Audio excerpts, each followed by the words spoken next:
Seeking Out My Mother in Another World. By Yu Fujiwara. Volume 5, Fairy Tale. Translated by SHM Translations.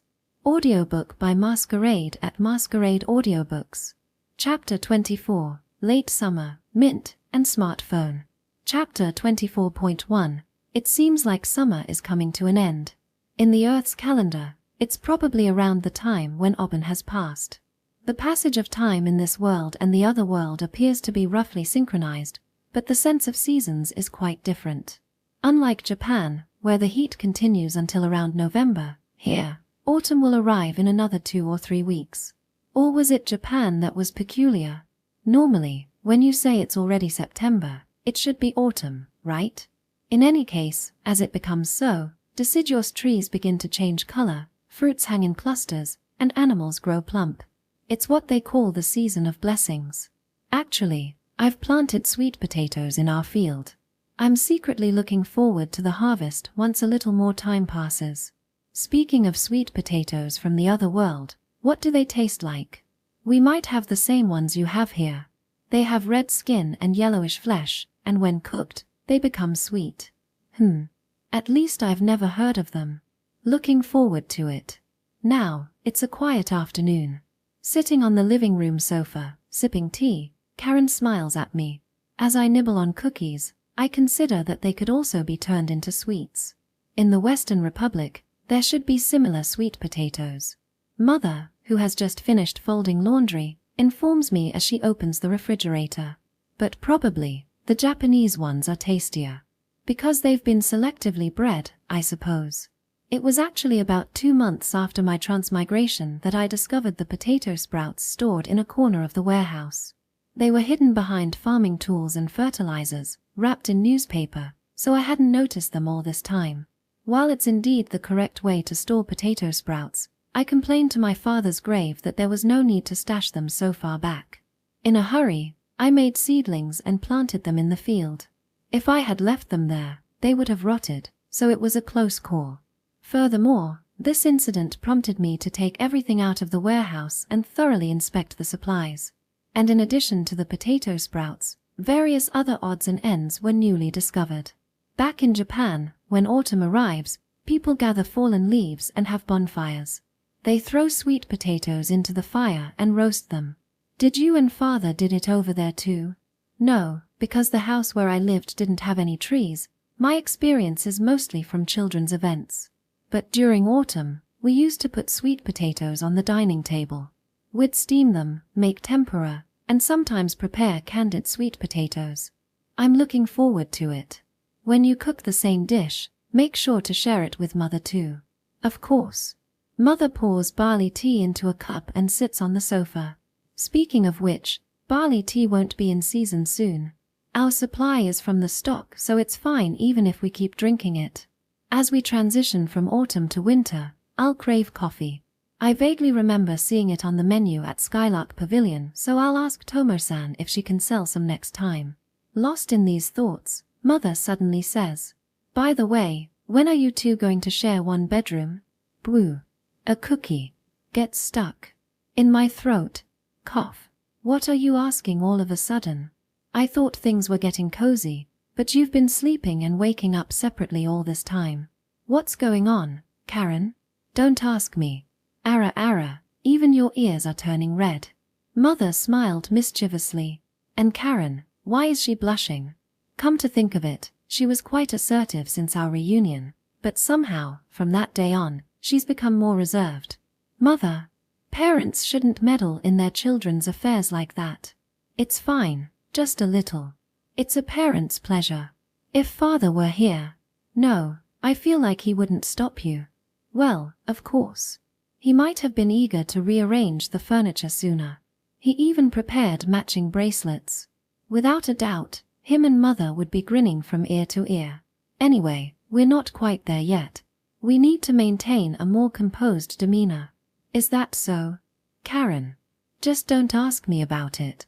Observing Karen's endearing gesture, I couldn't help but think how cute she was. Unconsciously, my own cheeks flushed. Bark bark. Suddenly, Chocola's voice echoed from the garden, coming to our rescue. What's going on? I was sure Chocola had been playing with Mint. Judging by the barking, it wasn't a threat or alarm. Did something happen? Oh, it's you. I opened the window, and there, near the gate, stood the saber-toothed tiger, Smilodon. The 3 tiny kittens mewing alongside it were the same ones I had rescued earlier. After resting in a corner of the ranch for a while, Smilodon had disappeared one morning. Yet, it seemed they hadn't severed their connection entirely, as they occasionally reappeared in front of our house. And it always brought souvenirs. I'm serious. You really don't need to bother. Laid out before us were the carcasses of 3 tri-hand birds. The Smilodon had hunted them and brought them to us. Slipping on my sandals, I stepped into the garden. Bark. In response to Smilodon's purring, Chocola barked. Hi kittens. Hello. And Mint crouched down in front of the mewing kittens, smiling. Can they communicate? Well, never mind. Since we had this chance, I decided to check Smilodon's wounds. Approaching the mother cat, the tiger, specifically a saber-toothed tiger, I parted her fur to assess her skin's condition. The bandages were long gone, and the wounds had mostly healed. Although some parts had festered and rotted, preventing a complete restoration, Smilodon could move without hindrance. The scars remained, but they didn't impede her. You seem much better now. And thank you for this. Although 3 might be a bit too generous. Chocola barked, grabbing one of the tri-hands and placing the other 2 in front of the mother cat. Bark bark. Smilodon, the saber-toothed tiger, and her family all purred and turned around from us. I called them out. If you're in danger, come running to this house. Mutants won't be able to touch you. The Smilodon's gaze flickered briefly toward me, but I don't know if it understood what I said. They're practically our neighbors now. It seems they've made a nest nearby. Well, it's not like we're facing a food shortage that would lead to competition. Mint, kittens, love, new friends. I see. Perhaps someday, when they're grown, we can even ride them. Kitten, grow big. Like their mema? Yes, their fangs will lengthen, and they'll become stronger. Mint, fang too? I hope not. Affirming it might really make her teeth grow longer. Let Mint grow naturally without any pressure. Grow. Mint giggled as Karen lifted her. Watching Karen and Mint play, Mother leaned in to whisper to me. Swaikuan, children are like anchors. Go over there and befriend Mint alongside Karen. I'll take care of the meat for you. You learned that proverb from Father, didn't you? I raised an eyebrow at Mother's meddling, offering a wry smile. Tonight, I wondered what I should make with this tri-hand meat. Chapter 24.2. Let's go play after a long time. Did you pack daily necessities and a change of clothes? Yeah, I'm all set. What about provisions? We've got plenty. And do we have enough souvenirs? This should be sufficient. House security, check. Bark. Harness secured, check. Kururu. Well then, shall we depart? And so, one day late summer, we decided to visit the dragon village to play. When the commotion involving Mint occurred, G-Liz helped us tremendously. We owe them our gratitude, but more importantly, mine orc, G-Nez, Playlot, Mint, eager to reunite with the young dragons, exclaimed. Kurururut, Kiu, and Pochi, who couldn't wait to pull the lizard-drawn carriage after a long time, was equally excited. Pochi, amazing, pulling fast. Kiuru. Pochi tows the fully loaded carriage without any difficulty and with rather great enthusiasm. Mint, perched on the fully loaded wagon, flaps her legs in delight. For Mint, this was her first experience traveling by lizard carriage. Last time, she had gone to that place by riding G-Liz. By the way, are the parent cubs Smilodon doing well? Karen, holding the reins, asked me as if remembering. I'd feel bad if they brought meat while we're away. Well, I thought the same. But earlier, Chocola was howling. Could it be a signal for them? Bark. Walking alongside the lizard carriage, Chocola barked in agreement. And then, from the depths of the forest beside us, the beast in question appeared. Rumors spread quickly. Did they come to see us off? The mother cat purrs softly, without any kittens in tow. She stands alone. Bark. Growling. Chocola communicates something and gently rubs foreheads with the Smilodon. Are they having a conversation? We'll be away for a while. Feel free to use the eaves if things get dangerous. I wave and call out to it. The Smilodon turns on its heel and disappears into the depths of the forest. I wonder if it understood. Communication with feline isn't my strong suit. But it seemed fine. Probably. Of course, there's no real expectation of mutual understanding through words, but witnessing our whole family setting off together should convey the message. They'll likely understand that the house will be empty until our return. Well, that's good. This trip might be a bit longer. In addition to the 3-day one-way journey, we plan to stay for about a week. By the time we return, summer might be over. Stretching her legs inside the wagon while reading a book, Mother said so leisurely. Speaking of which, can we find autumn delicacies in the forest? Like fruits?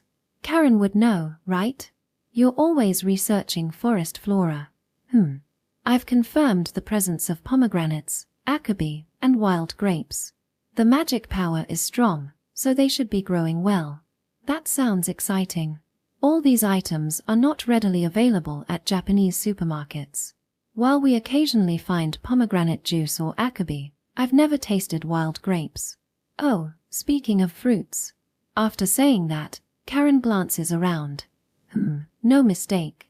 Around here. Sway, take over. I'll go check something. Handing me the reins, she nimbly leaped down from the wagon. Wait, where are you going? As I settled into the driver's seat, I watched her disappear into the dense foliage. The thick underbrush obstructed my view, and soon she was out of sight. Well, I'm not worried, and I won't stop the wagon, but it would be nice if she at least mentioned her destination. After a few minutes, she returned. With a swift descent from the trees, Karen landed beside the lizard carriage. She held a bag, skillfully fashioned from the hem of her cloak, filled with something. Ah, Karen, welcome back. I'm back, Mint. Here. She tossed one of the items into the wagon. It landed perfectly in Mint's lap, eliciting an excited exclamation. Wow, plum. The ripe red fruit looked delicious. Did you go to pick these? I've had my eye on them for a while. Glad I remembered. As she spoke, she handed me one and then passed another to Mother. Ara, thank you. They're still in good shape. More than half of them were already nibbled by insects or birds. Well, lucky they survived. By the time we return, they'd probably be wiped out. Mother set her book aside and rubbed the plum against her clothes before taking a bite. Tasty. Intense flavor. Outside, Mint happily crunched on what would likely be the last summer fruit of the year. Juice smeared her mouth and hands as she devoured it with gusto. Delicious. Pochi, want. Kyuru. Pochi glanced up briefly, then averted their eyes. Wanna eat? Shokola? Kuan. Chocola tilted his head slightly. Both Pochi and Chocola willingly share their portions with Mint. Really? Hee. Thanks, Pochi, Chocola. Well, in reality, for both of them, it's not food is probably the correct answer. On Earth, plums are one of the things you should never give to dogs. However, Chocola isn't an ordinary dog. They're a fairy dog known as a Cu Sith, and their diet includes much more variety than a typical canine. Still, it seems that plums are not on their list.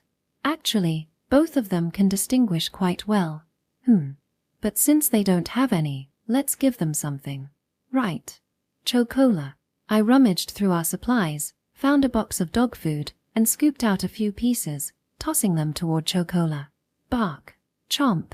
Chocola reacted instantly, leaping gracefully to catch the airborne treat. Wow. Chocola, great.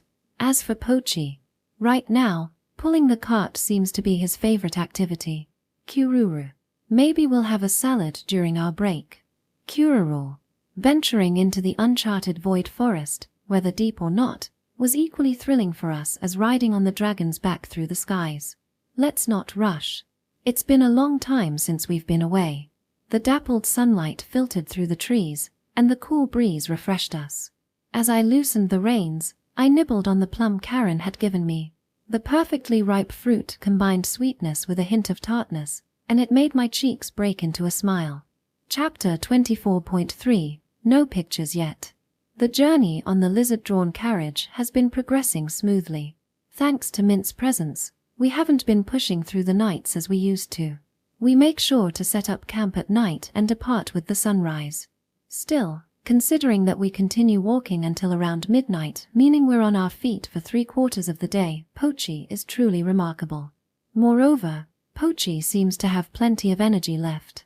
When I pull the reins, I get a reaction like, resting already, from him. Perhaps is influenced by the dense magic power of the Void Forest. That's what Mother says.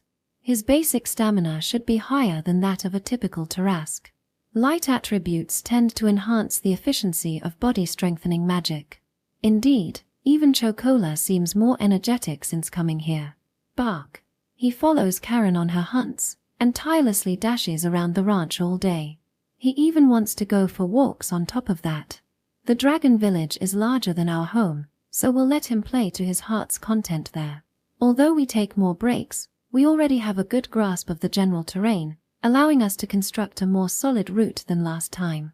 At this rate, we should arrive in about 3 days. Section. Karen, sitting on the coachman's seat of the lizard-drawn carriage, speaks up. Before winter arrives, it might be a good idea to travel back and forth more frequently to establish a path. True. Does it snow during winter? Probably. It won't get too deep, though. We'll have to shovel snow, right? Suno, what's that? Hearing our conversation, Mint asks from above. She's now currently on top of the carriage. After riding Chocola and Pochi, she is now enjoying the view of the sky. Snow is like cold rain made of white cotton. It's incredibly beautiful but also very chilly. Mint, do you like the cold too? I wonder if Alrons are okay during winter. We won't know until it happens, but let's not overexert ourselves. You. With a cheerful voice, I hear the sound of a snap. What are you taking a picture of? Sky. Tree. Oh, flower. Show me later, Mint. I'll take lots. Hee hee. Mint is using my smartphone, specifically the camera. Since she seemed bored, I lent it to her for some comfort. Mint is a fast learner. Mother still doesn't quite understand that smartphone. Adults get hindered by common sense. Over there, they often say that children learn to operate things intuitively. However, Mint can only use the camera. Other apps are beyond her grasp. Moreover, in this world where there's no signal, many features of the phone are useless. Photographs.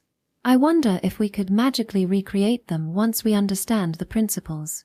Cameras and photos don't exist in this world, right? Cameras, and by extension, photographs, are quite modern inventions.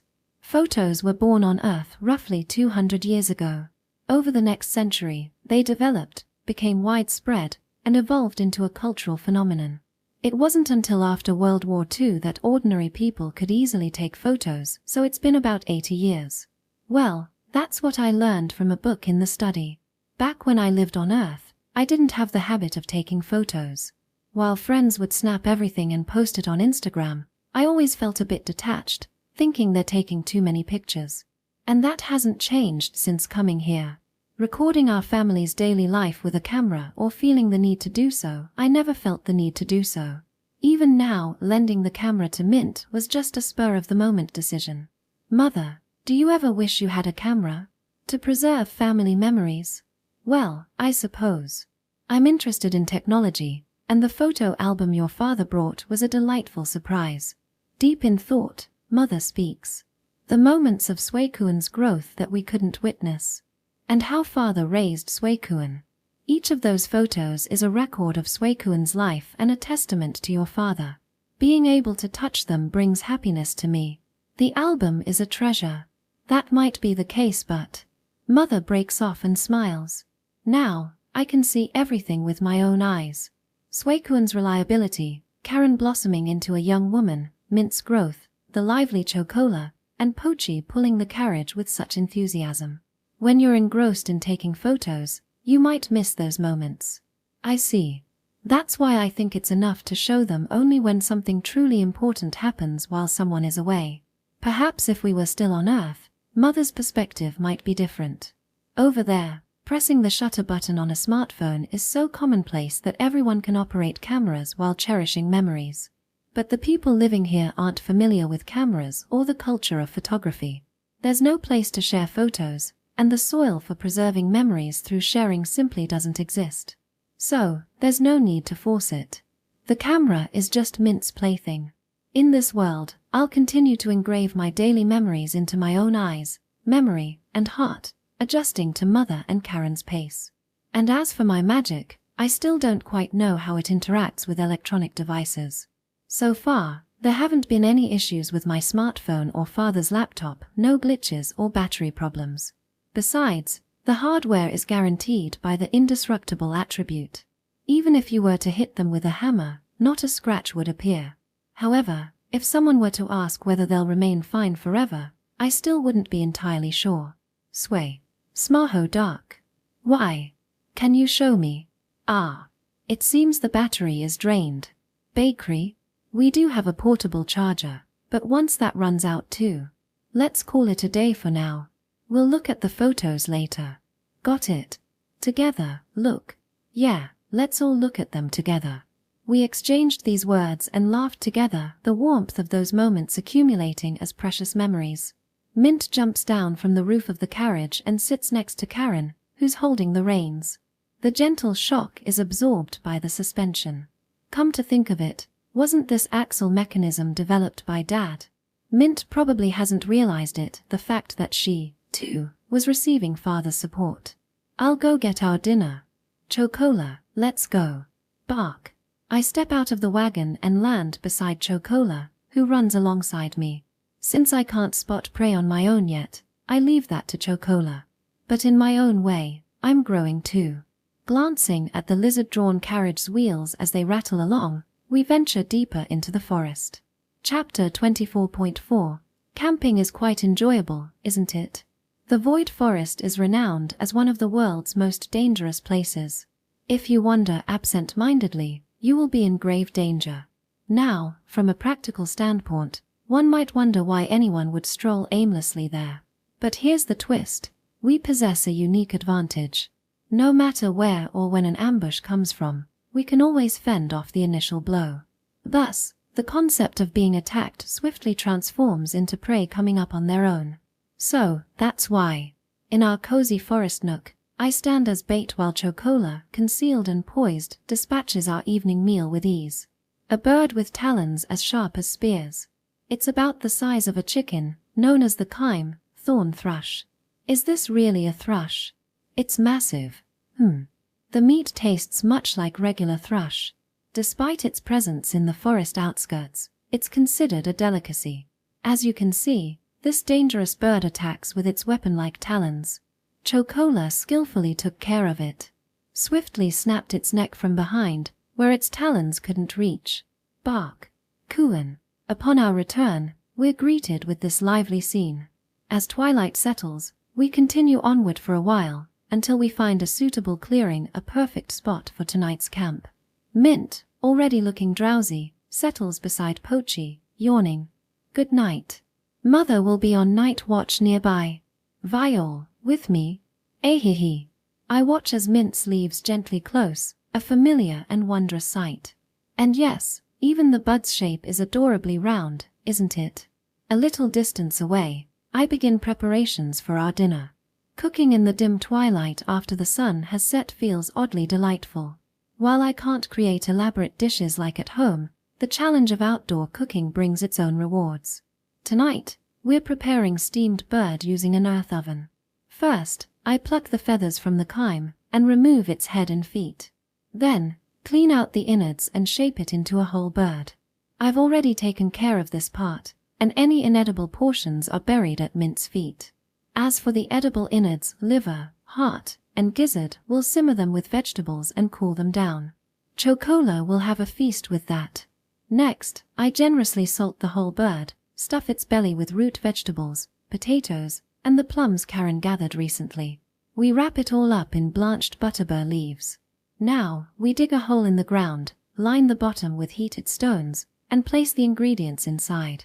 We layer more hot stones around and on top, cover it all with soil, and let it sit for about 3 hours. This cooking method, known as pachamanca from Peru, caught my eye in videos back when I was in Japan. I always wanted to try it. Still, thanks to Karen and Mother, we've skipped the toughest survival parts. Karen provides clean water, and the campfire is a joint effort between Mother and Karen. Thanks to Mother's flames, we quickly have heated stones too.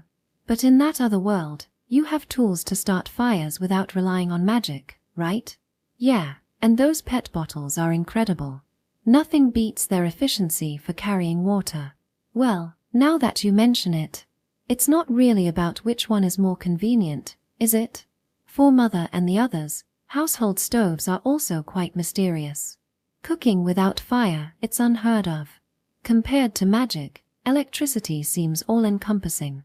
But to use it, you need infrastructure. That electricity is supplied through large-scale facilities and the efforts of many people. And honestly, having electricity in that house is already a bit of a cheat, isn't it? Sipping tea brewed over the campfire, we engage in casual conversation. As the night deepens and Chocola curls up while Pochi drifts into slumber, our climb finally reaches perfection. We dig up the earth, move aside the stones, and unfold the blanched butterbur leaves, releasing an enticing aroma of the wild. Ah, it smells wonderful. It seems to be cooked thoroughly. Shall we dig in? We slice through the bird's various parts, carefully separating the stuffing inside. And so, we begin our feast. Karen squirms as she eats. It's delicious. Mother nods deeply, savoring the moment. Thank goodness, it's a success. I breathe a sigh of relief. Though I was anxious about trying this novel cooking method for the first time, it turned out well. The Kimes meat boasts a delicate flavor, enhanced by the slow roasting process. It's tender and offers just the right amount of resistance. The scent of the butterbur leaves has infused the meat, adding a delightful seasoning. The root vegetables and potatoes stuffed in its belly have absorbed the meat's succulent fat, achieving perfect doneness. And the plums, well, they've truly done their job. Their juices permeate the meat from within, creating a subtly sweet and tangy sauce that complements the mild flavor. The roasted plum fruits themselves are delightful on their own, but they also pair wonderfully when mashed alongside the meat. For a rustic dish like this, it's surprisingly refined. The three of us gnaw away with unrestrained appetites. No need for formalities, our hands get dirty, and we indulge freely. Soon, most of it finds its way into our stomachs. Thank you for the feast. It was delicious. Thanks for the food. It's good to have something like this once in a while. I'd happily eat this again tomorrow. I exhale, gazing up at the sky. Tomorrow, we should be arriving there already. Suekuan, you're thinking about fish, aren't you? Busted. Honestly, I'm looking forward to it. Yeah, and I've grown used to seaweed. Bring on anything. Really? Seafood has so much variety, you know? I wonder what sea cucumbers or sea urchins taste like. If we can catch them, I'd love to try. Section. Now then. Leave the night watch to Mother. You too should get some rest. If you keep making noise, you'll wake up Mint and the others. Following Mother's instructions, I wipe my oily hands with soil and rinse them. I brush my teeth with a wooden stick and rinse my mouth. Then, I climb into the wagon, placing a pillow and settling under the blankets. Despite being surrounded by our belongings, there's ample space inside the lizard-drawn carriage. Both of us stretch out comfortably, but Karen slips under the same blanket as me. It's warm. Wait, Karen? ZZZZZZ. Well, never mind. Her body heat seeps into my chest, making my heart race. Simultaneously, it fills me with a sense of endearment. As summer draws to a close, the forest nights turn slightly chilly. So, I wrap my arm around Karen's back, sharing my warmth. Even as children, we often napped like this, two of us. Lost in the nostalgia of those moments, my consciousness drifts into a gentle slumber. Chapter 24, Interlude, Void Forest, Region. On that day, they were tracking. Ah, you know who, they're moving together, aren't they? It all began with a single word. Not long ago, they noticed that the eerie humans with unusually immense magical power, known as you-know-who had taken up residence near the heart of the forest, were leaving their abode and heading somewhere else. These individuals were never particularly settled, but this was the first time they had all vacated their dwelling simultaneously. Consequently, they remained vigilant, suspecting that something significant might be happening. By order of the king and queen, they were assigned the task of tracking these enigmatic beings. And now, floating gently above the forest, 5 of them observed the lizard-drawn carriage as it made its way through the woods. As they observed, they conversed. "Oi oi, what's that massive lizard pulling? Don't you know, Peacock? It's called a lizard-drawn carriage." "A lizard-drawn carriage? A human contraption? I wouldn't know, I'm different from you all. I've never ventured beyond the forest. Come to think of it, didn't Drizzle and the others visit the human city recently? How was it?" It was rather dull. There were certainly many things, but in the end, humans can't see us." "You think so?" "I found it quite fascinating. Rows of stone houses, bustling with activity. I'd like to go again." Bonfire enjoys noise, after all. Personally, I dislike it. Their banter remained as chaotic as any human city they described, unaffected by their roles as participants. Oblivious or indifferent, they continued to express themselves freely. "Bonfire, you were the one who got tired of it in the end, weren't you? You're the one who suggested we go back." "It can't be helped. Over there, they seem to be having fun, but we can only watch from a distance. It would have been nice to play together." "That's not allowed." "Absolutely not." "Yes, forbidden. Unforgivable." "I understand, so that's why I said let's go back." When 4 negatives piled up on top of each other, he couldn't help but sulk. "But," the 4th one who denied said while looking at the group below, "leaving the elf aside, I'd really like to talk to the Cu Sith and the Alron. After all, they're like distant relatives to us." With genuine interest. And a touch of familiarity. "Oh, it's that pesky habit of yours, Magpie. Always curious about everything. Oya, Hanaikada. So, you're not interested? There's no Cu Sith around here, so it's rare to see them, right? And as for the Alron, even more so. Such beings don't appear often." "That's true. But, Bonfire, you're just as curious as the Magpie. Can't help it, can you?" "Well, that's because Drizzle is surprisingly timid." "Hey, I'm not like that. I'm just not interested in those things." "Yeah, I'm with Drizzle. They're a bit scary." "Wait, Peacock. I said I'm not scared." "Hey, Bonfire. Do you think the Cu Sith, Alron, can see us?" "What? Are you asking me?" One of those who had been absent-mindedly observing the argument was suddenly questioned. Their eyes widened as they responded. "But haven't you and Drizzle visited the human city? You both surely understand the mortal realm far better than we do, don't you?" Unfortunately, neither the Cu Sith nor the Alron were in the human city. They shrugged their shoulders and continued. Since the previous generation Bonfire was supposed to have been in the Southern Valley, so they might have seen the Cu Sith back then, but I wouldn't remember. Besides, even if the Cu Sith and Alron are somewhat akin to us, they're still bound by the mortal flesh of this world. Perhaps it's impossible. If Hanaikada says so, it might be true. But what's wrong? Peacock. Everyone turned their faces to him. In a hesitant tone, he added, "If we could talk to them and become friends, I think that would be nice." "Indeed. Absolutely. Of course. HMPH, I don't care." The 4 affirmations softened the air between them. "In any case, it's up to the king and queen. Yes, we have no choice but to follow their lead." "What should we do?" "Return for a report." "What would we report?" "You know who aren't causing any harm at the moment, right? That's why we should report it." "Exactly. Determining whether they pose a threat is for the king and queen to decide. As for me, I'd like to keep observing those humans a little longer. I'd prefer a swift conclusion.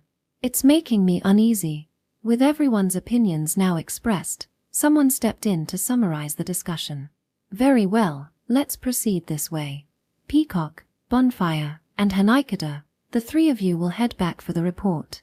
Each of you should express what you saw and felt as impartially and calmly as possible, using your own words. Drizzle and I will remain here to continue tracking. Is that acceptable? Yes, understood. Roger. Got it. The three assigned to report exchanged affirmations. And I'm the one staying behind. How bothersome. Being alone with you, Magpie, is quite disheartening. I expected nothing less from you, Drizzle. The two monitoring each other playfully bantered. Section. And so, the five split into two groups. One returned to the while the other continued tracking the lizard-drawn carriage. In the realm of, or rather, where they existed, there was no way to see or touch the mortal world from. Conversely, while they could observe the mortal world from, they were forbidden from interacting with it. Legends, awe, and faith, these unconscious concepts barely connected the two realms. Yet only the king and queen, who ruled over, could spin the delicate, fragile thread bridging the gap. However, the king and queen were cautious and deliberate, unlikely to nod in agreement easily. Whatever report the returning trio provided, twisting the thread was out of the question. The spinning wheel of fate would turn inevitably, but not just yet. Chapter 25. Dragons, Flower Crowns, and Swimming in the Sea. Chapter 25.1. Thank you for your warm welcome. We finally arrived on the third day since our departure, just as the sun reached its zenith. Mini Orc, G-Ness, Hera. Ooh, you've made it. Welcome. We're welcome. The two dragon hatchlings greeted us at the top of the mountain path. They circled Mint in a playful dance, their greetings intertwined. Well, I'm relieved you're safe. You mean Mint? G-Ness you, sure. Yes, Mint-chan is quite lively. Clearly, they'd heard about Mint's crisis from G-Liz. Undoubtedly, they'd worried for her, though, admittedly, the younger sibling had let slip a few too many details. And a warm welcome to you too, Ni-chan. Ahehe. As he said so, G-Ness hopped onto my head. Please make yourselves at home. Kia. On the other hand, Mine Orc was hugged from behind by Karen, who held her like a cherished plushie. You, nicey. Mint observed with a hint of envy in her eyes. Then, Mint, why not ask Chocola to do it? Bark. Mint's excitement bubbled over. Mother winks at her, who's standing on top of the carriage. Chocola sidled up to Mint, slipping between her legs. Where? Ride on. Remember, Chocola, don't go too fast. Bark. Slowly, we entered the dragon village alongside the lizard-drawn carriage. The Lamia residents paused their work, acknowledging us with grand gestures of gratitude. We waved back, concluding our greetings with the G-Liz couple. And thus began our week-long stay in the dragon village. Section. Given our extended stay, we will have more time to relax. There was no rush to tackle every task, leaving ample time for leisure. That's why, after setting down our luggage and exchanging souvenirs, we decided to play. The ranch, carved into the mountainside, sprawled expansively. Its gentle slopes provided ample space for carefree exploration. Our own ranch was quite good, but even it paled in comparison to this dragonkin village. First, we decided to compete. The contenders, myself and Chocola.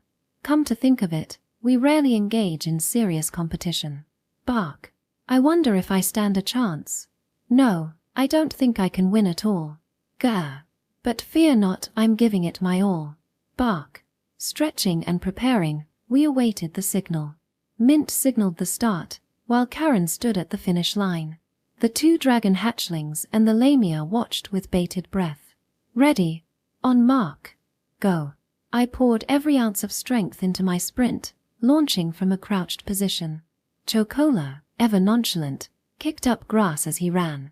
I hadn't sprinted this intensely since high school sports day. Of course, there was no comparison in speed. The distance, perhaps a generous 500 meters, vanished in an instant as Chocola and I raced. Chocola wins. I trailed behind by a head. Bark. Bark, bark. Good boy. You're fast, no doubt. I praised, patting Chocola as he joyfully leaped onto the grass. His victory wasn't just about winning, It was about running alongside me like our childhood days. We used to play chase often. Bark. All right, let's go again. This time, we'll start here and Mint's spot will be the finish line. Bark, bark, bark, bark, bark, bark, bark. Another round? Sure, this time. Give it your all again, Sway. Ready. Go.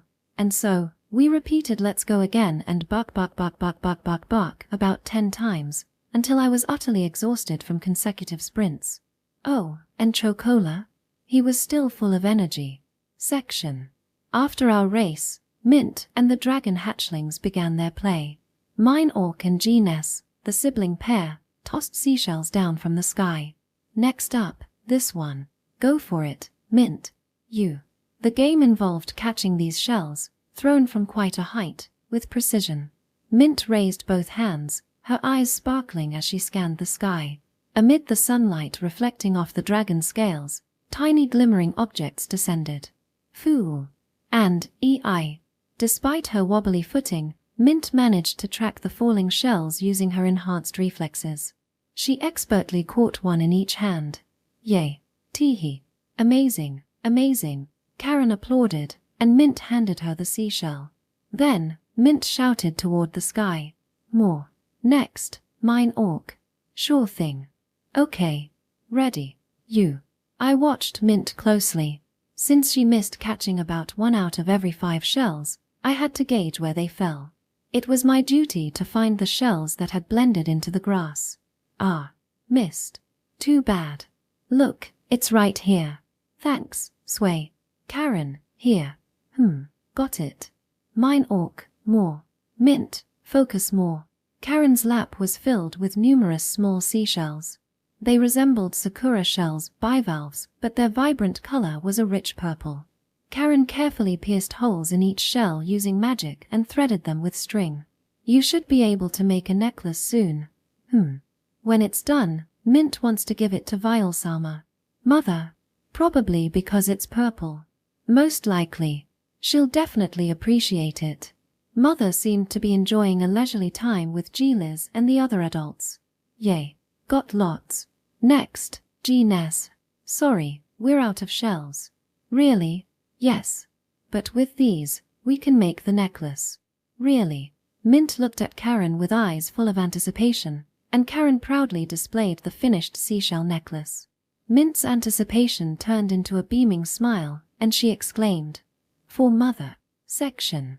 Mint strode confidently through the ranch, her seashell necklace in hand. Along the way, amidst the cows and goats leisurely grazing, there was Pochi. Looks like Pochi's taking a nice break. After 3 days of hard work. R.A. Seeing Pochi like that, Karen was puzzled. Then, me and Mint too. Pochi, looks great. Beautiful. Mint's face lit up as she ran. Kyuru. Pochi, on the other hand, raised its head with an expression of mild confusion. Its forehead, where 2 elongated horns protruded, was adorned with delicate flower crowns. What's with that? Kyuru. You don't know? Kyuru. Mother, probably not. Could the Lamia have made these? We'd been so busy playing that we hadn't had time to craft flower crowns. Besides, Mother seemed to be back in the cave. It's beautiful. We should thank the Lamia later. Mint, say. Then, please tell them for us. As we conversed, we gently patted Pochi's snout and left the scene. Pochi emitted a soft sound and resumed nibbling on the grass. None of us thought much about it. And so, nobody noticed the flower crowns adorning Pochi's horns were composed entirely of flowers not native to this village. If only we'd asked each Lamia individually, things might have been different. But Mint simply thanked the representative Lamia with a cheerful flower, thanks. And that Lamia, too, never considered who had actually crafted those crowns. Thus, this little mischief remained undetected for now. Chapter 25.2 Seafood to Your Heart's Content. The banquet started in the evening. As expected, I felt a twinge of guilt due to our extended stay, but I was pushed into thinking that the first day and the last day would be enough. It's a celebration of Mint's recovery, they said, so I can't refuse. It seemed like even dragons had their own concept of get-well-soon celebrations. The menu consisted of bread infused with nuts, same as we had before, grilled meats and vegetables in a barbecue style. There was also a heap of cheese butter, other dairy products, and fruits.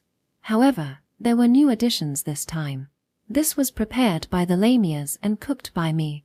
I even asked them to reduce the amount of meat and bread because of them.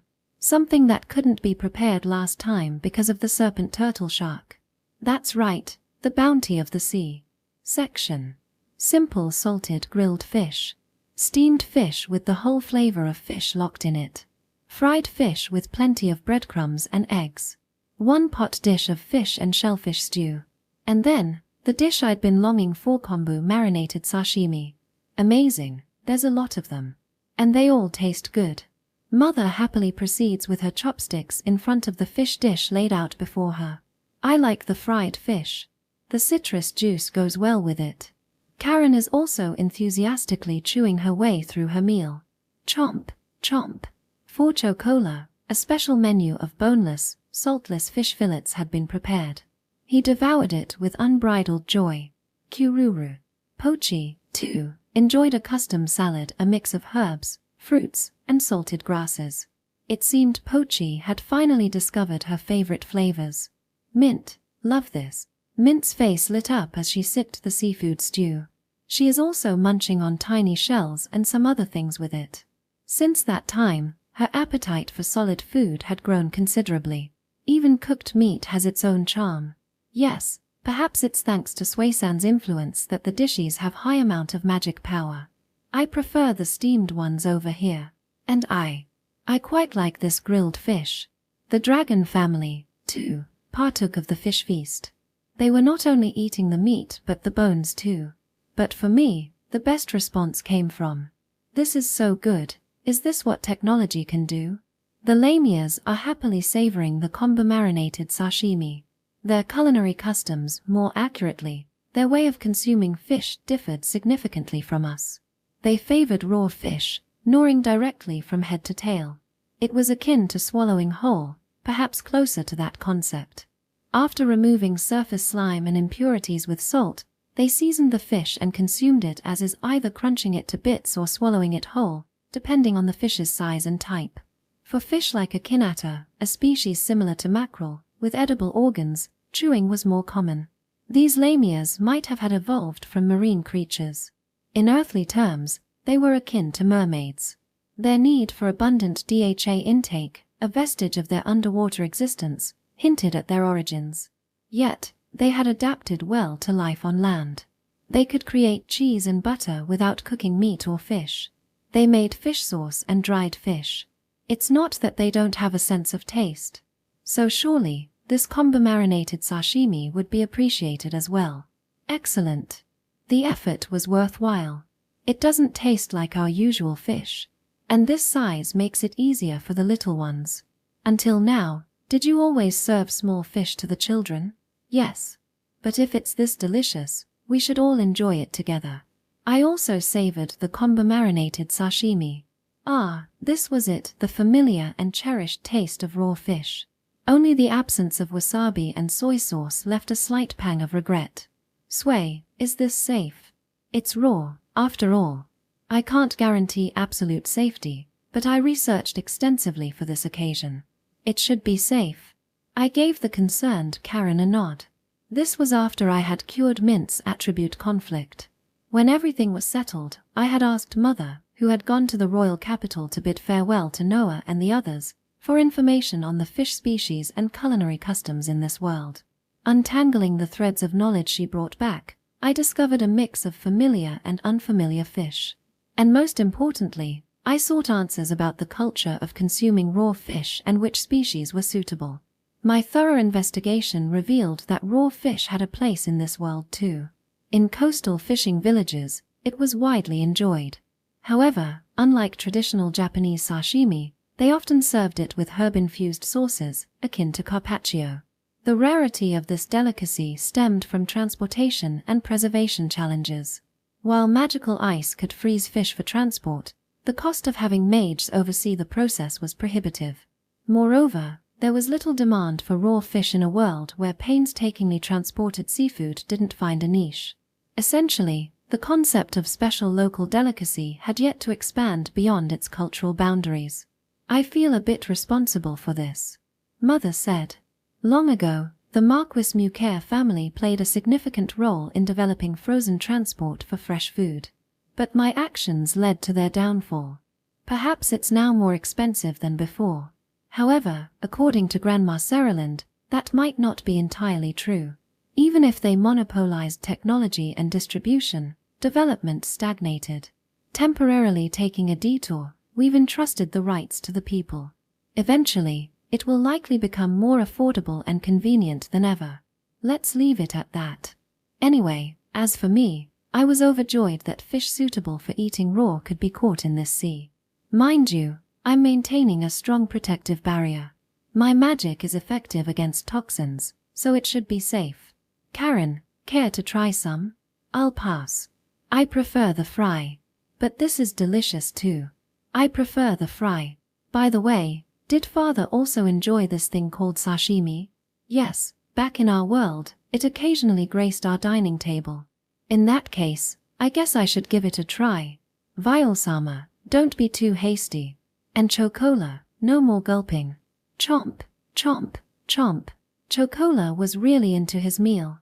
Mother cautiously tasted the sashimi, while Karen watched with her face covered in a mix of curiosity and trepidation.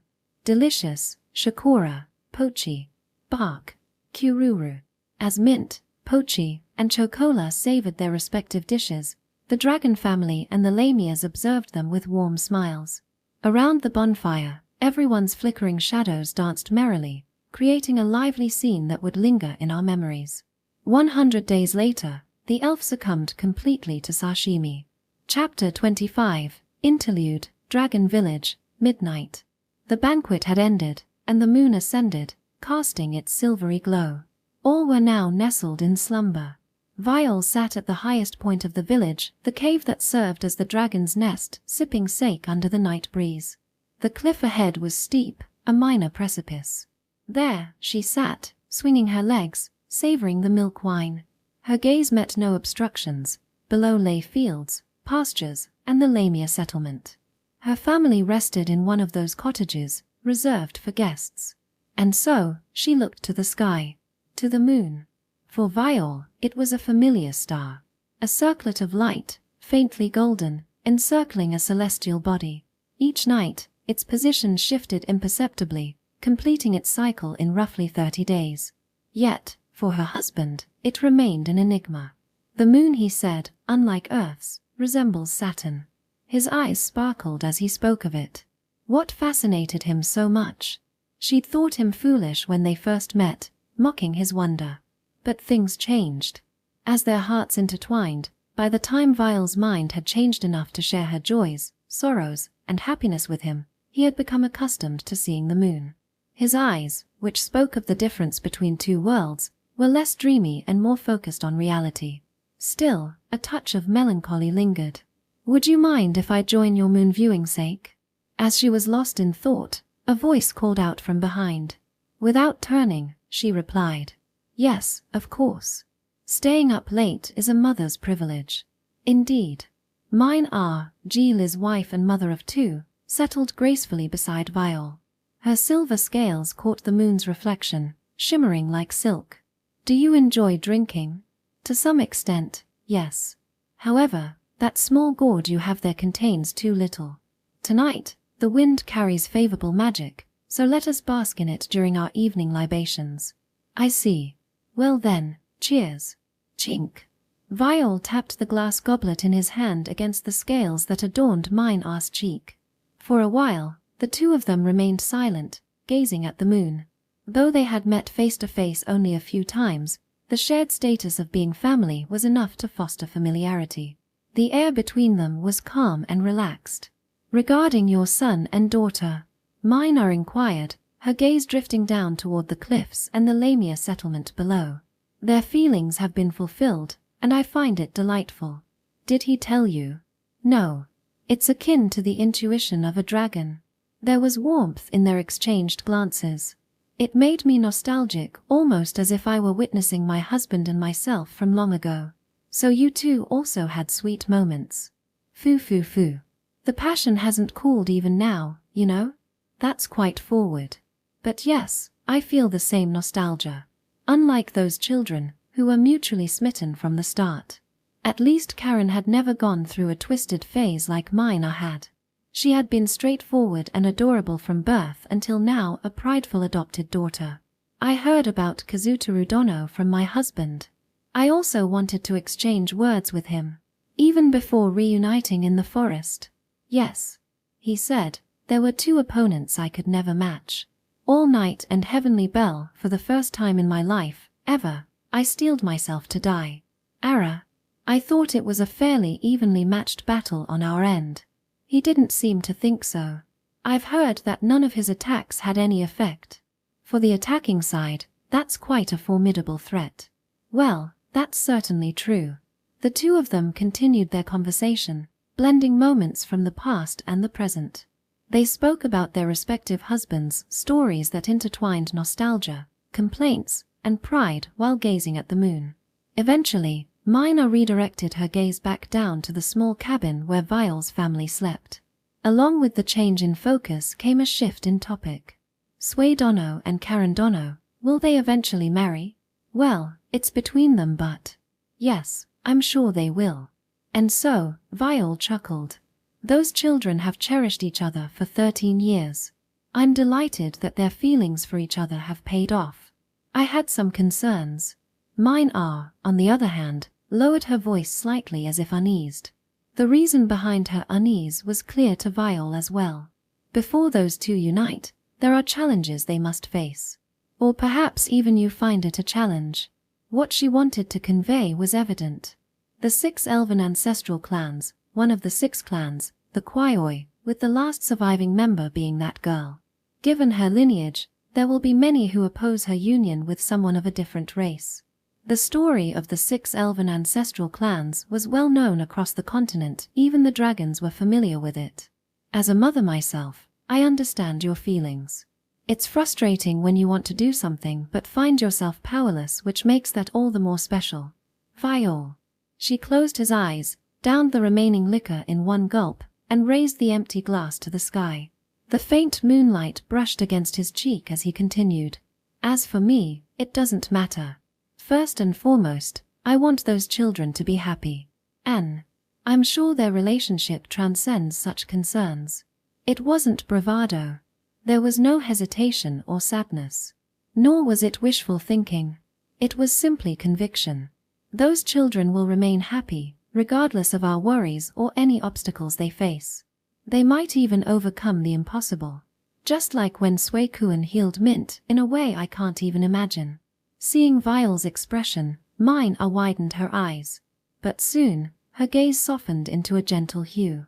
If you, their mother, say so, then it must be true. I spoke unnecessarily. Please forgive me. It's all right. Thank you. Viol refilled his glass from the gourd once more. Then, lifting it toward the silver dragon above, she shut one of her eyes close. To family. Yes. To family. Clunk. Once again, glass met scale, creating a delicate sound. In the night breeze, it resonated like a heavenly bell. Chapter 25.3. After the Bon festival has passed, jellyfish still don't show up. On our 3rd day of stay, we decided to play in the sea. Descending the zigzag path from the cliff to the shore, we found a small beach. Although there were Lamia Sands fishing huts and moored boats, the sound of waves crashing against the shore was pleasant in the late summer. And for this day, Mother had secretly purchased something in the capital. Something I never expected to exist in this world. It differed slightly in design from the other world, yet shared a certain resemblance. It was an attire for aquatic activities. In short, swimsuit. Section. I borrowed one of the fishing huts and changed into it. My swimsuit was knee-length shorts. It was a rather ordinary design, as if straight out of an illustration. Well, I didn't want anything too flashy. After all, I wouldn't know what to do with a boomerang. The material was some kind of big frog leather from a certain region, combined with silk. When I heard about it, I blurted out, so otherworldly. The texture of the frog leather wasn't bad, smooth and somewhat rubbery. The inner lining, reinforced with silk, felt pleasant against the skin. And speaking of silk in this world, it's spider silk threads spun by giant spiders, akin to earth silkworms, but domesticated. Yes, a different world indeed. And there it is. Anyway, a few minutes after I finished changing, Karen and Mother emerged from the hut together. Hey, Sway. How do I look? Come on, Sway-kun, at times like this, you should start with superlative word. Karen stood hesitantly before me, while Mother's eyes sparkled with expectant light as she pushed her from behind. Eto. Yes. I think it's really, cute. That's the best I could manage to say in my current state. Karen's swimsuit was a typical bikini. It wasn't particularly revealing, but it still made my heart race. Surprisingly, it had small frills, showing that a lot of effort had gone into its fashion. Mother's swimsuit was a one-piece. It seemed bold in design, but I didn't have the inclination to judge my own mother's swimsuit. Besides, her usual attire was already quite revealing, so there wasn't much difference. Vile-sama picked it out for me, so I wasn't sure. It suits you well, Karen. I'm glad no one else is around. What do you mean by that? Karen's cheeks turned bright red as she realized the meaning, and my face grew hot in response. Foo, how delightful. Mother said, grinning, which irritated me. This woman, Sway, Karen. Running toward us from the sandy beach was Chocola, carrying Mint on his back. The arrival of this savior to break the awkward atmosphere made me smile broadly.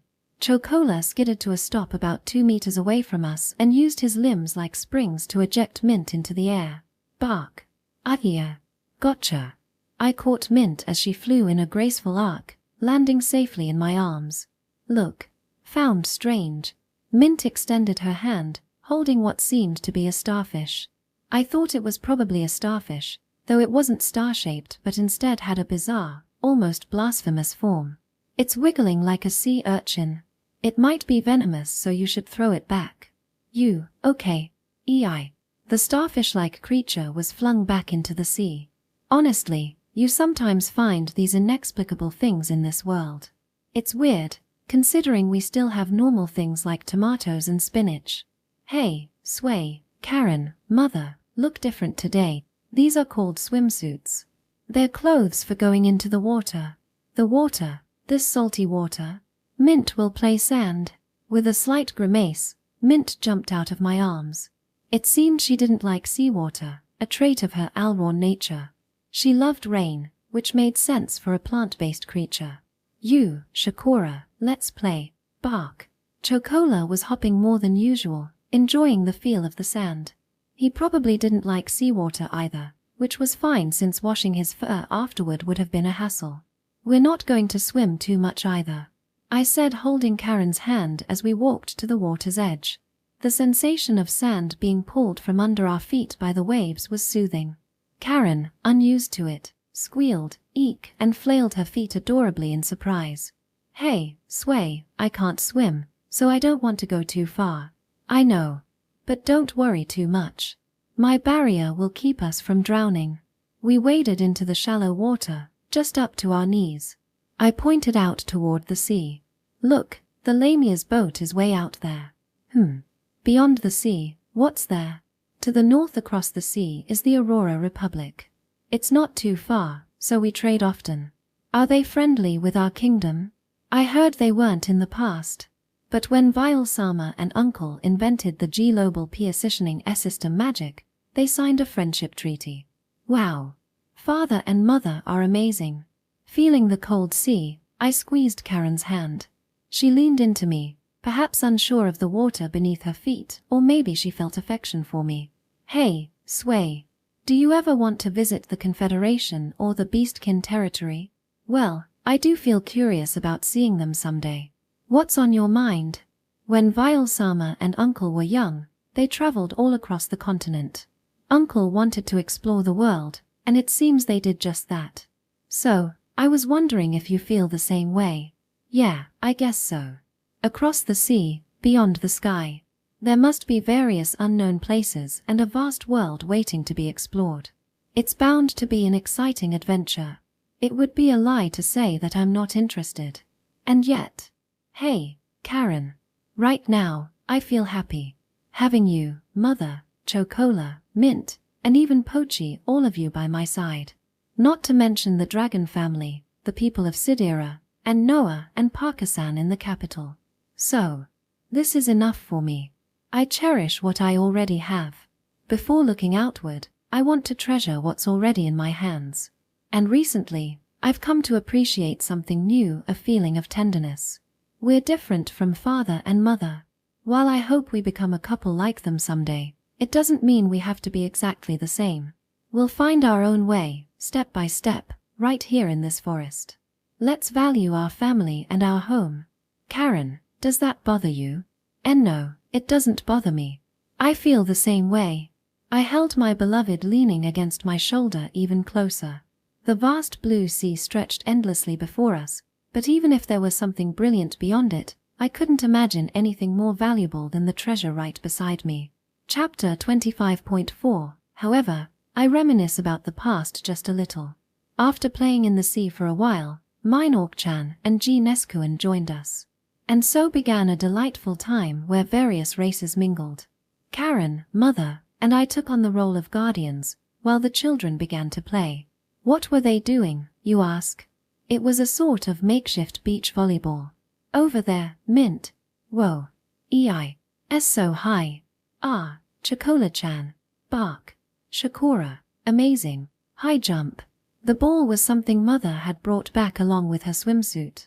Rather than being filled with air, it was shaped like a hollow leather sphere, probably reminiscent of ancient Chimeri. The little ones, 2 dragon hatchlings, Mint and Chocola, were tossing it to each other. Since everyone was using physical strengthening, the speed and altitude were far from endearing. Wow, it went quite far. Now it's my turn. Guided by Chocola's nose, G. Neskuin leaped toward the ball that had been propelled 10 or so meters high. In mid-air, he caught up with it and declared, "Prepare to catch it. Here goes." Using his tail, he delivered a powerful attack, turning the ball into a meteor. And then, our very own Mint dashed forward. With incredible speed, she bent her legs like a spring, aiming for the ball plummeting vertically. She rebounded the ball with a frog-like headbutt. An energy almost impossible for an ordinary person to generate pierced the sky in an almost perfectly vertical trajectory.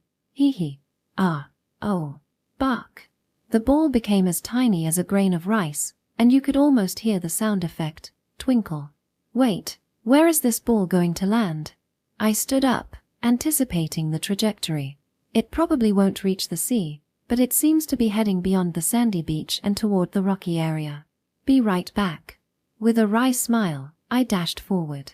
I ran past everyone, climbed further beyond the gap in the beach, hopped up the sheer rock face, and used the top as a platform to leap even higher. Catching the slowly descending ball mid-air, I kicked off the cliff again and landed back on the sandy shore. Whoa. Sway, cool. Mint exclaimed, her eyes shining, as she bounded over. Boing. It boinged. Mint demonstrated, arms wide open, and I handed her the ball. Your header was impressive, Mint. Hey, Nishan, don't you realize it yourself? I was surprised too, such altitude. Yeah. Even we don't know if we can jump that high. Ah, really? I had worried that the ball might roll somewhere unreachable on the rocky terrain, but now that I thought about it, I jumped with quite some determination. But I think Chocola could do that too, right? Bark, bark. Chocola wagged his tail vigorously, cheeks puffing out, and panted. Still, if the ball falls into the sea, we won't be able to retrieve it. How about something else next?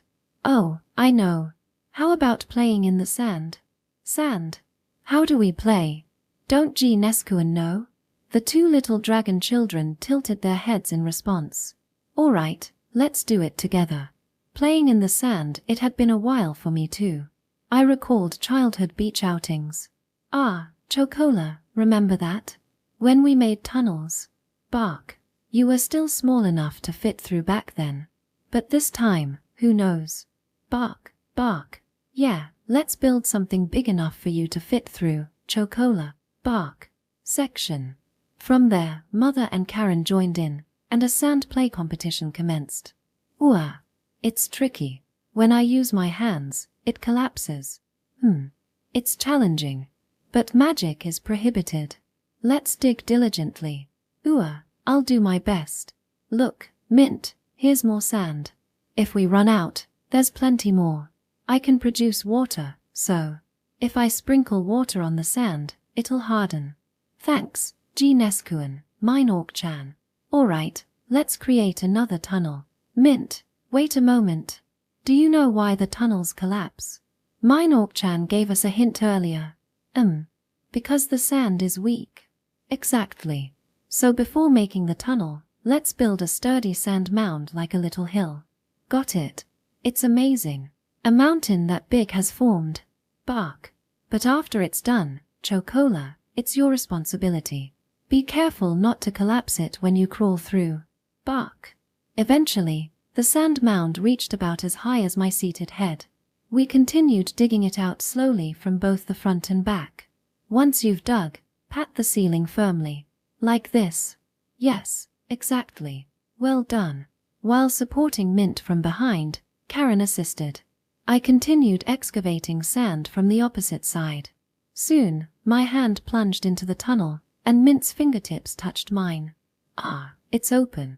Yay. Now let's make it wider. With a serious expression, Mint expanded the tunnel even further. Karen watched nervously. Mine Ork-chan and G. Neskuan wondered, can we crawl through too? Their eyes sparkled with anticipation. Holding Chocola, Mother watched over the scene.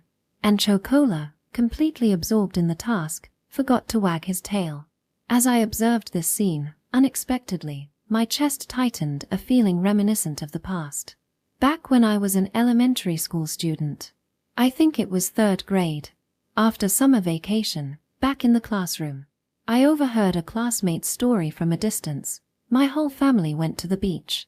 They chatted excitedly about going to the sea with parents, siblings, and grandparents, everyone together, having fun and playing various games. As I listened to their conversation, I couldn't join in. That year, I had gone to the beach with Father and Chocola. It was incredibly enjoyable, a cherished memory even now. Swimming, clam digging, playing in the sand, and eating yakisoba at the beach house, I remember everything vividly.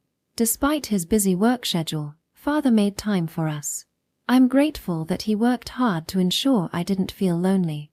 But no, precisely because of that. The difference between my happy memories and theirs bothered me. Their stories involved more characters than mine did, and that somehow stung. Even though I love Father and Chocola dearly, even though we went to the beach together, just like them, yet, I found myself envious of their experiences, and I couldn't forgive myself for feeling that way. That summer marked the last time I told my father, I want to go to the beach. Mother. What's wrong, Suekuin? The large tunnel was complete, and everyone rejoiced with excitement. The little dragon hatchlings hesitantly folded their wings and crawled inside. Chocola, determined, cautiously stuck his head in. Mother, upon being addressed, tilted her head slightly, then looked at my face. Without asking anything, she sat beside me, gently stroking my head. I surrendered to her touch and quietly confessed. Long ago, I played in the sand at the beach with Father. I see. It was fun. Incredibly fun. Yes. It was just as enjoyable as now. Really. I know. Mother gazed into the distance, her expression kind, and said, Your father understands too. So don't worry. Chapter 25.5 Basking in the Morning Sunlight. And so, the 7 days, or more precisely, the 6 nights and 7 days of our vacation swiftly passed by. We dashed across the grassy plains. We frolicked in the sea. We experimented with various dishes made from seafood. We assisted in harvesting nuts from the mountain. And at night, we gathered around the table with family, dragons, and the Lamiasans. Each moment was irresistibly delightful, an experience that is both treasured and rare. As we approach the final morning, I feel that we've truly savored our summer break. Even though I'm not attending school or engaged in any formal work, these unique experiences during summer are rightfully called summer vacation. By the way, Everyone is still asleep. Bark. The sun has just risen. Perhaps due to last night's late festivities, aside from Chocola and me, no one else has stirred from their slumber. The Lamia-sans mentioned they won't be going fishing today. Quoo. I happened to wake up early. Honestly, my sleep hasn't been sufficient, but my eyes were too alert for a second round of rest. So, when I stepped outside, I found Chocola sniffing the ground in front of our hut. You're an early riser, as always. Bark. Shall we take a stroll, then? Bark. Without a leash, we walk side by side. Fortunately, the dragon village is incredibly vast. If we keep walking, everyone will eventually wake up. I've been feeling regretful these past few days. As I tread on the grass with Chocola, I find myself lost in thought. What's wrong? Chocola's nose twitches, as if asking. He pats my hand with the tip of his nose and I give out a long sigh. Returning here, it's been joyful and fulfilling. Karen is here, Mother is here, you're here, Pochi is here, Mint is here, and even Grandma. Everyone in this village and the people of Sidera, we're surrounded by blessings. Amidst all this, memories of my life there resurface, and I come to a realization. Back then, I was unaware of my own happiness. I simply took for granted the days spent with Father. Only now do I truly understand that those irreplaceable moments were precious. It's too late now, isn't it? I've been thinking.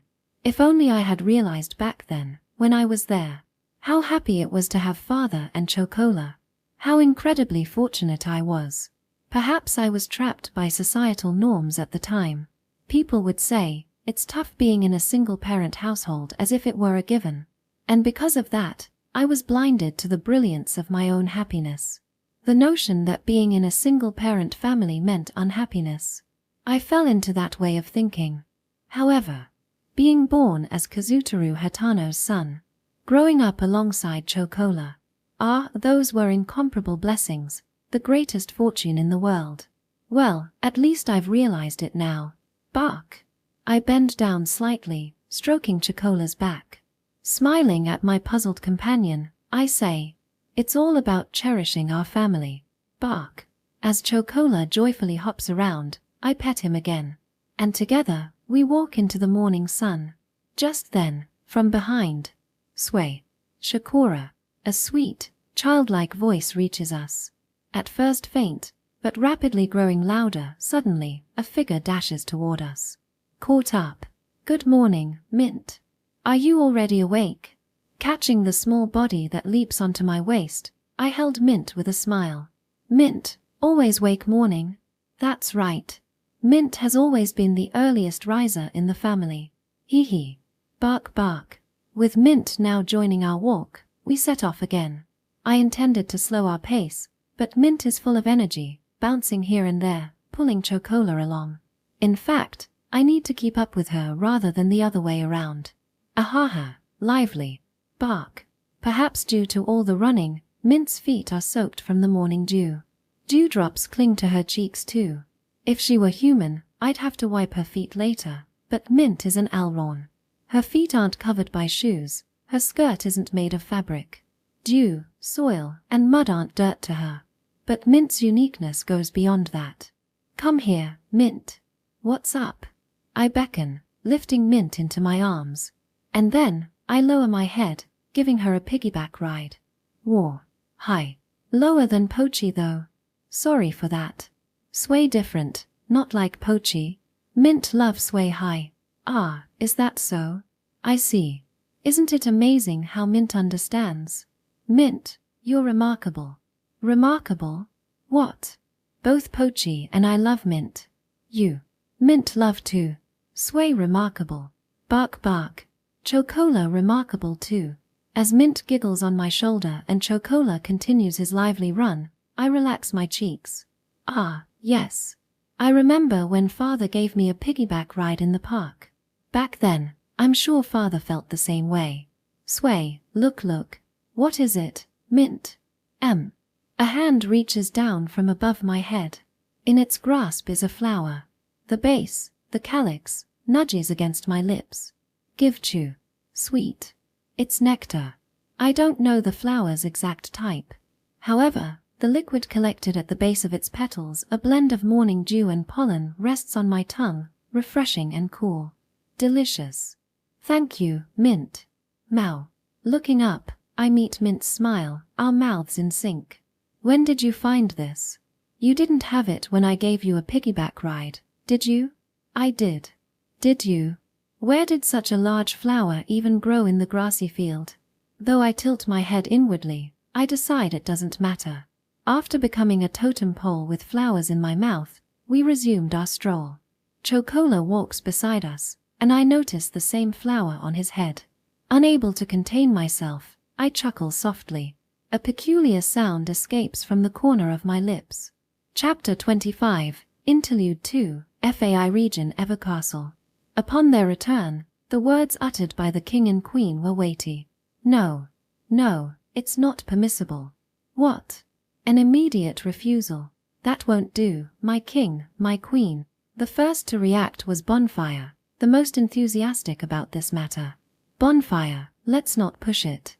If the king and queen say no, then it's final, urged Peacock, who looked scared but still tried to restrain him. But we're talking about Cu Sith and Alraun. It's a rare occurrence for them to be together. If we miss this opportunity, it may never happen again. Surely, we'd like to play together, Bonfire persisted. But why is it forbidden? My king, my queen. Is it because of their association with humans? I must admit, we shouldn't associate with them. But then, why do beings like Cu Sith and Alraun, who are closer to our side, exist in the mortal realm? Bonfire's question was not unwarranted. Bonfire, curious and unafraid, was the most affable among them, a quality that extended even to the king and queen. And so, they listened without stopping him from speaking with the king and queen. I heard that the elves used to be close to us in the ancient times. We don't remember because we've been replaced, but the king and queen remember them, don't you?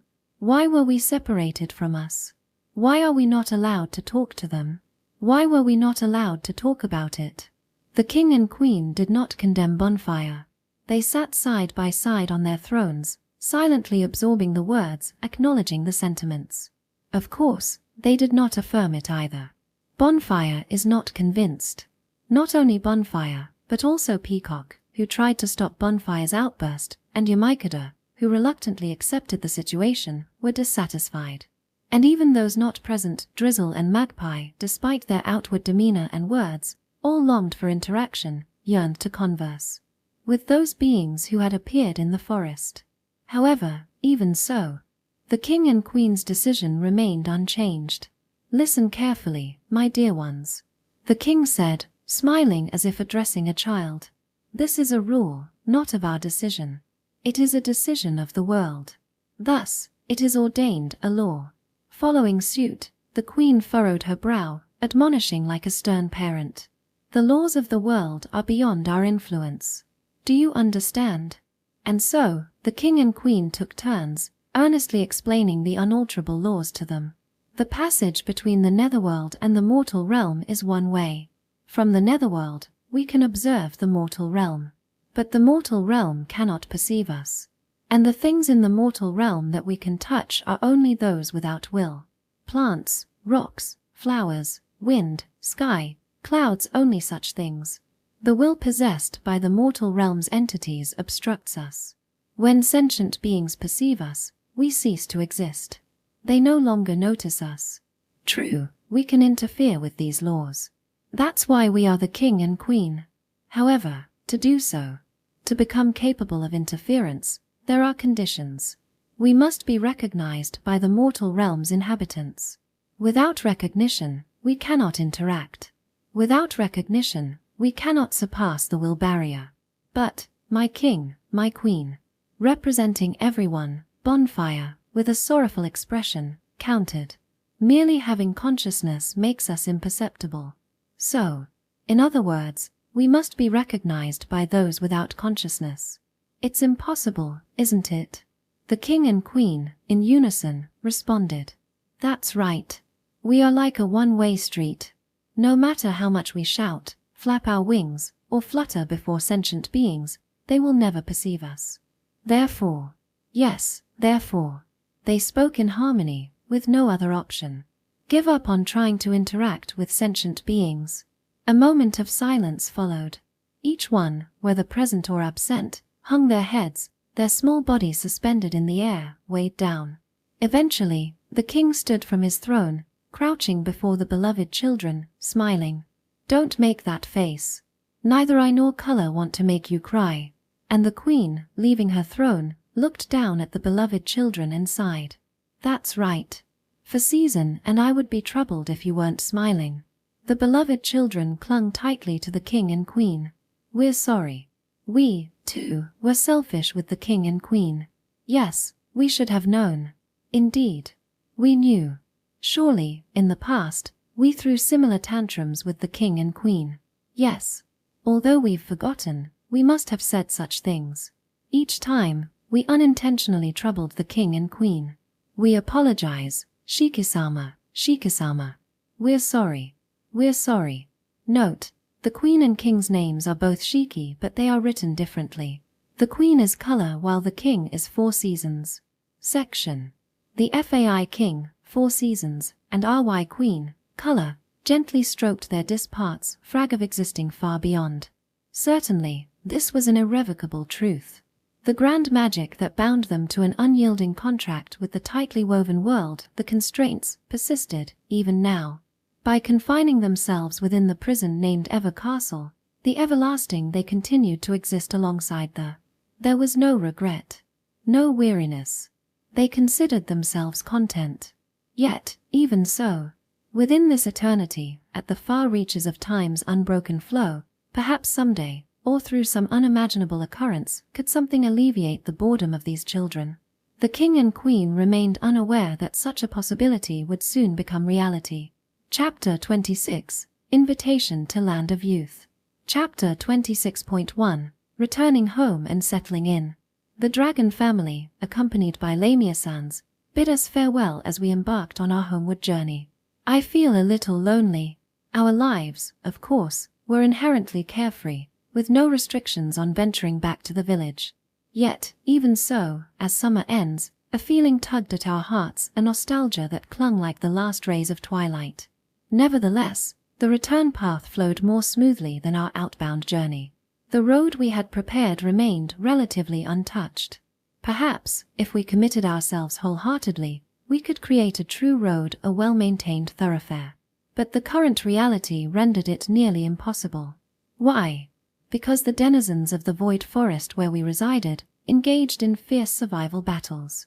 Environmental disruptions and changes often accompanied their struggles, and the forest itself possessed a resilience that rivaled theirs.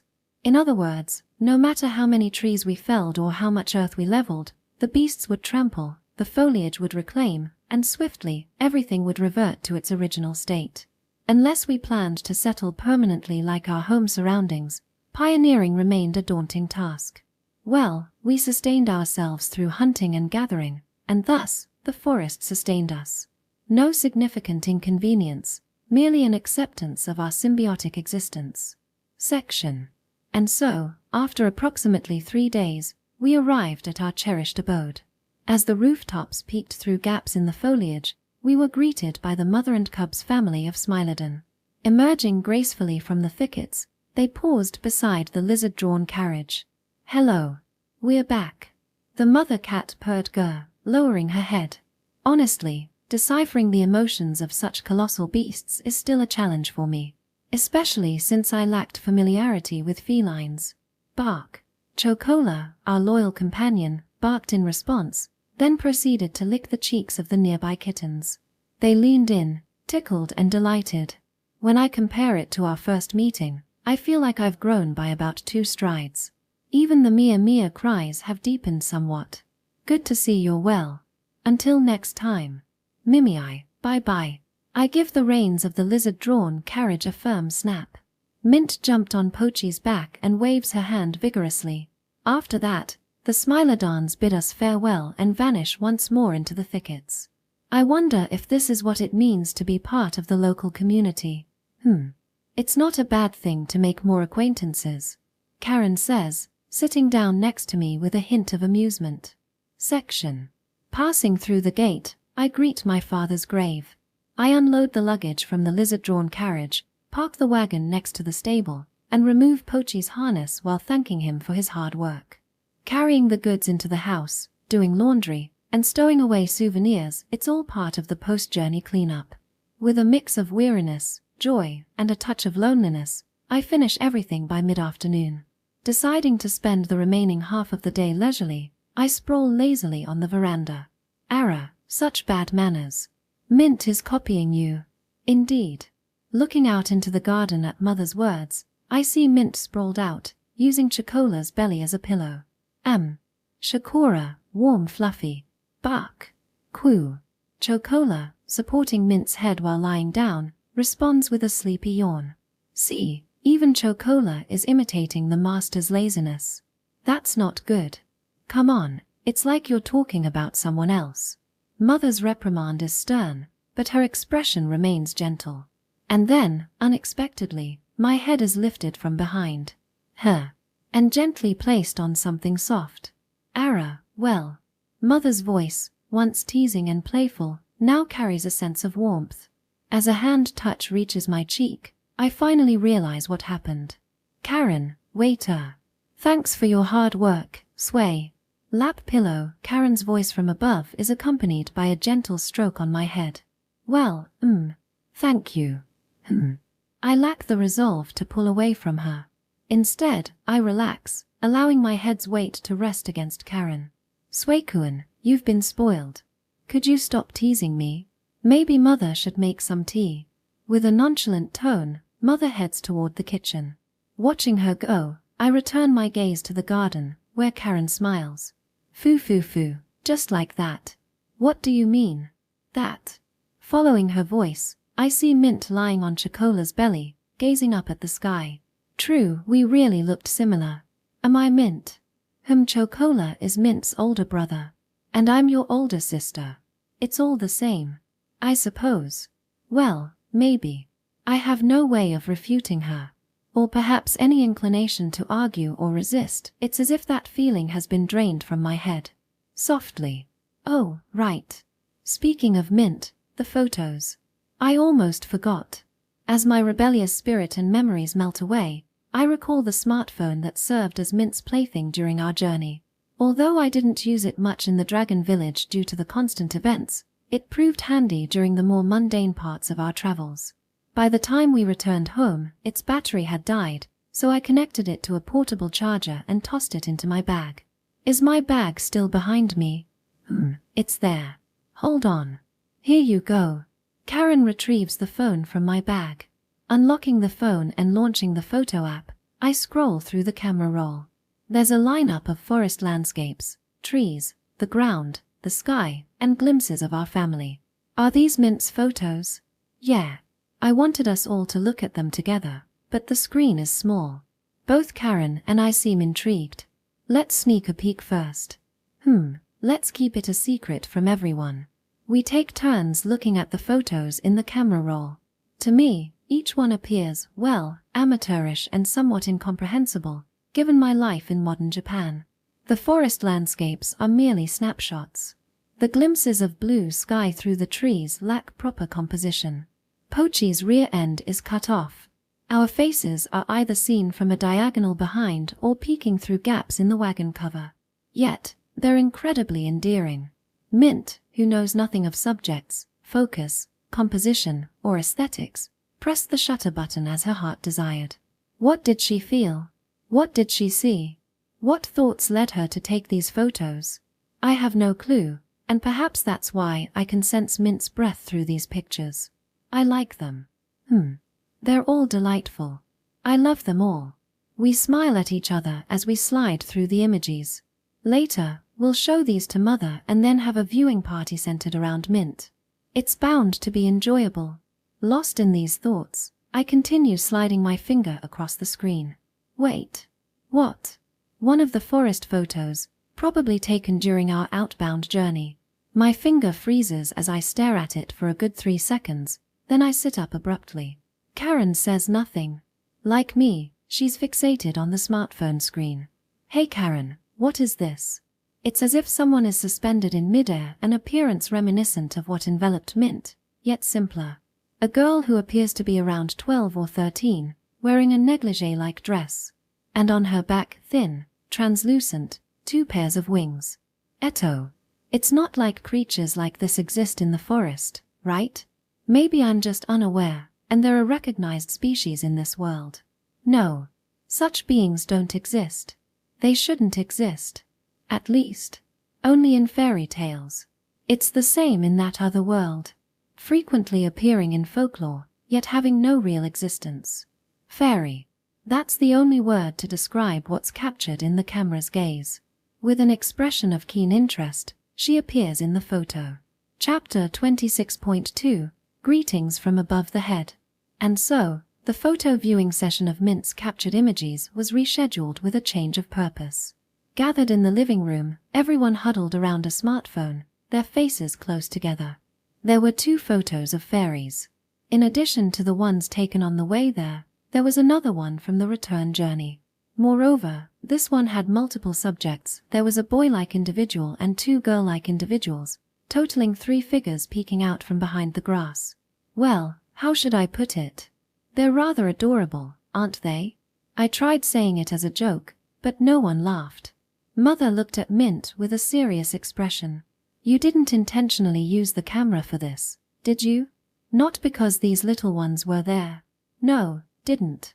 Strangers to Mint. Chocola, you didn't notice either? Kuwan. Both Mint and Chocola tilted their heads in curiosity. Karen had been lost in thought since earlier. Seeing everyone's reactions, I decided to ask what I wanted to know. Hey, about what's captured here. My understanding is that they're called fairies or pixies. In this world, what kind of beings are they? Well, I guess I'll start from the beginning to make it easier for Suekuan to understand. It was Mother who answered my query. These are indeed referred to as fairies in our understanding. They have tiny bodies about the size of a palm, with insect-like wings, and they take on a human-like form. They're mischievous beings found in fairy tales, myths, and folklore. Currently, there are no documented sightings, and there's no concrete proof of their existence. In other words, they're considered fictional creatures. So, even without concrete proof, there are people who believe in their existence. Especially as part of faith. Mother glanced at Karen, who remained lost in thought. Then, as if prompted by Mother's gaze, she began to explain to me. Among the elves, there's a legend that their ancestors were fairies. Even during prayers, there's a phrase that goes, "To our ancestors, the fairy king and fairy queen." I used to think it was just a tradition, and most elves don't believe in it. But the fact that most elves don't believe suggests that a minority still holds faith in this idea. I'd like to ask you too, Suekuan, about the camera. Is there any chance it was a malfunction? Even if it were malfunctioning, it's unlikely that such clear images would suddenly appear. However, since we're in this world, perhaps some magical influence started affecting the smartphone. Magic resides in all things animals, plants, earth, water, air, and even in inanimate objects like metals and gemstones. So it's plausible for a device like a smartphone to be affected. Mother crossed her arms and began to quietly contemplate. Magical influence, huh? Maybe Mint's magic power somehow activated through the smartphone, unintentionally creating these images. Or perhaps the unknown technology from this world inadvertently acted as an auxiliary for magic. If that's the case, what effects did it have? She assumed the demeanor of a researcher, lost in thought. We'd have to keep an eye on her, otherwise, she might forget about us. Maybe magic irregularly affected the camera's functionality. Mint's subconscious imagination vividly painted these images as if they were real. It's as if someone's deep consciousness within the family projected the fairy figures. And finally, Mother, raising her eyebrows, chuckles to herself. Perhaps something invisible became visible through the camera? Something invisible? I asked back. Do they usually remain hidden, perhaps through some form of magic? Yes. I think that's a possibility. Mother nodded emphatically. Indeed, the term fairy carries connotations of unusual creatures or improbable beings. For example, Chocola. The Cu Siths were once thought to exist only in legends and not in reality. Hence the name fairy dog. Bark. Sorry, Chocola. I used to think you were a Siberian husky mix. Chocola turned toward me, as if asking what was going on. I petted Chocola, who seemed content with the attention. You're quite the enigmatic creature, much like a coelacanth. It's said that even now, Beastkins fervently revere the Cu Sith because the revelation of its existence was a significant shock. Rather than the Cu Sith being deified, it turned out that what they believed to be gods actually existed. Karen chimed in, adding context to Mother's explanation. Ah, I see. So it wasn't that the Cu Sith became divine, it was that something they thought was divine truly existed. Of course, it likely began with some ancient beastkin receiving help from the Cu Sith, but since then, without any further encounters, it had been deified. In that case, fairies could also be undiscovered, unknown creatures that have yet to be discovered. Come to think of it, Mint seemed similar. Mint. The Alraun was also somewhat doubted to exist. However, aside from folklore, there were a few reported sightings, which made people think, maybe they do exist somewhere. There was even a theory that they were a subspecies of the man-eating plant mandrake. Seems plausible. Mother nodded and her expression indicates that she agrees with Karen. The Void Forest itself is a magical realm where human investigation has rarely ventured. It wouldn't be surprising if unknown species quietly inhabited it. And if they usually conceal themselves with magic, it's even less likely we'd stumble upon them. That theory seemed the most reasonable to me. Helheim Valley, a divine will's broth where creatures like the elusive Cu Sith resided. There is also the almost legendary Alraun whose existence is nearly impossible to confirm. Just like Chocola and Mint, perhaps fairies were no different. As we were coming to terms with this notion, an explanation was offered. Too bad. It's a bit different from merely hiding away. We're not using magic or anything like that. True. We're not intentionally hiding, we're just invisible. But it can't be helped. As the king and queen mentioned, sentient beings can't see us and only those without will be able to. Chempage. I don't really care if those folks see us or not. Well, I still want to chat. But you know, this house is peculiar. Indeed. This architectural style isn't common in human cities. And what are they doing, anyway? All peering into that board. Should I take a look? Is it safe? Won't it be dangerous? Oh, wasn't that the same board that caught the attention of Yamikada? Yes, it was making strange splashing noises. And Drizzle got really close to it. I stopped him. I thought it might be dangerous. Oh, it's not scary at all. So I'm fine this time. Wait, what? Ha. Who? What? What? Their gazes shifted toward us. Finally, the guys who were chatting on Mint's had finally noticed us. And so, representing the stunned Mother, the bewildered Karen, the confused Chocola, and the smiling Mint, I hesitantly asked the fairies. Ano, we can see you, but is that okay? Chapter 26.3, that is slightly off. The living room erupted into chaos. Kia, which fairy shouted that? Their tiny bodies darted around uncontrollably, their high-pitched shrieks filling the air. They crashed into the sofa cushions, raced across the table, and collided with the glass pane of the closed sliding window. They truly exist, Mother said, wide-eyed, her face a mix of surprise and wonder. Bark. Kuan. Chocola observed but unfazed. His eyes are tracking the fairy's movements. But remember, don't try to eat them, okay? What? Wait, it's inside my clothes. Stop. Karen squirmed as one fairy accidentally dove into her chest, struggling to get out. Sway, get it out. Me. No way, sticking my hand in there is. Amazing. Niexi, flying around. And Mint is innocently playing around happily. What happened now that we were able to see, what's supposed to be unseen? Magic. But there was no sign of it. And I can even feel magic power from fairies now. What does it mean? Wait, Mother, snap back. Bark. Chocola, wait. Don't try to eat them by mistake, okay? Where? Different colors. That one, green, that one, red. Yeah, mint, you're right. But for now, we need to calm them down. Quick, Sway. It's squirming. No, seriously, that's a high bar. How on earth do we manage this situation? I sighed, my head in my hands. For now, I want to help the agitated fairies. But how? Talking to them won't make a difference, and using magic to immobilize them seems cruel. They don't appear malevolent, at least they don't seem intent on harming us. As I pondered these thoughts, it happened. Calm down. A childlike yet solemn and mysterious voice echoed through the living room. The fairy who had bumped into the sliding window, the one with its head buried in the sofa cushion, the one attempting to hide in the kitchen corner, the one frantically fluttering on the table, and the one that had flown into Karen's chest, all of them abruptly froze and turned their faces in the same direction. And the speaker of those words was. Materializing as if from smoke, the figure settled gracefully into an empty seat on the sofa, smiling gently. The boy appeared to be around 11 or 12 years old. Although much larger than the palm-sized fairies, he still had a youthful demeanor.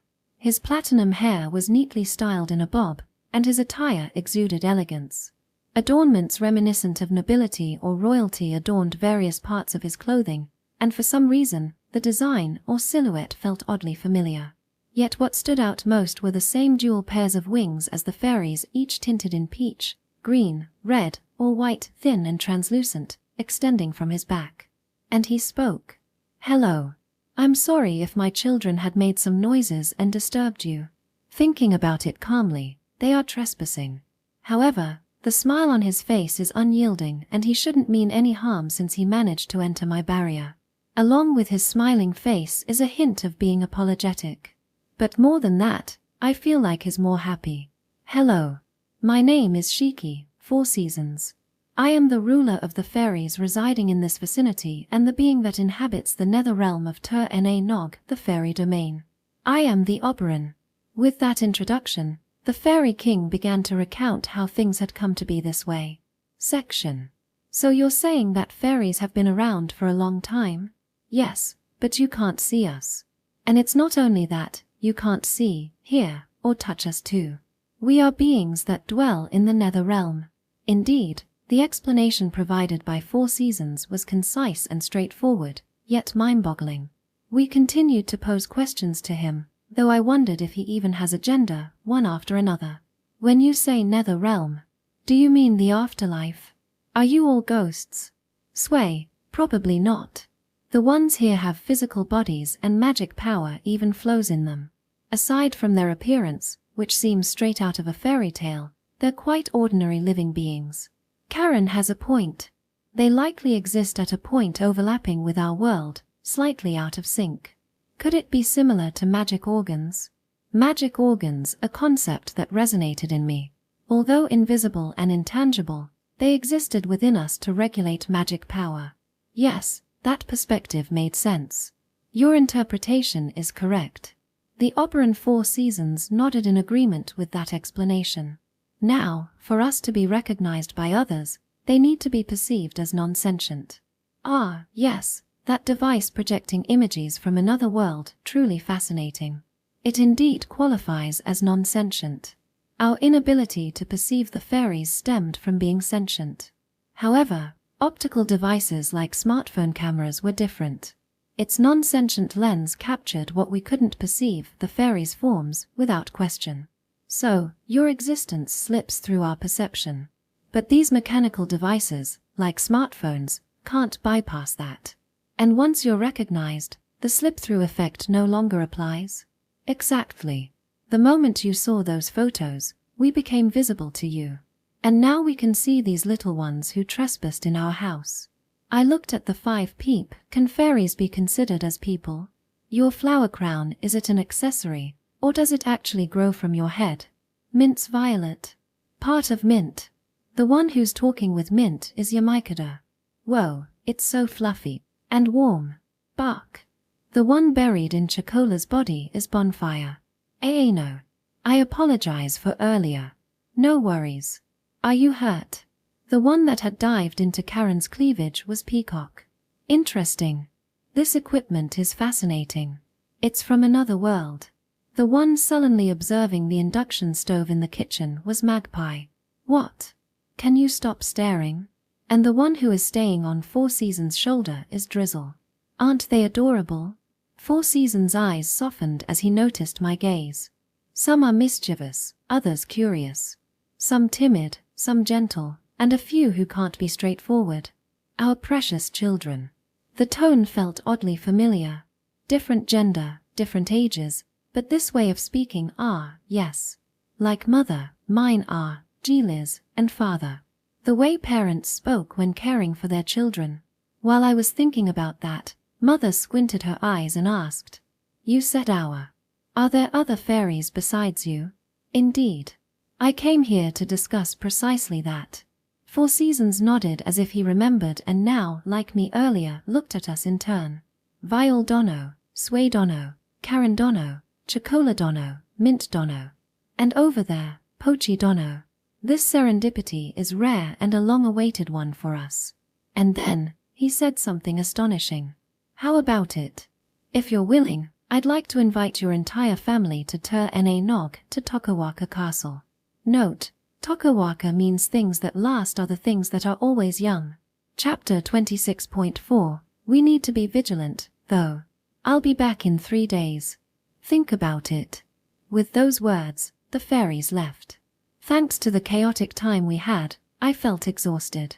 Yet, perhaps they felt the same way. It was a relief that there were no immediate conflicts, given the unexpected meeting. As the sun dipped below the horizon, night fell upon us. We gathered in the living room to discuss our next steps. Meanwhile, Mint slept peacefully in the garden. We had deliberately waited for her to rest. She had greeted the fairies with innocent delight, and I hesitated to burden her with the harsh conclusions that might follow. First and foremost, I'm concerned whether there's any danger. The fairies didn't appear malicious or ill-intentioned. But that didn't automatically guarantee safety. Back on Earth. In the other world, fairies are often defined as eerie beings with different values and reasoning than humans. There are tales of cruel consequences arising from that gap. Fairies using magic to transform humans close to them into plants or trees. Now they can be together forever or something like that. At least that's what is depicted in a game that I played, but that's also what fairies in the lore are like.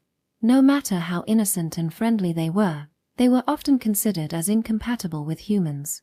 I see. I don't think we have that kind of folklore over here. Mother ponders as she tilts her teacup. We had recently transitioned from iced barley tea to hot black tea. As summer waned, evening became cooler and cooler. Taking a warm sip of tea, Mother continued. In our folklore, it's all about artisans receiving help while they sleep or lost children finding their way home safely with the guidance of fairies. And, as we discussed earlier, there are myths akin to elf ancestors or deities. However, I don't believe it's absolute. We should still conduct thorough research. True. What worries me most is the gap in ethics and values. Mint and Chocola didn't seem wary, so I'm inclined to trust that they have no ill intent. Bark. It means I'm relying on you. Bark. Our family dog, curled up at my feet, perked up when called. I gently stroked his head, wondering if it expected playtime. Speaking of which, you didn't even flinch when they touched your back. Kuwan. Bark. Considering your name includes fairy, perhaps you're more closely related than we thought. Bark. Chocola, eyes half closed in bliss, nuzzled my hand as I scratched his cheeks, observing it from the corner of my eye. Lastly, I worry about turning into Urashima Taro or encountering Yomotsu Hague. Urashima Taro? Yomotsu. What? They're Japanese folktales. Urashima Taro spent time in an underwater kingdom, only to return to find centuries had passed on land. Yomotsu Hague is a myth about a person who ate something in the realm of the dead, preventing him from returning to the living world. Sounds eerie. Listening to these tales, is that the norm of fairy tales in the world where Sway comes from? Not exactly. I think. Perhaps my focus on danger led me to mention such examples repeatedly. Indeed, we must consult the Fairy King beforehand.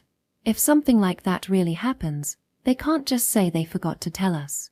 Let's have Liz come to us tomorrow. Like when we met the Alron Mint, perhaps a dragon might know something. Agreed. Although it's inconvenient for him, we could also take the opportunity to visit the royal capital. Perhaps the sealed archives hold some clues. By the way, what exactly is the sealed archives? The name sounds ominous.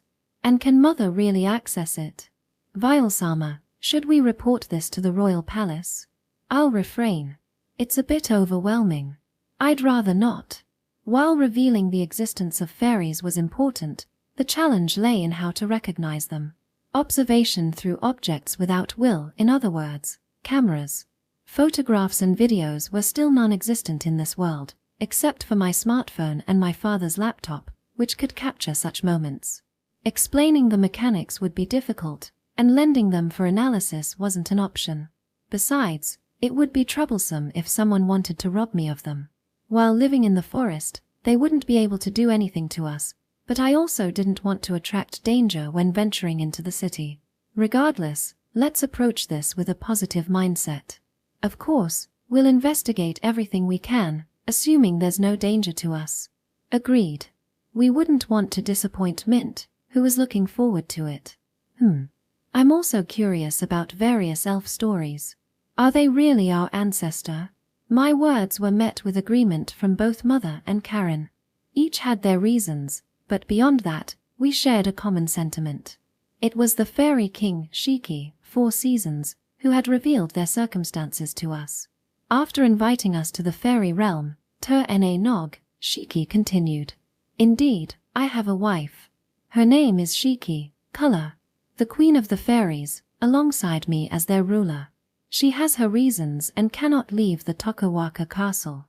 She has spent eternity within its walls, unable to see the mortal world. I want to show her the outside world, to let her experience it firsthand. His expression held both sadness and compassion, as if pleading with us. It didn't appear that he was lying. Chapter 26.5 Many flowers are blooming. For 3 days, we researched fairies as thoroughly as possible. I consulted Liz and other dragons, and Mother pored over books in the capital, exploring everything from legends to fables. Surprisingly, the conclusion we reached was a peculiar sense of reassurance. Maybe everything will be okay. What's astonishing is that there are almost no legends about fairies doing something evil. When faced with the irrational or mysterious, people naturally attribute it to unknown beings like gods, yokai, or fairies. For example, if it's cold in summer, it's because the gods are angry. If you suddenly feel sleepy after a meal, it's because a yokai drained your energy. If a cup falls and breaks, it's because a mischievous fairy played a prank. However, in this world, people don't include fairies in that category. While they attribute things to gods, supernatural entities, or monsters, they don't blame fairies. Despite their mischievous nature being similar to Earth's, fairies are seen as purely benevolent. They're considered bearers of blessings, bringers of happiness, and harmless beings. In Japanese term, they are like the god of fortune. That's how fairies are perceived here. Of course, just because negative stories haven't been passed down doesn't guarantee their innocence. Still, we decided to take a step forward and accept the invitation. Section. The one who came to fetch us was the fairy king, Shiki-san. 3 days later, in the afternoon, he appeared in our garden. After polite greetings, he manifested a mist-like distortion in space. This connects the mortal realm to the fairy realm, Nog. It's not dangerous, more like, do you understand what this is, Suekuen? Shiki-san smiled at me. I was astonished by the magic power flowing from the door and its ethereal form. It's of the dark attribute, distorting causality and connecting coordinates. Impressive. Suekuen, can you? In response to Mother's question, I shook my head. I understand the theory. I can grasp the spell. But reproducing it is impossible. The scale is too vast, and the necessary precision is too minute. Perhaps, in the future, after significant growth and mastery of magic, I might be able to achieve it, but how many more years would that take? Explaining this, Mother widened her eyes, while Karen was left speechless. Meanwhile, Shiki-san chuckled. Well, it's astounding that someone in a mortal body can even think of reaching this grand magic. As for me, I spend considerable time overcoming various constraints just to activate it. Yes, we're not beings who disregard the rules of this world. If we fall, we get injured, and severe injuries lead to death. After all, we're powerless, insignificant little winged insects. Shiki-san stepped to the side, gesturing toward the opening. So please, come inside. Everyone is waiting for you. At those words, we exchanged glances and nodded. Mother took the lead. Pochi carried Mint on his back, following closely. Chocola walked beside them, as if guarding. I held hands with Karen at the rear, protecting everyone's back. We moved forward and descended. The next instant, the scenery changed, the air, temperature, humidity, scent, and colors shifted. This was no longer our home garden. Where? Mint, riding Pochi's back, exclaimed with emotion. We, too, were left speechless. The road was lined with trees with colorful flowers blooming on both sides. To our right, cherry blossoms were dancing in the air, and intertwined with the cherry tree, drooped down from the branches, were wisteria. Ahead, lush hydrangeas. Around the hydrangeas, bellflowers added their vibrant hues. To the left, resplendent red spider lilies bloomed, and seamlessly blending with the spider lilies were chrysanthemums. Further ahead, camellias blossomed peacefully, and the camellia trees were surrounded by swaying daffodils. An impossible sight unfolded. Flowers of all 4 seasons, spring, summer, autumn, and winter, bloomed simultaneously. As we walked along the tree-lined path surrounded by flowers, we reached a castle. Smaller than Noah's mansion, yet more dignified and opulent, this building could be aptly described as a pristine white castle. Amazing, amazing, Kururu, bark. Karen's excitement, Pochi's squeal, and Chocola's enthusiastic bark filled the air. What did they see? Perhaps their lack of wariness allowed them to be more openly moved than me. Honestly, I, too, was deeply moved by this scene. Wow, you came. Thank you. Welcome. Why you here? We're delighted you accepted the invitation. Well, I suppose I don't mind welcoming you too. Bonfire, Yamikada, Peacock, Magpie, Drizzle, those fairies who had visited our home that day fluttered before the castle, circling around us. Yay, so fluffy. We meet again. Kuan, bark. Among them, Bonfire leaped onto Chocola's back, rubbing against him. Chocola accepted it without protest. Perhaps he thought of it as akin to a Smilodon cub cuddling up to him. Ano, about last time, I apologize. No need to worry. Peacock, the criminal who had nestled into Karen's chest before, now floated toward her with an endearing expression. Karen smiled faintly and nodded, saying, "Come here. You're welcome." Hee, I'm delighted. Peacock, though initially timid, brightened up and perched on Karen's head, clinging tightly. Yamikada, Magpie, and Drizzle, the other 3 fairies, greeted Mother or settled on Pochi's nose, eager to interact with us. I wonder when they managed to get ahead of us. The Fairy King, Shiki-san, stood before the door, assuming the same posture as before, waiting for us. Welcome to our home, the Tokawaka Castle. We sincerely extend our hospitality. Come this way. Chapter 26.6. Tears. Drop there. Straight ahead from the castle entrance, there was a grand hall with 2 thrones arranged at the back. Among them, the figure seated on the right side, rising as soon as we arrived, was addressed by the Fairy King, 4-Season-san, Shiki. Color, Shiki, here they are. These are the guests from the mortal realm, the honored beings who reside in the forest. Their names are Shiki, 4 Seasons, and Shiki, Color. Strangely enough, our ears could distinguish between the 2 names just by hearing them, even though they sounded the same. The Fairy Queen, Color-san, Shiki, walked gracefully toward us from her throne. Her appearance resembled that of an 11 or 12-year-old girl. Her ash-silver hair, contrasting with 4-Season-san's platinum color, flowed in gentle waves, reminiscent of mercury frothing. The wings on her back, 4 pairs in total, shimmered with iridescent hues, as if all the colors of the world were harmoniously woven together. Yet, It was her slender silhouette in the opulent dress that truly caught my attention. The design, fit for a queen, was adorned with intricate decorations. But this, could it be? Welcome. Thank you for coming, she said, interrupting my wide-eyed astonishment with her greeting. My apologies for imposing my whims on you. And from the depths of my heart, I express gratitude. To think you've come to this foreign place. However, even her greeting faltered midway. Color. Oh. 4Seasons-san looked puzzled as she addressed her, but her gaze shifted to Mint, who sat beside me. Bark. Doc. Bark-chan. It's Bark-chan. She started at Chocola. Oh, Bark-chan. What an adorable creature. I can't believe I'll get to see one with my own eyes again, Color-san exclaimed with emotion as she rushed toward Chocola. Seating herself in front of the dog, her lips trembled as she looked up at us. Ah, would you allow me to pet him? I noticed the expression on her face, the tone of her voice, and what lingered in the corners of her eyes. Chocola. Is it okay?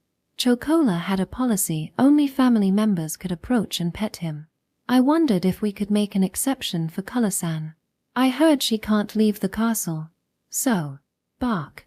In response, Chocola barked once, as if saying, understood. Then he closed the distance, gently offering his head for her to touch. Color-san extended her trembling hand and timidly stroked Chocola's head. It was a mix of nostalgia, confirmation, and genuine affection. Ah, it's warm and soft. Thank you, Bark-chan. Thank you. Clink. Tears welled up and escaped from the corner of her eye. It rolled on the floor with a clattering sound. Like a precious teardrop gem, infinitely transparent. Section. Having finished petting Chocola, Color-san stood up. Apologies for showing you an odd side of me. My name is Color, Shiki. I am the ruler of the Tokawaka Castle and the overseer of this realm of Nog, the fairy queen, the Titania. Her pleated straight skirt swayed as she gracefully bowed. Despite her youthful appearance, she exuded regal elegance. Beside her, the Oberon 4Seasons-san casually picked up the tear-shaped gem from the floor and addressed us. We have prepared a welcome for you over there. Let's do proper introductions there. Although, I understand it might not fully satisfy your curiosity. However, despite his modesty, we couldn't help but express our admiration at the meal laid out on the table in the room where we were guided. Incredible. Indeed, there was no trace of animal-derived foods like meat or fish. Instead, the plates were filled with an array of fruits and vegetables. Apples, oranges, bananas, grapes, mangoes, papayas, and pineapples. Kiwis, melons, loquats, lychees, strawberries, pears, and peaches. Tomatoes, cabbage, broccoli, lettuce, celery, carrots, bell peppers. There were also staples like corn, potatoes, and various nuts, all properly cooked. Freshly baked baguettes filled a basket. Wooden cups held honey and fruit juice. And the aroma in the air hinted at grape wine. Where? Kurururu. Mint beamed with delight, and Pochi neighed happily. For us, this unexpected hospitality was truly remarkable. Thank you. It's not easy to find such variety in the forest. Right, Sway. I've never seen about half of these fruits before. Seasons don't seem to matter here, it's just amazing. Our children prepared this for you. Everyone, introduce yourselves. As 4Seasons-san spoke, the fairies gathered around us, eager to share their pride. Hee, behind the castle, we cultivate all sorts of fruits, said Peacock, who is perched on Karen's shoulder. Which one do you like? Maybe the juice? Asked Yamaikada, perched atop Mint's head. See you Sith should be able to enjoy some too, so look forward to it. Bonfire, riding on Chocola's back, grinned. I'll let you know how it's different from the grass around here. Drizzle, wearing a floral wreath on Pochi's horn, raised her nose proudly. And the grape wine, I brewed that myself. I'd be delighted if you could taste it, added Magpie, who had keenly approached the alcohol. I glance at them sideways and express my gratitude to 4Seasons-san and Color-san. Thank you very much for such a lavish offering. Everyone is delighted. The two of them respond with gentle smiles. You can still go back even if you eat them, so rest assured. We don't have meat or fish, but please bear with it. We can't interfere with sentient beings, so it inevitably turns out this way. Prompted by their encouragement, we take our seats. And so, the festive banquet begins, lively and full of joy. Chapter 27, Fairy Tale Has Lost. Chapter 27.1, Once upon a time, a long time ago. And so, the lively feast began. Ano, please try this as well. Delicious. But wait. There are so many varieties, my mouth can't keep up. Yes, we excel in earth magic, so brewing is our specialty. I see. Even though it's a new wine, it has a delightful aroma. You know, fruits are packed with nutrients. Look, see, Yusith brought something edible. Nom. You have quite the appetite. Let's add another flower wreath. Kyurururu. What about this one? It's a bit sour, but it'll boost your energy. Tasty. Wanakada. Wanarikada. Drink. Together. The fairies were overjoyed, each one fully engaged. Karen had taken a liking to Peacock. When they first met, Peacock had panicked and flown into Karen's chest. Magpie was deep in conversation with Mother. Apparently, Magpie was quite knowledgeable about scholarly matters. Bonfire seemed to fancy Chocola. And Chocola didn't seem to mind either. Perhaps he saw Bonfire as a cute little creature. Drizzle, despite her curt tone, was generously giving flower crowns to Pochi. Maybe she was just shy around new people. And then there was Yamaikada, diligently caring for Mint. Mint's head seemed to have won her over, as she perched on it all the time. Wait a second. Did I get left out? As I chewed on a grape, a slight feeling of loneliness washed over me. But everyone else looked so happy, so I decided to silently enjoy the scene. Seeing 4 Seasons San and Color San similar to me, silently and smiling while watching, I felt we should be in the same position. Honestly, the fruit here is delicious. It's almost as if. Section. Eventually, everyone's bellies were full, and the lively atmosphere settled down. Pochi rested in a corner of the hall, and Mint leaned against Pochi's belly, dozing off. Meanwhile, perhaps bored, Chocola playfully placed his front paws on my lap. You're really energetic. Bark, bark, bark. As I absent-mindedly picked at the leftover nuts on my plate, Chocola nosed around, trying to sneak a taste. I gently stopped him and popped a nut into my mouth. And then, Mother set down a cup of wine and turned her gaze toward the two at the head of the table. 4 Seasons San and Color San. It's curious how we can distinguish between names with the same pronunciation. There's something I'd like to ask both of you. The Fairy King, 4 Seasons San, smiled calmly and faced Mother. Yes, your curiosity is well-founded, Viol Dono. In fact, Karen Dono, Sway Dono, we invited you to this castle with a specific purpose. Namely, we want you to learn about us. Next, the Fairy Queen, Color-san, regarded us with a slightly dazzling gaze. You two are among the very first humans to visit here since our inception. You're beings who transcend the world's constraints. No, you're the ones who revealed a way to bypass those constraints. Mother narrowed her eyes. Exactly. Constraints. When you created the portal to come here, you mentioned that word, didn't you? Viol Dono was a renowned mage, after all. Your insight is impressive. Then Karen asked her own question. I also have something I'd like to inquire about. Among us elves, there's a legend that our ancestors were fairies. Is this merely a fanciful tale turned tradition, or is there truly a connection between you and us? Her expression held a touch of anxiety. Understandable, considering we were discussing her origins. Where do her roots truly lie? We were born in the distant past. 4 Seasons San began, and his voice carried a solemn weight. I noticed that the adorable little fairies had vanished from the room without me realizing it. Mint and Pochi slept soundly, while Chocola had become quiet, sitting on the floor.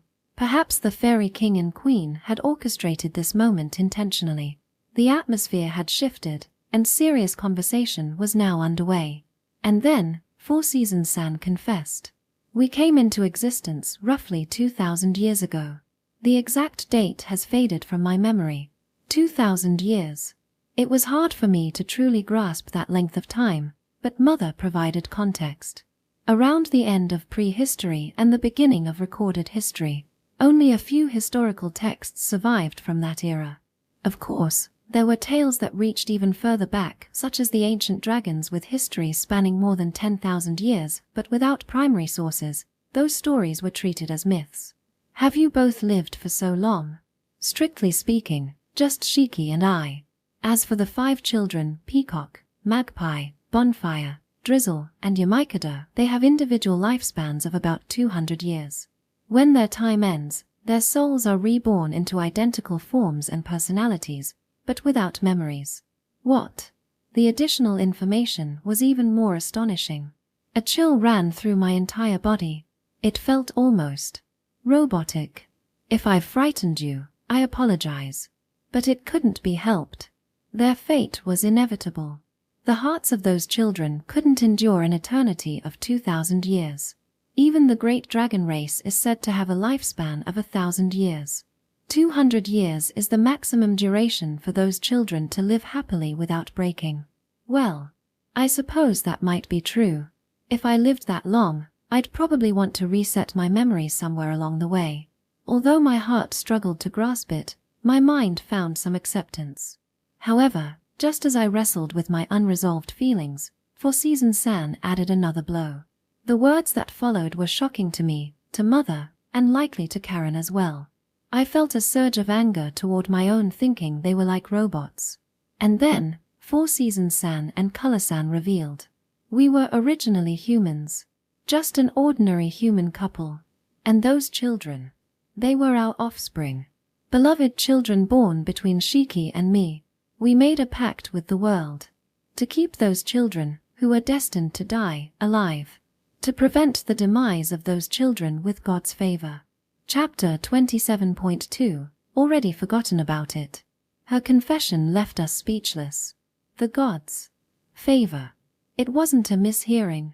That's the name of the disease. For me, for our family, it's accursed, that.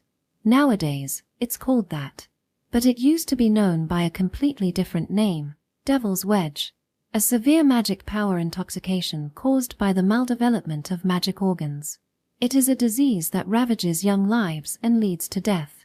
The Fairy King, Four-Season-San's voice was heavy. That disease is quite rare in this era. They say it's seldom seen in children. But when we were human, many children died from having the Devil's Wedge driven into them. The Fairy Queen, Color-San, also lowered her long lashes. Still, it was unusual for all 5 children to be afflicted at the same time. I don't remember it well, though. You don't remember? Yes. Our memories when we were still humans are rather hazy. They're blurry and, like moth-eaten, have gaps. We can't even recall our names from when we were humans. There was a strong sense of resignation on Color-San's face rather than sadness. Well, there's a reason for our memories being like that and why Devil's Wedge has become a rare disease. We used magic to cure our children. Constraints. Mother murmured, her voice heavy and filled with awe. Ancient texts mention divine magic from the Age of Gods and the ancient mages. They said that there once existed a miracle that could interfere with the world's laws. Now it's forbidden. No, it's a lost grand magic. You know it well. I researched it long ago when it became necessary. In the end, I couldn't even graze its tail with my fingertips. Four-Season-San's admiration was met with a self-deprecating response from Mother. She must have sought that knowledge for my sake in the past. I barely understood that performing grand magic requires a contract with the world. A contract, in essence, means constraints, strict conditions, or imposed costs for constructing magical formulas. Yes, precisely. Four-Season-San and Color-San both smiled in unison. Their expressions held a mixture of pride and emptiness as they continued. We used grand magic to cure our children's illnesses. The diseases were healed, but in exchange, our family was remade. We became entities that fell between the cracks of the world's adult perception, the correction, repaint. Is that so? The price of healing the children's illnesses? To escape from the gods' favor. They became fairies, their entire family. Everyone was speechless. My, Karen, and even Mother. Especially Mother, who bit her lip, her gaze lowered. I imagined it. If 13 years ago, me, the son's illness had remained incurable. If there were a way before us, similar to what Four Seasons-san and the others had done, would we have made the same choice? The cracks in the world's repaint. So that's how it is. Mother spoke, shaking off her thoughts. I understand. Fairies remain unseen by humans due to the repaint. In other words, the ancient grand magic is the repaint, an act that interferes with the world's coherence, rewriting its laws. However, the spellcaster is also entangled and distorted by the rewritten rules. Exactly. It's only natural that such magic is lost to the world. If it were used excessively, the planet would cease to exist. Well, perhaps the very mechanism of grand magic itself underwent a repaint. An analogy would be like exploiting a glitch in a video game. Items multiplying due to exploiting a bug or similar tricks. But using a bug also risks corrupting the save data. It might even break entirely. To prevent that, patches are applied or something like that. Perhaps, during that transition, did the conditions for receiving God's favor change? I mean, even the name of the illness shifted from Devil's Wedge to God's favor. Vile Dono, your insight is keen.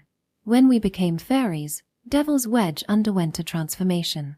It became a rare disease known as God's favor, affecting only a few patients. Of course, this is something you humans would know. As I listened to Mother's analysis and their response, my mind struggled to process it all. What these individuals, the fairies, had done was both immense and incomprehensible. Their actions were driven by love for family, and I couldn't blame them. Yet, at the same time, I was astonished by the extent of their deeds. Their grand magic hadn't caused unhappiness among humanity, nor had it resulted in casualties. Still, the audacity of altering the very fabric of the world made me shudder. But most terrifying of all, if I were in their shoes, I think I would do the same, without hesitation, to save my family. Mother, Karen, Father, they would probably do it too.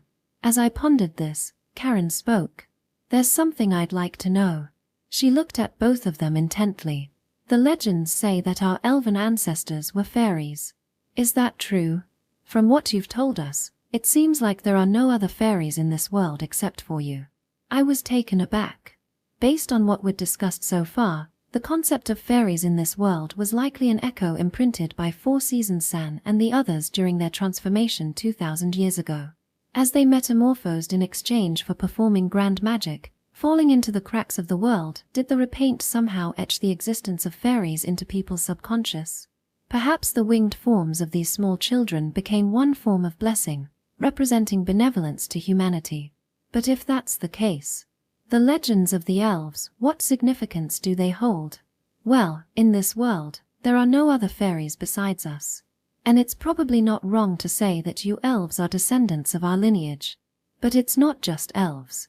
Even the Bark-chan and the little girl, the fairy dog Siyu Sith and the blood fairy Alron, they all share something akin to our essence. Even Chocola and Mint. Bark. Chocolate, who had grown tired of playfully nipping at my feet, looked up curiously when his name was mentioned. I glanced at Mint, who was peacefully resting nearby. Then I turned to Color-san. Her gaze encompassed Karen, Chocola, and Mint, shimmering with an affectionate light. She spoke, her expression a mix of laughter and near tears. Intuitively, I somehow understand. You elves are likely connected to our bloodline from our former relatives.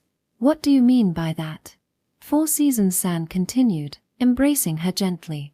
I believe you elves carry our bloodline in your ancestry. As for Siyu Siths, perhaps it was our pets that adapted to the wild. Alron, being a plant, is more speculative. But I vaguely recall my past as a researcher, so maybe I even created the Alron species. His tone was matter-of-fact, yet behind it lay a contradiction. We remained silent, unsure of what to say. Four Seasons-san and Color-san exchanged smiles. These once humans, now eternal fairies in the forms of 11 or 12-year-old children, seemed to have transcended everything. Their lips traced an arc, as if they had reached a profound understanding. Whether it's blood relatives, pets, or subjects of research, we probably left such things behind when we transitioned to this existence in the present world. But I apologize, the details have faded from our memory. Their words pierced our hearts mercilessly, accompanied by their gentle smiles. Chapter 27.3 It's not like we're sad. Silence enveloped the place. As humans, we lacked the right words to say to the fairies. The fairies, in turn, observed the humans with gentle curiosity. Finally, it was the fairy queen, Color-san, who broke the silence. Thank you for making those faces. It's okay though, you don't have to make those faces. She said so with a voice carrying the wisdom of 2 millennia, completely contrasting with her childish voice. We don't consider ourselves unfortunate. Quite the opposite, really. We feel blessed. After all, we've spent 2,000 years happily living alongside my husband, children, our family, don't we? The Fairy King, 4 Seasons-san, also nodded leisurely. Indeed. While memories of our human past are fragmented and missing, there's one thing I know for sure. We chose this path willingly, we have no regrets. Even if time were to rewind, we'd make the same choice and live in the same way. What about your children? Do the other fairies know about this? They're aware. I couldn't help but ask, and I received an immediate and unwavering reply. Our origins, the creation of the fairy realm known as Nog, and how we've spent these 2 millennia, it's all part of our consciousness. But we don't dwell on it. In fact, our children care more about me and my wife. Our children are remarkable, you see. His expression softened, akin to a doting father. So, if possible, we'd like to be treated normally. You are the world's first beings to recognize us. We hope they'll enjoy their existence being recognized. We hope they'll laugh and find happiness. And please do the same for us. Color-san chimed in, her smile reflecting a mother's love for her family. Your kindness is evident just by observing you. You thought of us, didn't you? But that's precisely why I have a request. Please play with those children. That's all I ask. Yes, meeting you for the first time was fortunate. Indeed, incredibly fortunate. They took a look at each of us and smiled. There's something you should know. This eternity we've enjoyed, it might end unexpectedly. As long as we remain within the fairy realm of Nog, we won't age or die. But external interference changes everything. That's exactly what's been bothering me for a while. I remembered our conversation with 4 Seasons-san before arriving at this castle. If we fall, we get injured, and severe injuries lead to death. I had assumed it was merely to reassure us, to alleviate our wariness. I thought they only wanted us to understand that they weren't dangerous. But it was different. Very different.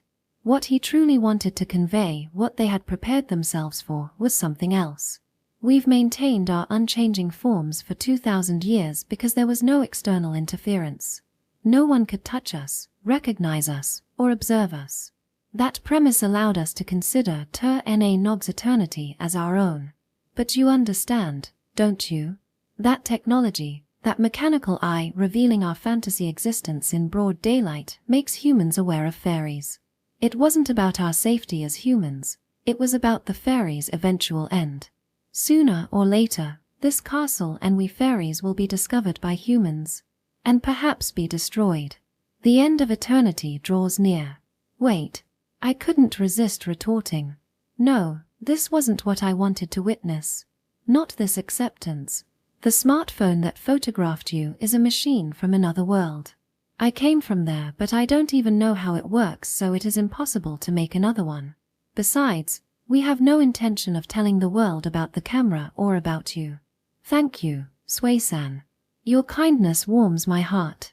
However, even so, the path has been opened.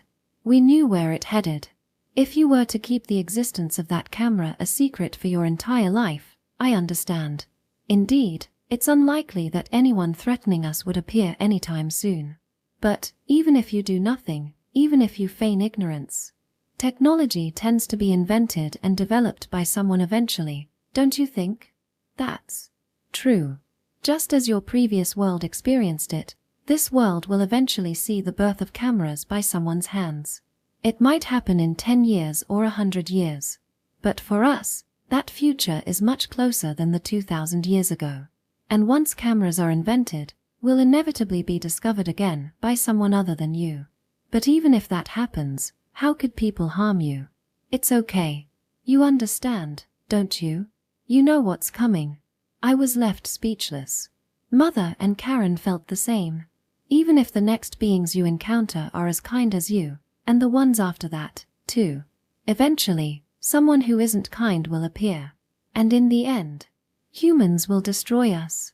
We're just 7 vulnerable fairies in this world. We were the ones who made you realize this. That's not true, Suedono.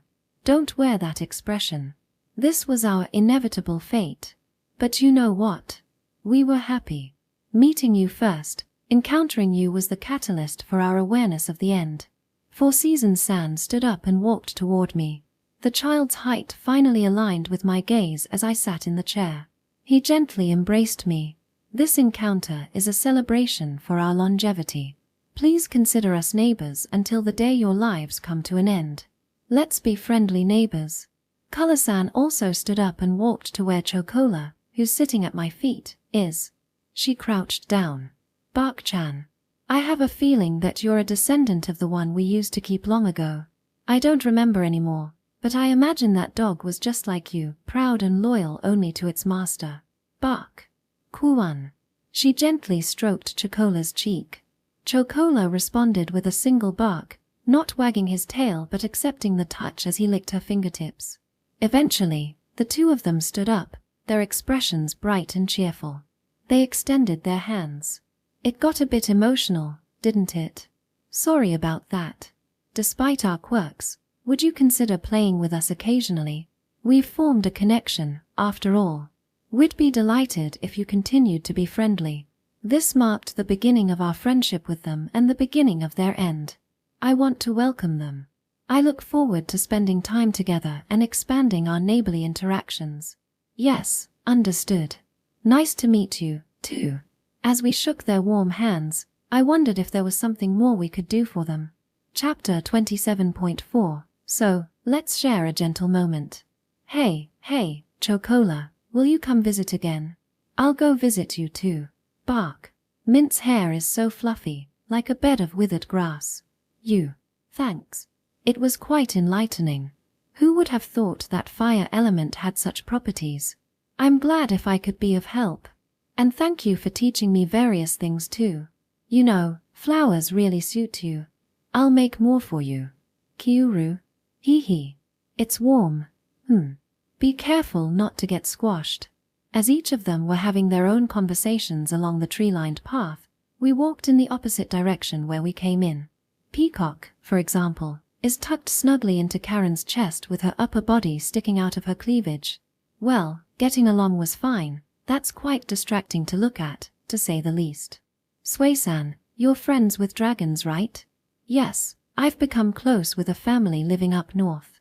As for me, I'm having a conversation with the fairy queen, Color-san. While we had heard that she couldn't leave the castle, it was more accurate to say she can't leave the fairy realm of Tur-Na-Nog. And so, she's also escorting us to the gate like this. If you don't mind, could you introduce us to them? I don't.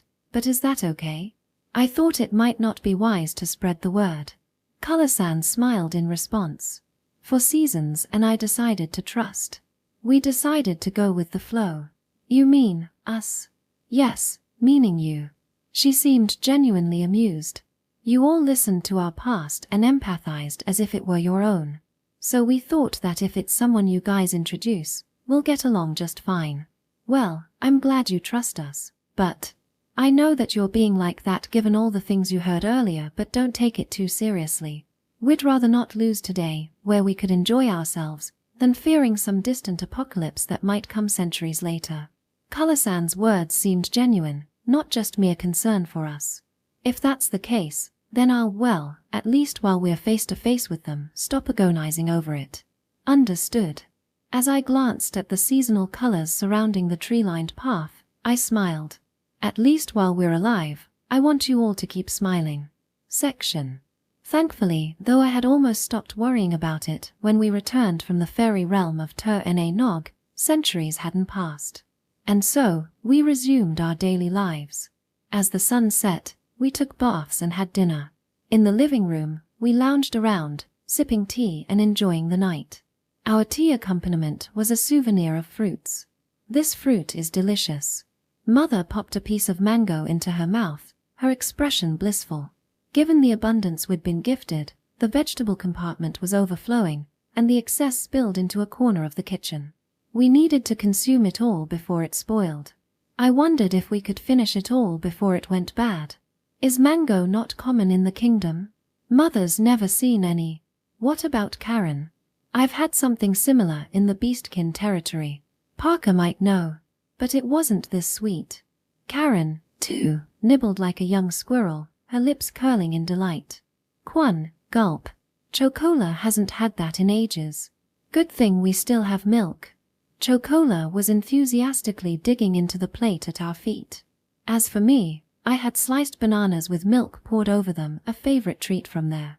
Is it tasty? Bananas and milk go well together. Maybe I'll make banana shakes tomorrow. Not only us, but Mint should also be delighted. Gulp. By the way, do you remember when there was a flower wreath on Pochi's horn in the dragon village? Karen asked while swallowing her mango. Mother tilted her teacup and smiled wryly. Yes. It was probably the work of Drizzle-chan.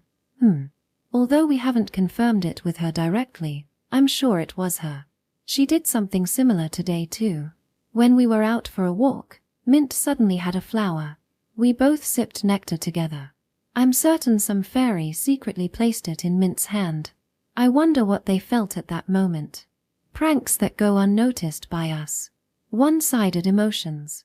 Surely, they've carried this burden for 2,000 years.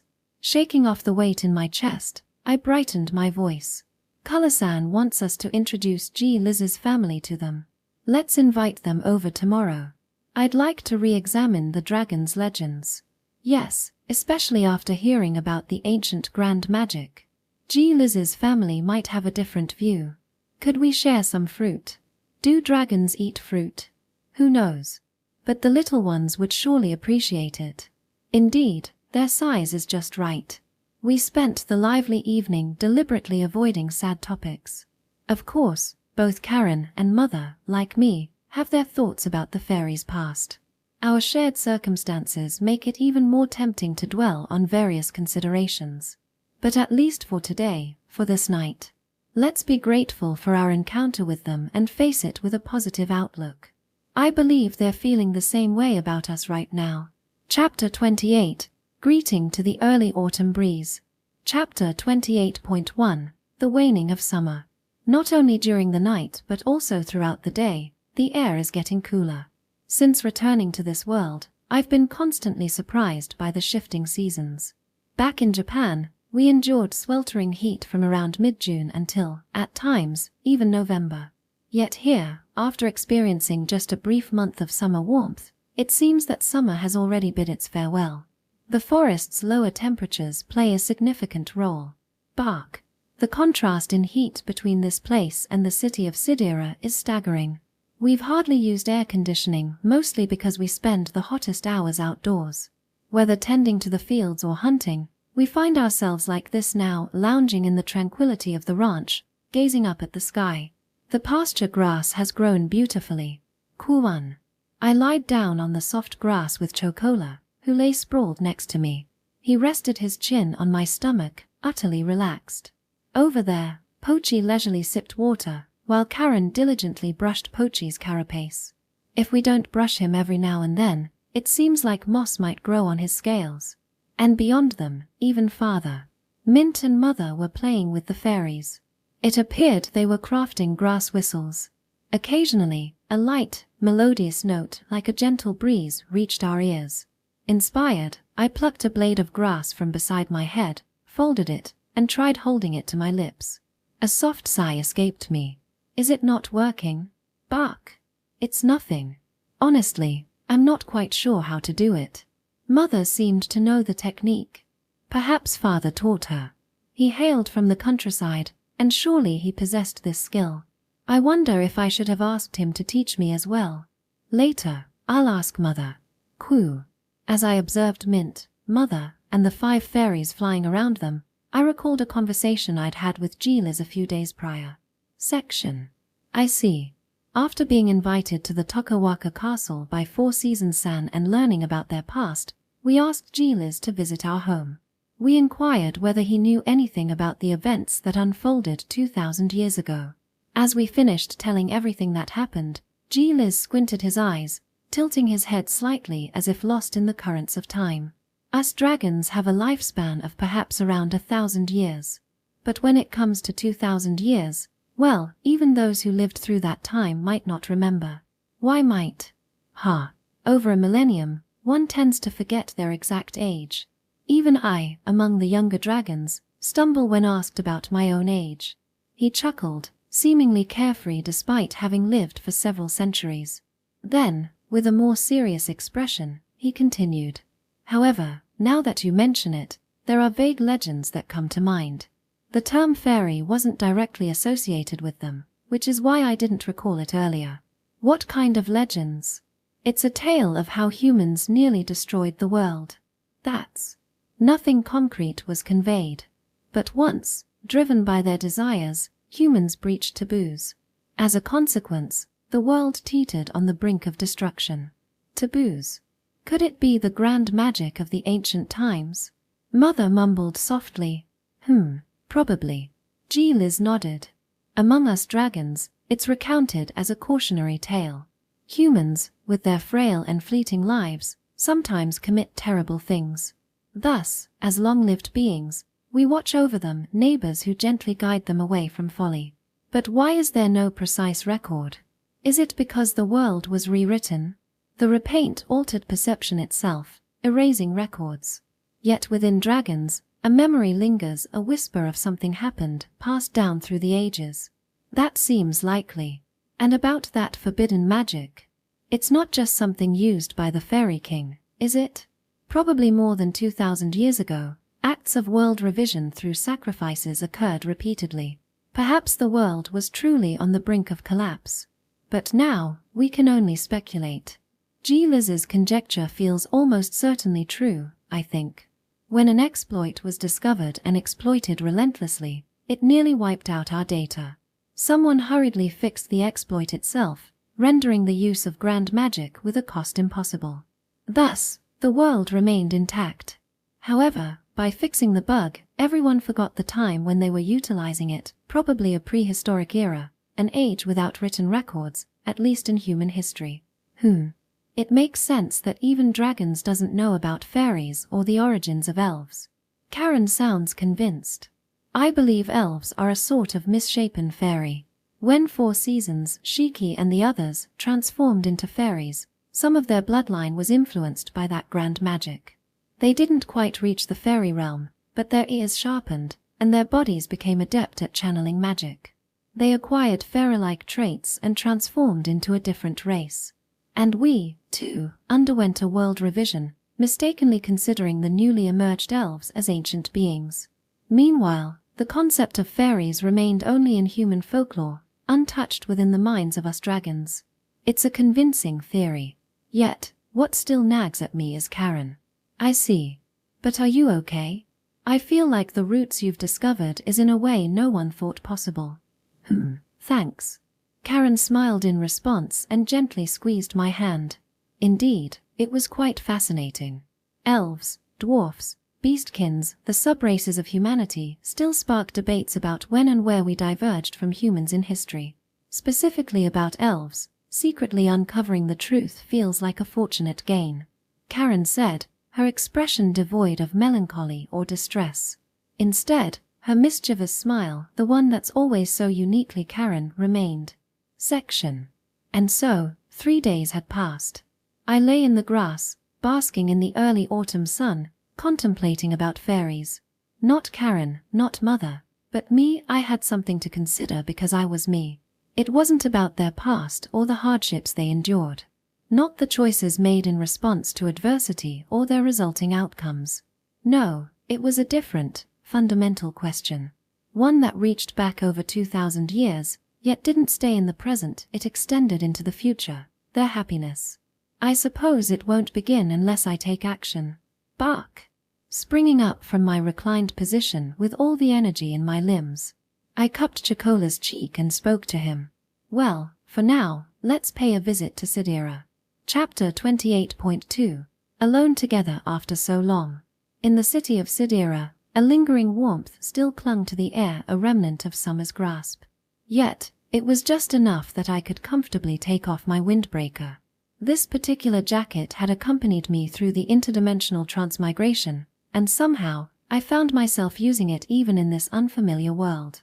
Its enchantment of indestructible ensured it never deteriorated, and occasional washing sufficed to keep it clean. Incidentally, few ever commented on my windbreaker. If they did, it was usually a mild observation like, interesting design. Amid the variety of clothing materials prevalent in this world, some crafted from scales of mythical creatures or reinforced with exotic materials, the humble polyester gabardine hardly stood out. It's been a while since we've been alone together. Bark. Only me and Chocola went to Sidera. Normally, Karen or Mother would come with us, but now that the fairies are visiting rather frequently and are kind mischievous, I had to ask them to stay behind with Mint. It reminds me of when we first returned here. Kuwan. Despite the bustling streets, an odd sense of déjà vu settled over me. Familiarity, perhaps. Yet, being surrounded by family had become routine, so being alone with Chocola didn't evoke loneliness. Instead, it felt liberating, a lack of restraint. Well, until I inevitably started missing home. Then, perhaps I'd stretch my wings a bit more. Not exactly a vacation to spread one's wings. Bark. As we strolled along the main street, occasional greetings reached us. Oh, alone today, or fresh vegetables arriving soon, come by some, or hey there, Swaykuan, have a good day. No, you, why is this guy bowing to me as if I'm going to beat him up? Among the young adventurers, it seems like strange rumors about me had spread. Who started these strange tales? They said I beat up an old adventurer who was giving me a hard time, or I usually brought S-class monsters' corpses into the guild or things like those. Seriously, I admire you. Carrying a mutant into the guild, your existence itself is a legend. Ah, yes. I'd forgotten about that. Ah, yeah, thanks. I mumbled, shaking hands with the enthusiastic admirer. Finally, we reached our destination. The Adventurers Guild is now just around the corner. Ever since they purchased the land in early spring and hurriedly constructed this building, it now housed not only the guild but also the Royal Academy of Magic Arts, Boundary Fusion Phenomena Research Bureau, Sidera branch. And there is where Grandma Seralind works. Section. We were escorted by the receptionist and led to her office. To my surprise, another familiar face awaited us in addition to Grandma. Hey, Suit Kai, Chocolin, long time no see. How have you been? Lila-san, hello. But why are you here? Lila-san, the Isekai Gyaru, or close enough to it, worked as the guild's receptionist. Since early summer, she'd been assigned to the Border Town Development Department, the department responsible for implementing my proposal on food production and distribution. So, in a way, I owed her continued gratitude. She's been keeping me company during tea breaks. Grandma Selarind said with a calm smile on her face. She looks younger than my own mother, so with Lila-san here, it looks like a friendly chat of some girls. It was an odd pairing, reminiscent of characters from a manga, a lady of the inner window and a Gyaru. Isn't Lila-san supposed to be working? Oh, it's fine. I'm always the go-between for Granny here. Taking a little extra time won't harm my duties, right? Well, since you are fine with it, I will say no more. Grandmother serves as our liaison between the Hateno family and the kingdom. Given her position, she needs to maintain close communication with the development department. So, technically, it's work-related. As I sat onto the sofa, a staff knocks and enters. He brings me tea and places a saucer of milk for Chocola, who sits primly, ears perked up. He's not very friendly with strangers, but at times like this, he's all proper. Thank you. Bark. The young male staff member bows with a smile and leaves the room. Is this a serious matter? Maybe I should leave. No, it's fine. I don't think it's a secret. Ah, got it. I'll take it easy then. Lila-san grins, tilting her teacup. Grandma, on the other hand, watches her with a gentle smile. Perhaps she's looking at her like a grandma looks at her granddaughter. Lila-san is very likable, both to elders and young ones. I also savor the aroma of the tea. The cinnamon-sprinkled black tea warms my chest, and I almost. So, Suikai, I heard you finally got together with Karen-chan? Cough. I choke. Thankfully, I managed not to spit out the tea. Why does she bring this up out of nowhere? Well, we were actually surprised. We all thought you two were already a couple. Childhood friends, right? It's lovely. Wait, where did you hear that? I don't remember making it public. Well, I wonder. Lila-san grins mischievously. Behind her, at the office desk, someone averts her gaze. Grandmother? Why are you looking away? What's going on? Naya haha.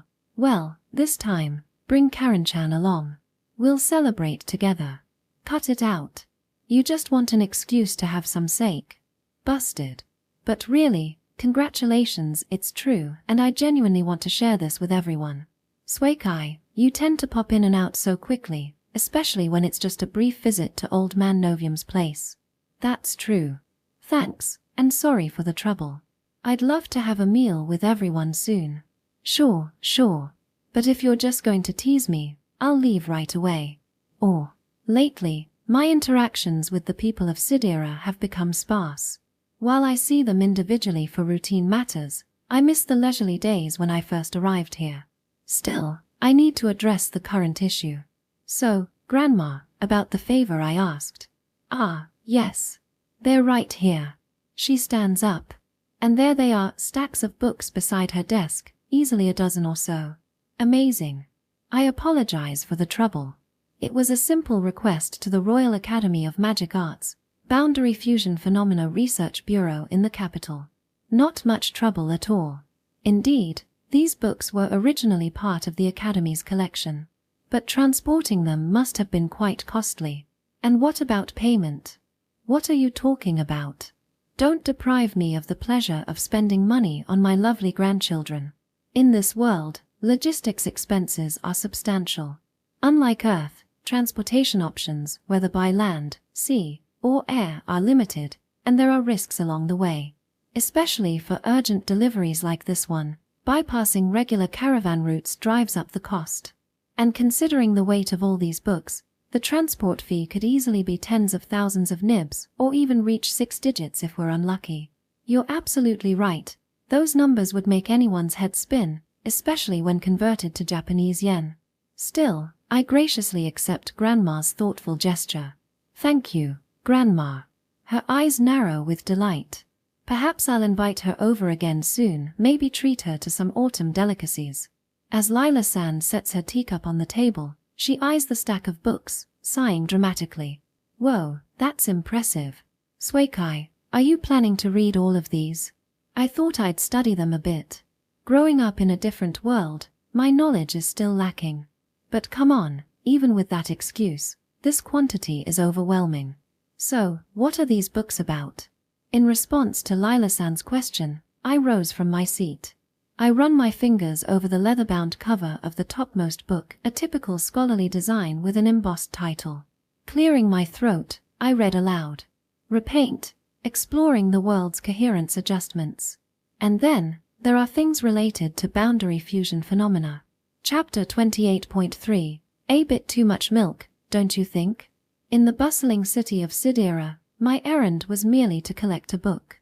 But as fate would have it, it was lunchtime, a perfect opportunity to accompany Grandma Seriland for a meal. Grandma smiled and said she'll treat me to any fine restaurant I like, so I asked her to come with me to my favorite restaurant. In other words, Skylark Pavilion. As we stepped inside, the restaurant buzzed with life, and my heart swelled. The observant owner guided us to the VIP room on the second floor. To be honest, I still feel awkward about it, but he told me that the room was usually empty and it would not inconvenience anyone. Welcome, Sui-san, Seriland-sama, greeted Tomo, the place's poster girl, as she attended to us. Skylark Pavilion was renowned throughout Sidera, and Grandma Seriland had visited it on several occasions. However, she only had tea and cakes before, and this was her first lunch here. We ordered meat and vegetable stew, which was on the lunch menu only for today. As it is a pastry store, it was served with slightly sweet pancakes. Ah, this is sways. Yes. We've been experimenting dishes that uses consommé as its base. Grandma recognized it immediately after one bite. I see. A good plan. There are more variety of people visiting places like this than a restaurant with a more formal setting. I want people to taste the food without any prejudice. I, too, sampled the stew with my spoon. It was refined, hitting all the right notes. The consommé formed the foundation, while chunks of red beef meat and root vegetables. The soup is thickened with potato starch. Traditionally, such a dish would rely on slow-cooked broth, naturally extracted from the ingredients. But here, the granulated consommé lent strength to the meat's flavor, preserving the integrity of the vegetables. It was simplicity and potency intertwined, a stew fit for discerning palates in a world where magic and culinary artistry danced hand in hand. Indeed, it pairs well with pancakes. Yes. In the place where I used to live, pancakes were classified as sweets. But this sweetness complements the savory flavor of the stew. Word has it that customers are also impressed, and according to Tomo-san, we're making quite a profit from it. Eventually, they plan to offer granulated consommé for general sale, which should enhance the branding for Skylark Pavilion. As I enjoy my midday meal, I glance down at Chocola by my feet. By the way, Chocola, is it really okay for you to keep having milk like this? Bark. Chocola is enthusiastically licking away at the usual striped goat's milk from Skylark Pavilion. Even though Chocola used to receive milk at the Boundary Fusion Phenomena Research Bureau before coming here, I guess he won't just get tired of it. Perhaps the milk at the bureau was from cows, so the taste must be different. Grandma affectionately observes Chocola, and interestingly, Chocola seems to have warmed up to Grandma as well. It appears that our perception of Grandma as family has been conveyed to this little one. Clever boy. Despite being well over 70, Grandma maintains her youthful look. She ate off her lunch with the same gusto as me. Her satisfied exhalation makes her look like an ordinary girl. Just as the plates are emptied, Tomo-san enters the room. I've brought dessert after the meal. How did you find the stew's flavor? It was delicious. Comparable to the restaurants in the capital. This will surely become popular. Thank you for saying so. And here's something new. With a wink, Tomo-san presents me with a cake. Upon seeing it, I recognize the creation I introduced earlier, an item not yet found in this world. It's a mill creep. Tomo-san grinned, directing a sly smile exclusively at me, and in her best businesslike tone, she explained. We've finally managed to offer it recently. It's a bit labor-intensive, so we're limiting the quantity. More challenging than your typical cake, I imagine. The mill creep is a relatively new addition to the world of sweets, with its origins traced back to Japan. It's no wonder it hadn't existed in this world until now. The preparation method is straightforward, but as Tomo-san rightly pointed out, it's quite demanding. Thinly cooked pancake batter, essentially crepes, is layered with cream. You stack them until you achieve a cake-like thickness, about 10 layers or so. Texture is paramount for this confection, so not only the thickness of each crepe matters, but also ensuring an even spread of cream. I remember my initial attempts not going quite as smoothly. Back in Japan, I stubbornly persisted through numerous trials. Naturally, Tomo-san wears that triumphant expression. The mill crepe before me now rivals anything you'd find in a Japanese patisserie. The cream has a faint yellow hue, likely infused with citrus fruits. The small knife and fork accompanying it add a touch of elegance. As Tomo-san watches, we both take a bite of the mill crepe. Grandma's eyes widen, and she murmurs in admiration. Well, this is quite. The delightful sensation lingers in my mouth. And the cream is excellent. Refreshingly tangy. Exactly. It was quite the endeavor, you know? Sweets seem so effortless when Sui-san makes them, so I underestimated this. In the end, I had to follow your advice and have a custom spatula made. Using that must have made things much easier, right? Ah, the T-shaped tool commonly seen at crepe stands, the so-called tonbo. I attempted to make it with a ladle, but I figured it was quite challenging. So, I drew up a design for the tonbo and handed it over. If necessary, Novium-san could create it for us. Even so, solving the creep part is only half the battle.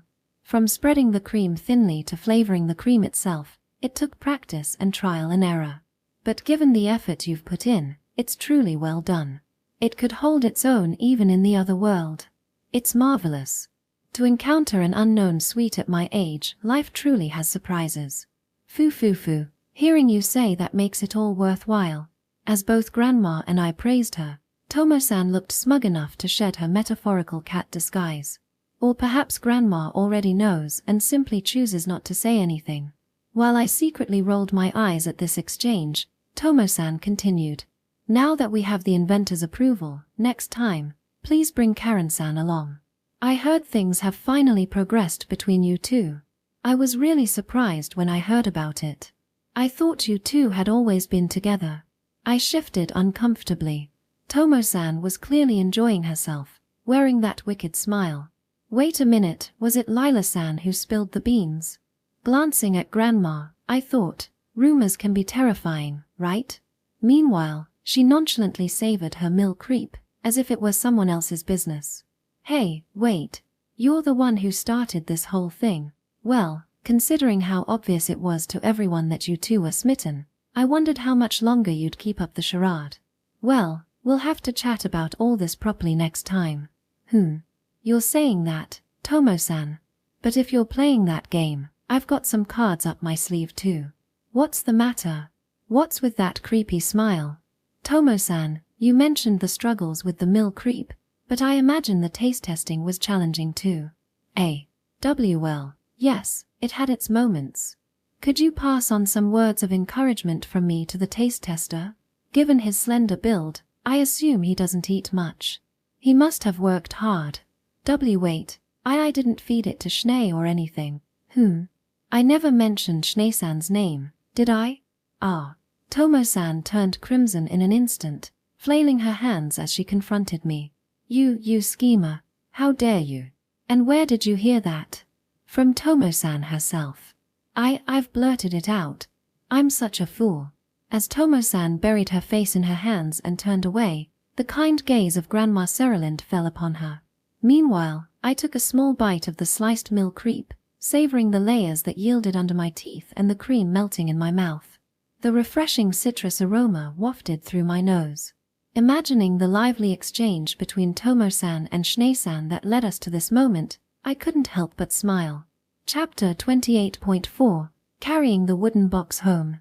And so it was that the time came to return to the forest, my arms laden with a wooden box and a milk can. This time, the burden was substantial, no, downright weighty. Inside the box were countless books, tightly packed, and alongside it, a milk can. The can wasn't particularly large, but it was filled to the brim, making it a worthy load. With the hefty wooden box balanced on my shoulder, I walked down the street, the other hand gripping the milk can. Thankfully, the can had a handle, it made things easier. Wouldn't it be wiser to let Grandma handle this without straining yourself? Well, it's more of a sentimental thing. Grandma looks young and frail, but her vigor and physical prowess surpassed those of any young person around. Her title, Sub-Zero, which was not an empty title. But no matter how strong or lively she was, to me, she's still my grandma. Foo. I appreciate that you care for me. Thank you, Sway. Bark. Chocola was having a lot of fun while Grandma was smiling happily. What's so fun? Chocola bounced around me, tail wagging ever since I could remember. Whenever I carried a sizable load, he'd crank up his enthusiasm. If you're this energetic, I could have put a cart on you and have you pull it. Bark. That reply is not an affirmation. Probably. But I must admit, he was probably giggling happily seeing me carrying a big wooden box. Thankfully, passers-by paid little attention. In this world, where physical enhancement magic was commonplace, seeing someone like me carrying substantial cargo unaided wasn't all that unusual. Of course, when it comes to a box crammed full of books, the pool of potential carriers might be more limited. Bark. Yeah, all right, almost there. Finally, we reached the outskirts of town, where G. Liz awaited us in the meadow. Our stay had been brief. Liz had patiently rested, curled up, but as soon as he noticed us, he raised his head and nodded. Back already? We're back. Seems the town kids aren't around today. Indeed. The little rascals usually show up more in the evening. Probably busy with school. In the city of Sidera, educational initiatives are well established. The literacy rate rivals that of the capital, and due to fewer impoverished residents, some even argue that Sidera surpasses the capital in this regard. I find it to be a delightful city. Guildmaster Cliché is quite adept at his role. Is this the requested tome, Sub-Zero Dono? Did you get some details? Yes, I discussed it with Grandma.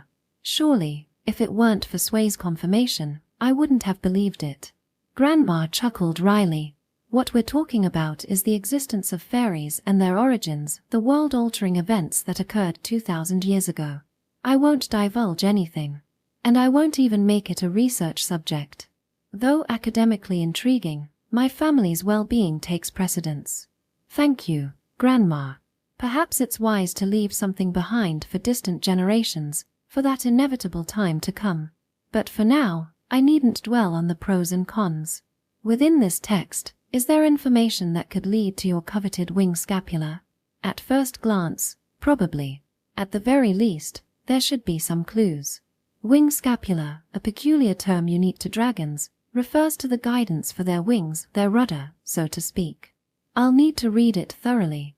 Hey, Chocola, there's nothing tasty in there. Kuan. I scolded Chocola, who was enthusiastically sniffing the wooden box.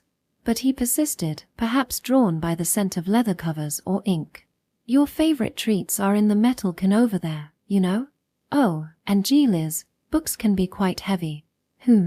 Even combined, your family isn't as heavy as this load. Well, not in terms of weight, but the surface area ratio. Well, with those scales on your back, you'll manage. Now then. We can't stay here and talk forever. Although this meadow is reasonably spacious, Grandma's thin ice barrier muffles sound, so we needn't worry. Still, we don't know where surveillance eyes might be. After assisting Noah, the nobles might be wary of us. Section. With the wooden box and milk can secured on Liz's back, we prepared for takeoff. Chocola leaped and landed beside our cargo, and just as I was about to climb up, Grandma called out to me. By the way, Sway, I never asked. What do you intend to do with what you'll learn in those books? As your grandmother, I worry about you encountering danger. Oh, right. I apologize. There was so much to explain that I had overlooked crucial information. Perched on Liz's back, I smiled up at Grandma. Don't worry, most likely, it won't be anything dangerous. But what did I plan to do? What could I do for the fairies? Their past experiences were now distant memories, lost in the world's repaint. Yet, I believed that unraveling those forgotten fragments might reveal something. Even if it bewildered them, I don't think understanding the past is futile, I think it is essential. First, their history, the remnants dropped amidst the world's transformation. I might be able to pick up some of those pieces, not all, but a few. And then, by finding those fragments, I sensed that a solution might emerge. There's one more thing, I said, gazing toward the far north, where our home lay. I want to help the fairy queen, Color-san. I want her to be able to go outside the castle. I want her to see the outside world. I want her to come to our house and have a tea along with the other fairies and laugh with them. Chapter 28, Interlude, Home, Afternoon. It has been 3 days since Sway returned from Sidera. Yet during these 3 days, he remained locked in his room, something that bothered Karen. Of course, only a little. Karen felt a strong desire to support Sway. She shared the same longing to show the fairy queen, Color, who couldn't leave the fairy realm of Nog, glimpses of the outside world. She cherished Sway's unwavering dedication to this cause, feeling both fondness and pride.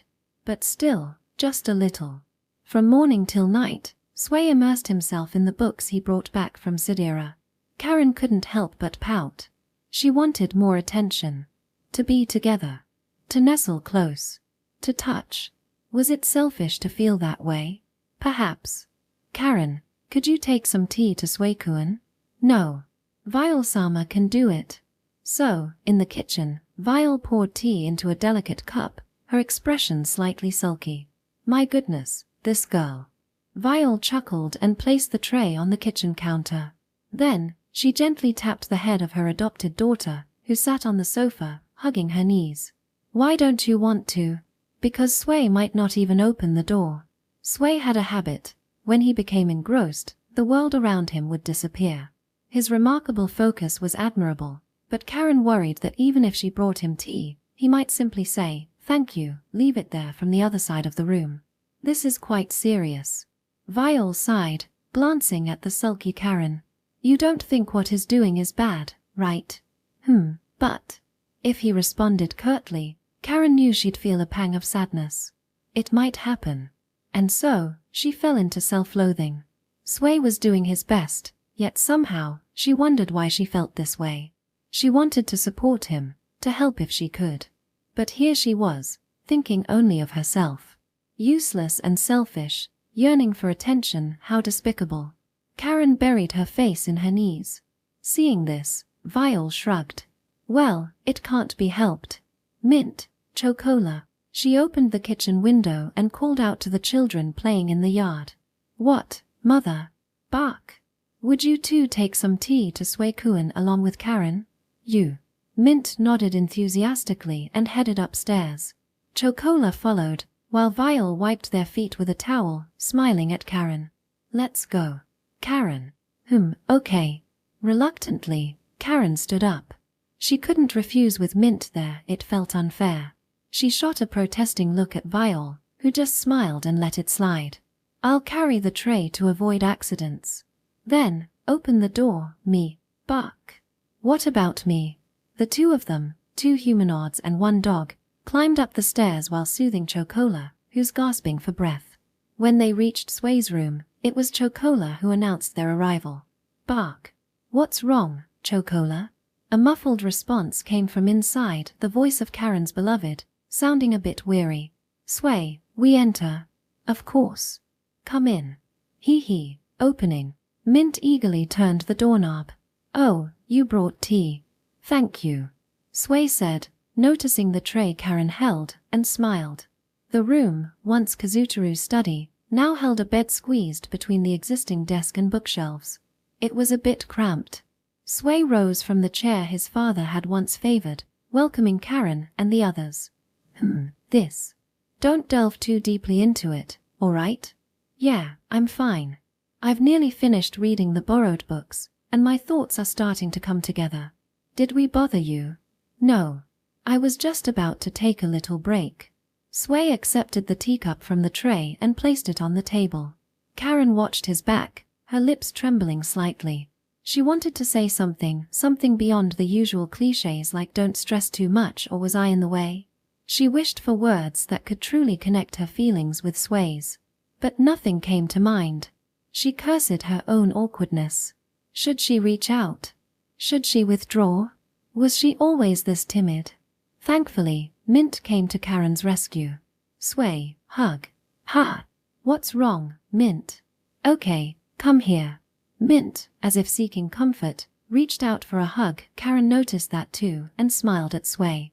But Mint shook her head. No, not Mint. Karen needs hug. What? Standing between Sway and Karen, Mint extended both arms, pulling their hands together. It was like a child trying to make her parents get along. Sway, not well, tired. So, Karen hug. For Karen. Not Mint. You. And then, Mint continued. Remember, Mint tired before? Back then, Karen hugged Mint. Mint feel better. Sway will save Shiki like you save Mint. Sway need feel better. Karen, hug him. Karen and Sway stared at each other, wide-eyed. Back then. Perhaps when she had attribute conflict. Like you save Mint. Did she know? Did she know what was happening to her? Karen's heart swelled as Mint's innocent words echoed in her mind. Karen hugged Mint. Mint feel better. The realization hit her. She had indeed become someone who could offer comfort, just as she had done to Mint. Ah, I see now. Mint is quite clever. Mufu. Karen mused, Her fingers gently petted Mint's hair. Mint beamed, reveling in the attention. As she stepped back, Karen felt herself drawn closer by Sway's embrace. Sway. Karen, I apologize for being holed up in my room. I'll be done soon. Thanks for the tea. I'll take it and give it one more push. Karen followed Mint's advice faithfully. She reached around Sway's back, pulling him close, the person she cherished. Sway, just one more push. Yeah, just one more. No eloquent words were necessary. No hesitation held her back. Karen wasn't useless, she knew that now. And if she ever doubted it, Mint's playful encouragement would set her straight. See? Feeling better, right? Quoo. Mint smiles triumphantly. Chocola, sprawled on the floor, yawning lazily. Karen buried her face in Sway's chest, hiding her tears. With renewed determination, she tightened her hug on him. Section. Audiobook by Masquerade at Masquerade Audiobooks. Chapter 29, Fairy Tale. Chapter 29.1, Just Like Me. I diligently read every book Grandma had procured for me. I summarized the knowledge within and organized it systematically in my mind. And on that day when I was invited to the fairy realm of Nog, when I met them I felt something, noticed peculiarities, and made conjectures. Considering all these aspects, I arrived at an answer. There exists a way to show Colorsan the outside world. After this conviction, I spent an entire day thoroughly verifying whether it was feasible. It was a test of our family's magic, or rather, our collective magical abilities. Now, it all depends on the will of those directly involved. Therefore, 5 days after setting out to retrieve the books in Sidera, we once again stepped into the Tokawaka Castle. Section. I apologize for intruding. No need to apologize, in fact, we're delighted. Despite our entire family's unexpected visit, neither Four Seasons-san nor Color-san displayed any displeasure. On the contrary, they welcomed us with beaming smiles. But are you sure we don't need to prepare a feast? We have an abundance of fruits, vegetables, bread, and nuts. There's no need to hold back. No, this time it's a serious matter. Besides, we've already received ample hospitality. On the table, individual servings of mixed juice awaited us. A fruit platter was set out for Chocola. Bark. Nom. I petted Chocola as he exclaimed happily as he dove into the fruits. After that, I turned to face the Fairy King and Queen. Meanwhile, Mint, Pochi, and the 5 tiny children played together in another room. What we were about to discuss, well, it might be a little too much for them to hear. Seems like quite a complex matter. Seeking my expression, Four Seasons-san said so. Indeed. Let's get straight to the point. I replied, adjusting my posture. First, I needed to confirm with them. Color-san, if it were possible for you to leave the castle, would you have the desire to do so? Me, outside? Color-san's eyes widened. Confusion and amazement flickered across her face. Once she grasped the meaning of my words, a faint glimmer of hope appeared. Well, if I could, I think I'd want to try going outside. To see the world beyond once more. But it's impossible. That's just how I am. Yet that hope dissipated as quickly as a candle's flame, replaced by resignation. No, that's not what I want to see. Not what I want to confirm. With resignation, as if saying that's how it is. That's not it. What I want to see is your heart with all that resignation removed. I continued. Color-san, your presence here is essential for maintaining the fairy realm of Nog. You and this space are strongly interconnected. Essentially, you're like an anchor. By anchoring your existence to the world, the fairy realm of Nog remains fixed in its coordinates. If you were to leave, ceasing your observation of the castle, the fairy realm, this ship without its anchor would drift away to some distant, unknown place at the edge of dimensions. Am I mistaken? What? Color-san's eyes widened further. You're correct. But I'm surprised. You understand the intricacies of the spell to such detail. How did you unravel it? I looked at her bewildered expression. Perhaps she had forgotten. No, she definitely had. If she remembered, she wouldn't have made such an expression. I took a deep breath. Mother and Karen watched over me. They knew everything in advance, the implications of my conjectures and what they revealed about their past. So I revealed it. Rather than deciphering the spell, I arrived at this understanding through a different route. I know something similar to what you're doing. I've experienced it firsthand. Yes. It's the boundary fusion phenomenon. This answer was possible precisely because I had transmigrated into another world. The unease I sensed led me here. This phenomenon connects this world with another, allowing for transference to a different world. Color-san, you are causing a pseudo-erosion, anchoring yourself to the fairy realm, this world. And in doing so, you keep a gateway open between here and there. But the clue, the initial unease, didn't come from understanding the flow of Color-san's magic or the structure of the spell. Four Seasons-san, Color-san, I have something I'd like to ask. I realized this from a different angle. You mentioned that you hardly remember anything from before becoming a fairy. I understand that it doesn't trouble you much. So, with that in mind, I'll inquire further. I can tell you what you were like as humans. Where you were born, where you grew up, I have more than just a guess, I'm quite certain. Thinking back, it was there from the very beginning. Since the day I met Color-san, I had sensed it deep within. If you don't want to know, I'll remain silent. But if you're curious, I'll share. It's up to both of you. What do you say? In response to my question, Color-san pondered, while Four Seasons-san gazed at the ceiling. Perhaps a full minute passed like this. Finally, they exchanged glances and turned back to me. All right, we want to hear it. Will you tell us? I took a deep breath. My throat, which had somehow gone dry, was moistened by the mixed juice. I settled back into my chair, closed my eyes, and then opened them. I'll start with the conclusion. 2,000 years ago, you both were transported to this world. You were humans caught up in the boundary fusion phenomenon. I uttered the words slowly. Your homeland was Earth. Your country was Japan, the place I lived until 6 months ago. Originally, both of you were Japanese who transmigrated over from another world. Chapter 29.2, Mundane People's Tale. The initial clue lay with Four Seasons-san. It was your attire. I narrate to them, to the fairies, revealing their past, before their eternity began, before 2,000 years ago. At first glance, you exude the regal air of a fairy king. The intricate embellishments on your clothing speak of opulence, and it suits you remarkably well. Yet, for me, there was a sense of déjà vu somewhere. I had seen this before. In response, they remained silent, still, unwavering. They absorb my words directly, facing me. And so, I press on. Next, it was when I arrived at this place, the fairy realm. Beyond the castle, amidst the blossoms of the tree-lined path, the déjà vu turned into dissonance. Even the fruits served at the banquet contributed to my suspicion. Perhaps, I thought.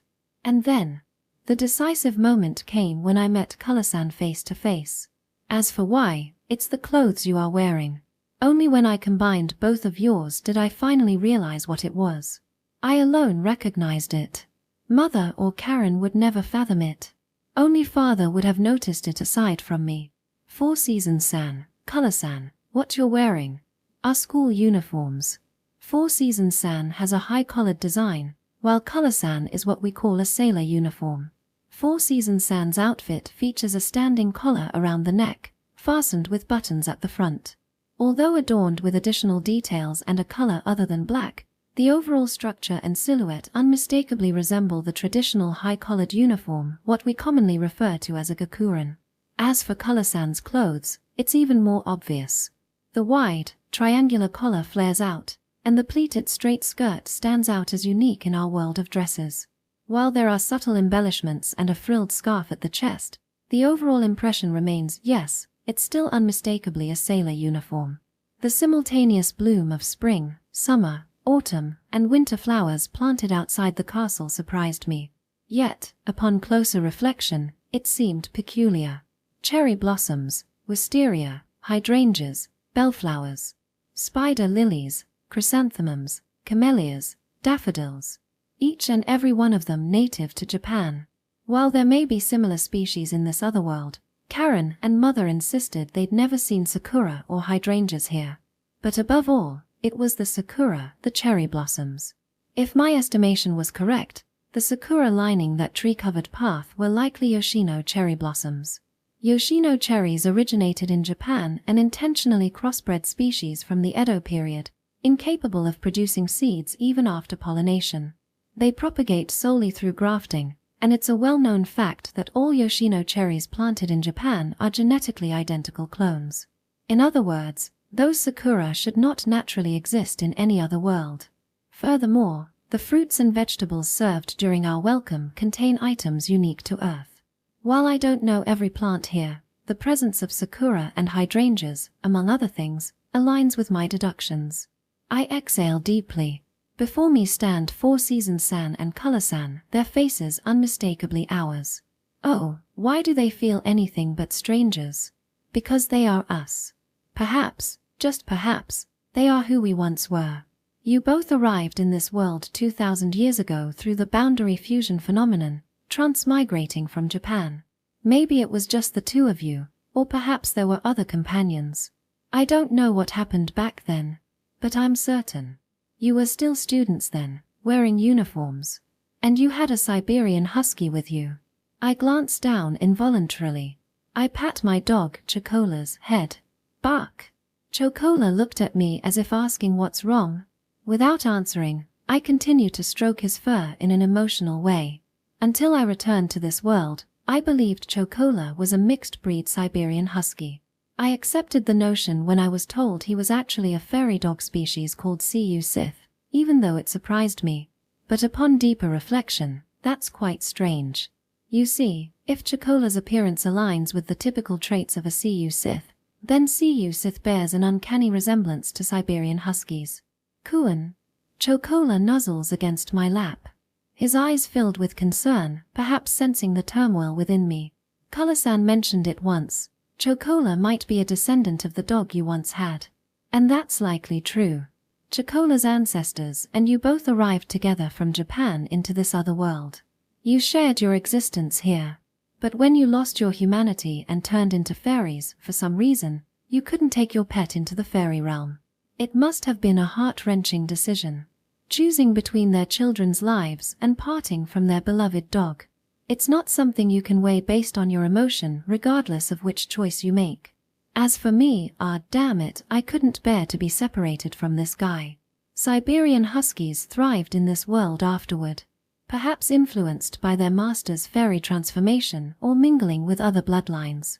Regardless, they multiplied, made the Helheim Valley their home, and eventually became known as Cu Sith. And now, among their descendants, Chocola remains. Bark. Kiyu. Separated from their dog, friend, family. Turning into something not human and falling into the cracks of the world. Even so, they carry echoes of their past, even after 2,000 years. A trace of their Japanese origins. Maybe, when they become fairies, those memories play a role.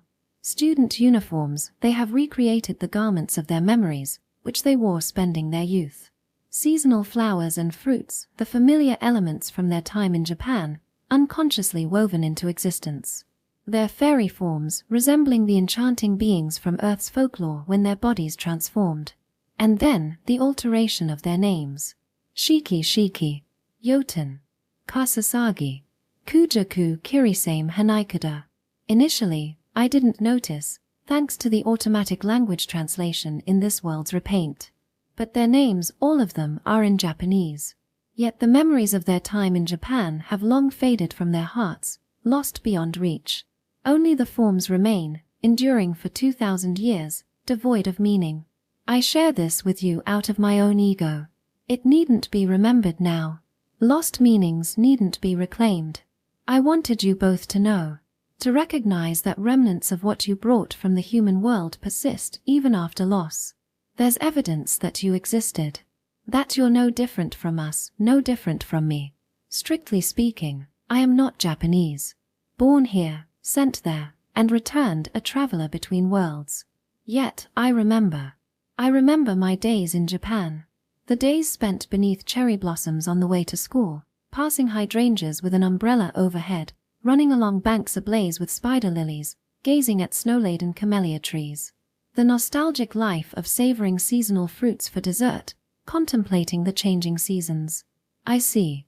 And then, the two fairies. Four Seasons San and Color San, their eyes closed for a moment as if in meditation. When they open their eyes, they smile gently. Four Seasons San, with an air of freshness, speaks. In all honesty, your words don't quite resonate with me. This place and the other world you speak of, as well as Japan itself, I don't get any of it, like trying to grasp a wisp of cloud. But there's one thing. Just one thing that stirs a memory, unfulfilled desire. Gazing into the distance, lost in thought. As humans, both I and Color harbored unfulfilled desires. We longed to show our homeland to our children. If only we could share the landscapes of the place where we were born and raised with them.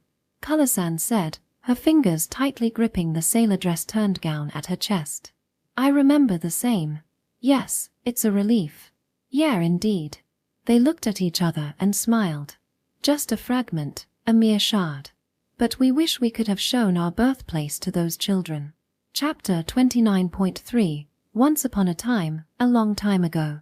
There's something I don't quite understand. Looking at Color-san, it seems like her emotions are subsiding. Four Seasons San asked in a dubious voice. Time. Suikuan, if your supposition is correct that we came to this world from ancient Japan 2,000 years ago, then why does your way of talking about it sound like we've lived in the same place you lived in? No, it sounds like you're saying we're from the same era.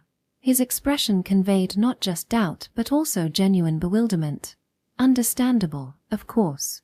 2,000 years, a span so long and weighty, especially for the fairies who had lived through it. Earth. It's hard to believe that Japan remained virtually unchanged over those 2 millennia, considering the differences in your narrative style. Do you have an answer for this contradiction? If you do, I'd like to hear it. Purely out of curiosity. And if it was indeed natural, then his question was equally so. When I speculated about their origins, I had pondered the same issue. The mismatch in timelines. I nodded and resumed my explanation. To begin with, I considered the possibility that you were originally Japanese. So, I delved into the history of boundary fusion phenomena, the instances in this world where people from various eras and places were transmigrated. That's where the records come in. I had asked Grandma Seralind to retrieve documents from the royal capital, and I read all of them. What I discovered was something known only to me. For instance, 300 years ago, a woman was transmigrated. She introduced a delicacy called halva. It's a traditional dish from West Asia, suggesting that she hailed from that region. West Asia lies far from Japan. In other words, the targets of transmigration weren't exclusively Japanese. It was likely that similar events occurred worldwide. 700 years ago, a plague swept across this land. People collapsed in droves, and the very fabric of our nation teetered on the brink of collapse. But salvation arrived in an unexpected form, 5 transmigrators. It's important to note that these transmigrations weren't always one person. Sometimes, multiple individuals found themselves transported simultaneously. And you know what? I suspect these 5 might have been more than mere travelers, they could well have been doctors. There's a passage that describes them as clad in white robes. Anyway, the thing I'm really sure is, 1,100 years ago, the world was engulfed in a cataclysmic conflict. Within a mere decade, several nations vanished, and the population dwindled dramatically. It was during this tumultuous period that the continent's map transformed into the shape we recognize today, a direct consequence of those events. The annals of history bear witness to this war, known as the 32 Seasons Toward Ruin. And the tale unfolds. The catalyst for this upheaval? Transmigrators who arrived via the boundary fusion phenomenon. Unprecedented in number, 32 simultaneous arrivals, they were classmates from a certain academy, one class from one school building. The more I delved into the texts, the clearer it became. These transmigrators hailed exclusively from modern-day Japan. The classic class transmigration trope from fiction. But there's more. Numerous records shed light on their origins, the eras and lands they left behind. After meticulously arranging the chronology, I arrived at a resolute conclusion. Earth and this world, time flows independently between them.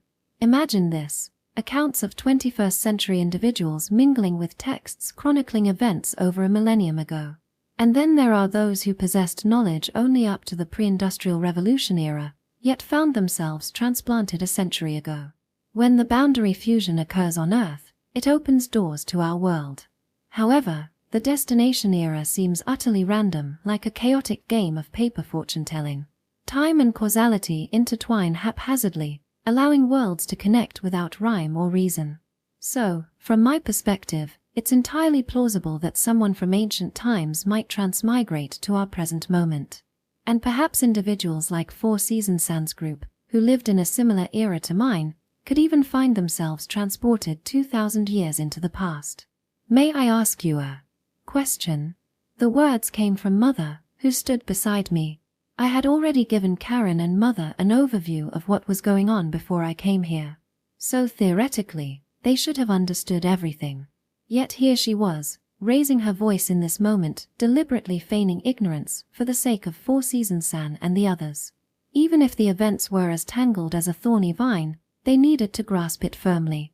You weren't informed about this, but Suekuan and Chocola were born in this world and then transmigrated to Earth, only to trigger the erosion phenomenon once more and return to this world. These children went to Earth 13 years ago and have now come back.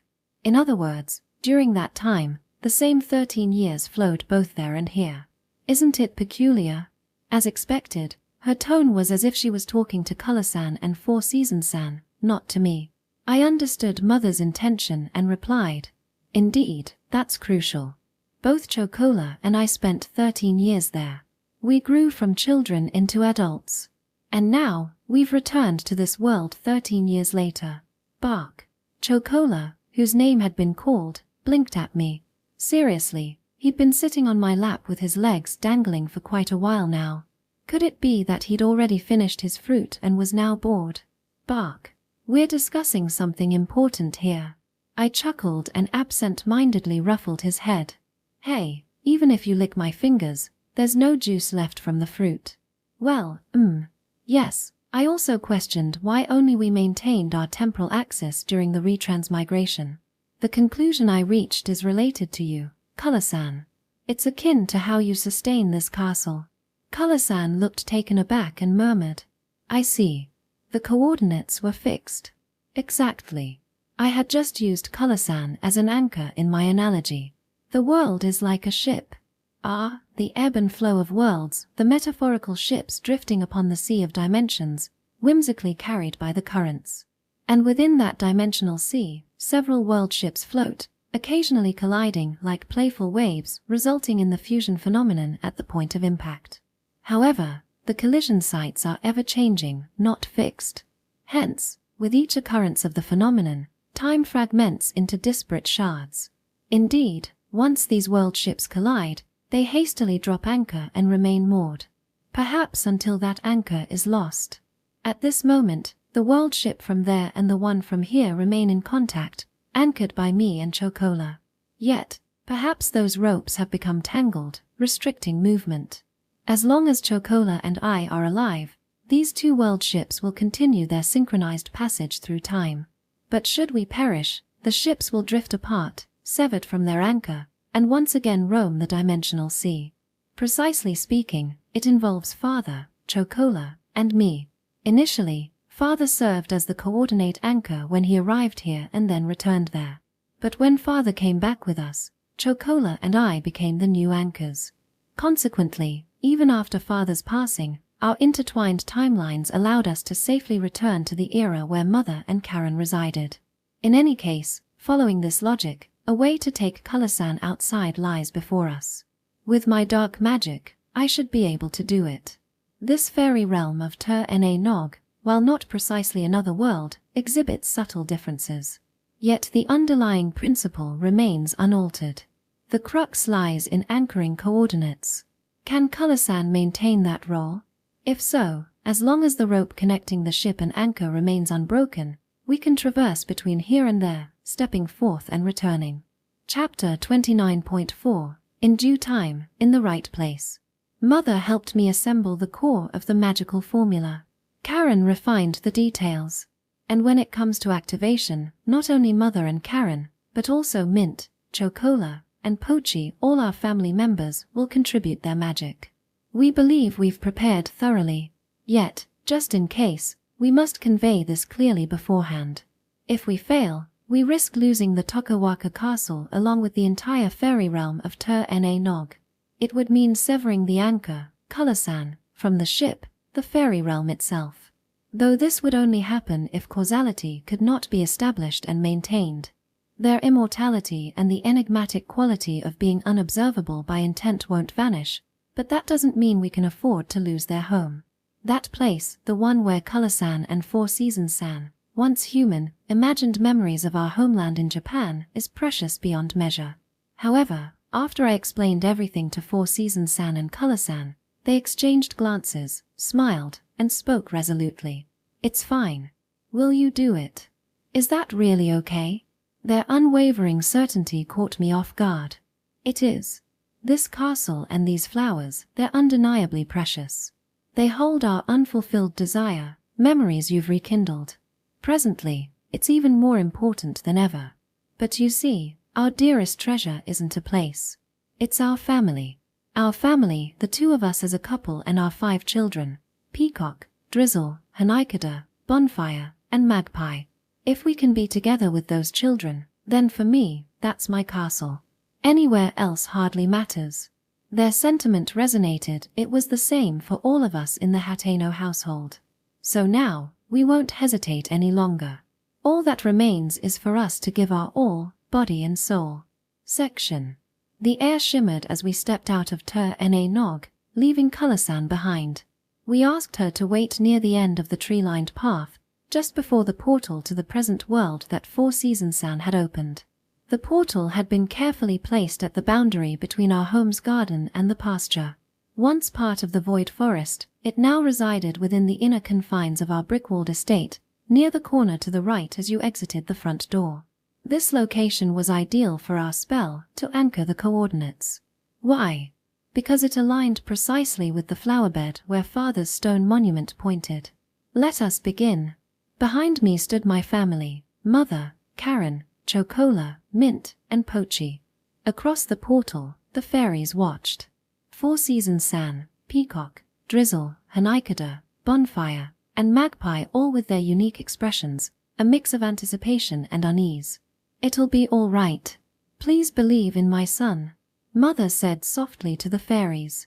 Sway can do it. We're watching. Karen added, her hand steadying me from behind. Mint, do your best. Mint clenched her fists, her breath quickening. Kyuru-ruru. Pochi shivered and crouched down, silent but resolute. Kuan. And then there was Chocola. He approached with his usual nonchalance, his tongue darting out to lick my fingers, unwittingly easing the tension that had crept up on me. Thank you, everyone. I was so nervous before I knew it. But now, it was okay. I nodded, and began the incantation. Buds bloom as violets, and with the spring breeze, calm settles. Look up, and it rains stars. Step forward, and it's a path of quartz. From the dancing all night long. The ritual we are about to perform combines 2 significant effects. Firstly, it involves the fabrication of causality. Even if Color-san remains outside the castle, we shall ensure that she fulfills the role of an anchor. Weave reason together, ignite fire, embrace water, dance with the wind's verdant hues. Layer upon layer, intertwine earth and radiant light. Twist these 5 elements and extend them until they reach their destination. Relying on these 5, take your seat in the darkness. In short, mislead the world. The fairy realm of Nog is perpetually watched by Color-san. This state must be virtually fabricated to keep the threads of causality unbroken. And secondly, violet caresses the earth. Calm spring reaches toward the light. Star rain nestles in the darkness. Quartz dances gracefully with the wind. Godness cradles fire embraced by water. This is the creation of causality. Behind us, our family channels their magic power. Mother gathers it into a single focal point. And then Karen becomes the conduit, holding me from behind, She pours it into me. And throughout the night, all night, ring the heavenly bell, surrendering everything to the bittersweet dawn. The fairy realm of Nog is, in essence, a pseudo-otherworld. It lacks the vastness and strength of Earth or our own world. It's akin to a fragile little boat that could be swept away by the slightest wave. Hence, the necessity of the watcher, Color-san. By anchoring her presence, we keep this world tethered alongside ours. However, one could also phrase it as an over-reliance on Color-san's existence. Night, stars, flowers entwine gracefully. Stone, blood, heat flourish with allure. Draw them close and spin, for the spinning wheel turns. Therefore, not only Color-san but perhaps something else, something rooted in this world, should serve as an additional anchor. Even if not resplendent, even if tainted, the boundary between the afterlife and this world remains delicate. In this land where we live, Sway, Viol, Karen, Mint, Chocola, Pochi, and Kazutaru, these magic powers dwell, firmly rooted in the earth. Circle 7 times. Flicker 7 times. Radiate color 7 times. Whisper 7 times. Connect and fill, return to us. When 7 bends, the distant becomes near. Throughout the night, cling steadfastly to the bond. We shall make this very house our cornerstone. We'll spin the fabricated causality that links Color-san and the fairy realm of Nog, perpetuating the unbroken thread that Color-san perpetually observes the fairy realm. Simultaneously, within a corner of this house and the boundary of Nog, we'll induce a boundary fusion phenomenon, anchoring the gateway. And then, we'll bind these two together, a wedge driven into the interstice of worlds, to make it permanent. We'll forge a connection between them and us. Eternally, we stand at the bittersweet dawn. The moment the incantation concludes, light rushes forth, heat fills the air, wind dances, water shivers, the earth receives, and darkness envelops. Section. Oh, how nostalgic. I had forgotten for so long. She takes a step forward. The outside world is so vibrant with colors, isn't it? Chapter 29.5. So, no longer lonely. In our home garden, the girl known as Color-san appeared. She took a deep breath, her eyes scanning the surroundings and tears welling up. The outside world is so vibrant with colors, isn't it? From her dewy eyes, transparent droplets fell one, then another. As before, these droplets transformed into gemstones, caught effortlessly by her companion, Four-Season-san. Mother. Immediately afterward, an overwhelmed voice echoed through the garden. You're outside. This is the outside. Mother. I'm glad. I'm so glad. Can we play together? Out here, from now on? Oh, what a wonderful thing, Mother. Yuin. Thank you, all of you. Fairies gathered around Color-san on her shoulders, cheeks, head, chest, and neck, celebrating with joyful voices. Four-Season-san, the father, watched this radiant scene and turned toward us. So, this is your magic. Truly impressive. Beside them lay a portal connecting their world, Nog, to the human world. But it was no longer just a portal. Through our magic, it had transformed, now resembling a physical door, a gateway firmly anchored to the mortal world. Yes, it seems I can control its opening and closing at my discretion, just like before. What was it called? I vaguely remember encountering something similar when I was human. A door to anywhere, perhaps. I joked, and Four-Season-san shrugged. I don't know. I still can't remember much. But there's a sense of nostalgia about it. If you don't mind, could we permanently install this door in our garden? I'd love easy access. Of course, I'd like that too. If we place it within our property, I suspect it'll require minimal use of my magic to maintain. Having received a willing consent, I will specify the detailed location. For a long time, ever since I decided to take Color-san outside, I already had this plan. Here. Can we install the door flush against this section of the wall? Sure. Leave it to me. I pointed to the sturdy block wall that had grown taller than us through multiple expansions and renovations. It was only as high as my chest when we got here. After the resolution of her attribute conflict, Mint, energetic as ever, had meticulously worked the stones into place, creating a fitting spot for the door. Sway. There, build. Mint, with her keen ears, overheard our conversation and ran over. I had already discussed all of my plans with the entire Hateno family, so she naturally knew about it. Mint, do her best. Right, we'll start there. But you know, Mint, wouldn't it be even more enjoyable if we worked together with the fairies, not just our family? Woo. Sway, right. More fun, everyone. Mint's eyes sparkled and jumped up and down in excitement. In truth, everyone in the Hateno family shared Mint's sentiment. Sway. Karen arrived, leading Color-san and the others. I thought we might discuss this. Karen. Mint. Work lot. Mint will shine. But let's all get along with the fairies too. Yay. More fun together. What's this conversation about? Are you planning to surprise me further? The fairies had stopped crying, but they clung to their mother, creating an endearing scene. Smiling at their antics, I explained. This particular area was originally meant for a pasture, but recently we discovered its surplus space. Pochi's feeding schedule and the regrowth rate of the pasture grass seem to be resulting in excess supply at the moment. The grass grows and reproduces more vigorously than expected, leaving us with surplus hay even after making provisions. Moreover, this grass will continue to grow even during winter, so there's no need to be overly cautious about future preparations. That's why I'd like to turn this area into a place of relaxation. Imagine something akin to an English garden. Around this entire vicinity, we'll plant flowers and fruit trees. We'll create pathways connecting the garden, the pasture, and this spot, while keeping the rest as a vibrant, colorful space. We'll build a gazebo where we can enjoy tea and other leisurely activities. And of course, behind the gazebo, there'll be a door in the wall so that all of you can visit here anytime. We want you to feel at ease, spending time together with us. We'll seamlessly connect the garden to Father's flower bed. He'll be able to see us with that. I want him to see us having a good time, being in good spirits. I want him to see us laugh near him. Wow. It's amazing. That would be nice. Bonfire exclaimed, leaping onto Chocola's head. Chocola, let's play tag in the flower bed. Bark, bark. Chocola responded enthusiastically, spinning around as if chasing his own tail. I'd love to bring flower seeds from the other side. Can I do that? Certainly. But let's make this garden different in style from the castle gardens. Magpie consulted his mother. She, in return, listened with a joyful expression. Mint, you're skilled in earth magic, right? I'd love to see it.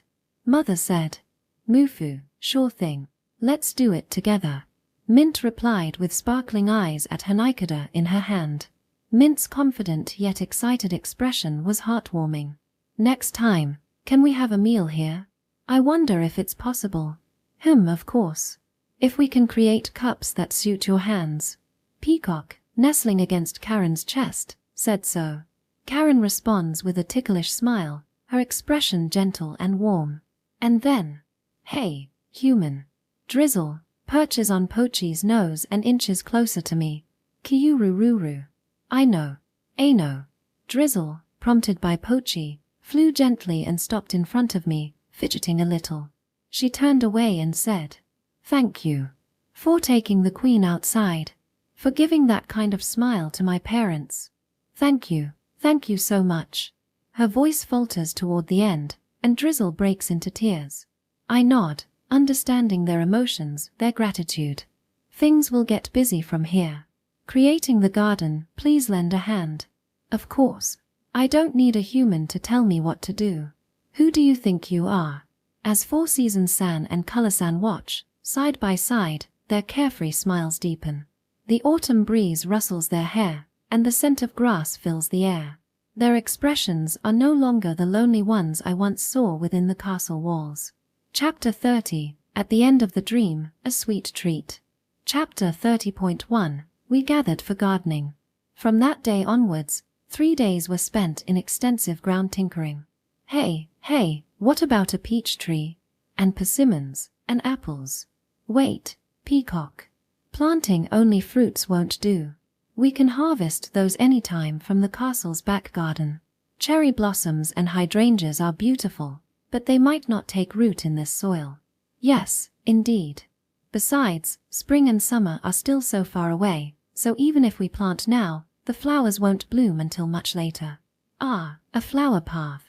Let's create it right here. Oh, right. Unlike us, everyone else can't fly, and their bodies are much larger. Chocola, dig here. Go deeper. Bark. Goofoo goo goo goofoo. Amazing how you carry so much soil without hesitation. Kururu. Guided by my rough sketches, the landscaping work continued a lively back and forth of ideas. Choosing which plants to cultivate sparked debates. Most agreed that replicating the fairy realm exactly wouldn't be interesting.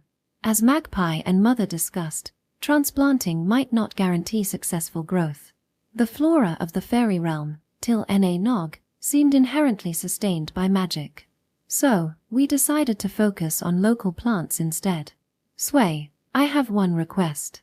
Can we bring a camellia tree over here? Color-san suddenly asked me that. Sure, but we won't know if it'll take root until we try. I'm sure it'll be fine. Why? Well, even I can't quite explain. Understood. Shall we plant it near the gate? Perhaps Color-san or someone in the family held memories associated with camellias. Even without specific recollections, those feelings lingered in their hearts. This is merely my conjecture, but I believe that's the case. Section. Of course, in landscaping, carpentry work couldn't be avoided.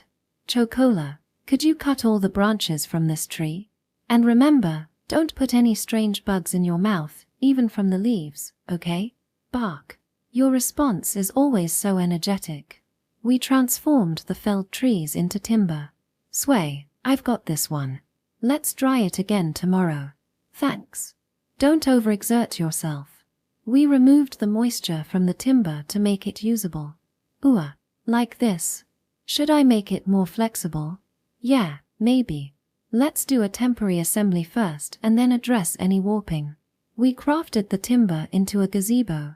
Is this kind of net okay? Oh, if we put it there, the vines might spill onto the path. Better leave more margin. We strung nets for the plants to climb. Kururu, you've done a good job in plowing. Now it's time to use a hoe. We plow the soil for the flower bed. Impressive. 4Seasons-san watched the work, deeply moved. I hadn't been to a place where humans live for a long time, so I forgot. Working together, step by step, creating something. This is the power of humans. Wiping sweat from my forehead, I shrugged at 4Seasons-san. Even so, it feels a bit like cheating. Drying wood, processing, it's mostly reliant on magic. In truth, more diligent and challenging efforts would be necessary. Even the plant flowers and plants would grow rapidly with mint and the fairies' magic. To earthlings, they will definitely say, how do you call that gardening? 4Seasons-san chuckled away my slight guilt. In a world with magic, it's neither cheating nor anything else. This, too, is the result of your journey. The ease with which you accept a world without magic. Maybe we were originally accustomed to living in such a place. The intertwining of memories and magic, their past, like moth-eaten pages, fragmented and mismatched. Even if they could imagine a life without relying on magic, the visceral connection to their Japanese selves remained elusive. They might recall the concept of a door to anywhere, yet they can't remember the characters from Doraemon. And as for their attachment to the camellia flower, its origins remained forever shrouded in mystery. Until a few days ago, witnessing their struggles had weighed heavily on my heart. The sadness, the futility, it had all felt like an insurmountable tragedy. But now, things are different. 2,000 years ago, the events that befell 4Seasons-san and their kin might indeed have been tragic. Yet, in response, they made choices they deemed best. Even if the details and processes leading up to those decisions were lost to the world, even if regrets colored their journey, they now stood here, smiling. On this day, after 2 millennia, they rejoiced in meeting us, embracing this moment. 4Seasons, come over here. The gazebo's temporary structure is complete. Color. Understood, I'm coming. Color-san, with mud on her cheeks, waved at 4Seasons-san energetically. Their smiles held both tenderness and brilliance as he walked toward her. Hey, everyone, let's take a break. I brought various goodies from over there. The fairies returned from the fairy realm of Nog, carrying baskets laden with fruits. Despite their petite forms, they effortlessly held items larger than themselves, floating gently. Ah, the defiance of physics, where had it gone? Observing this delightful scene, I put the hoe down and removed my soil-stained gloves. Just one final push until completion. And then, naturally, it was time for a celebration, a party. Chapter 30.2. Incidentally, I've been secretly making it. Now, there's something that has been bothering me for a while, the matter of the fairies' food. When I was invited to the Tokawaka castle, the feast laid out before me consisted of fruits, vegetables, grains, bread, juices, and wine. All plant-based, a decidedly vegetarian menu. These fairies, you see, have an existence that eludes the perception of conscious beings. Consequently, they cannot obtain meat or fish. But perhaps this limitation isn't equivalent to an outright inability to eat. With this thought in mind, on the first day of my landscaping work, I decided to ask Four Seasons-san. I don't know.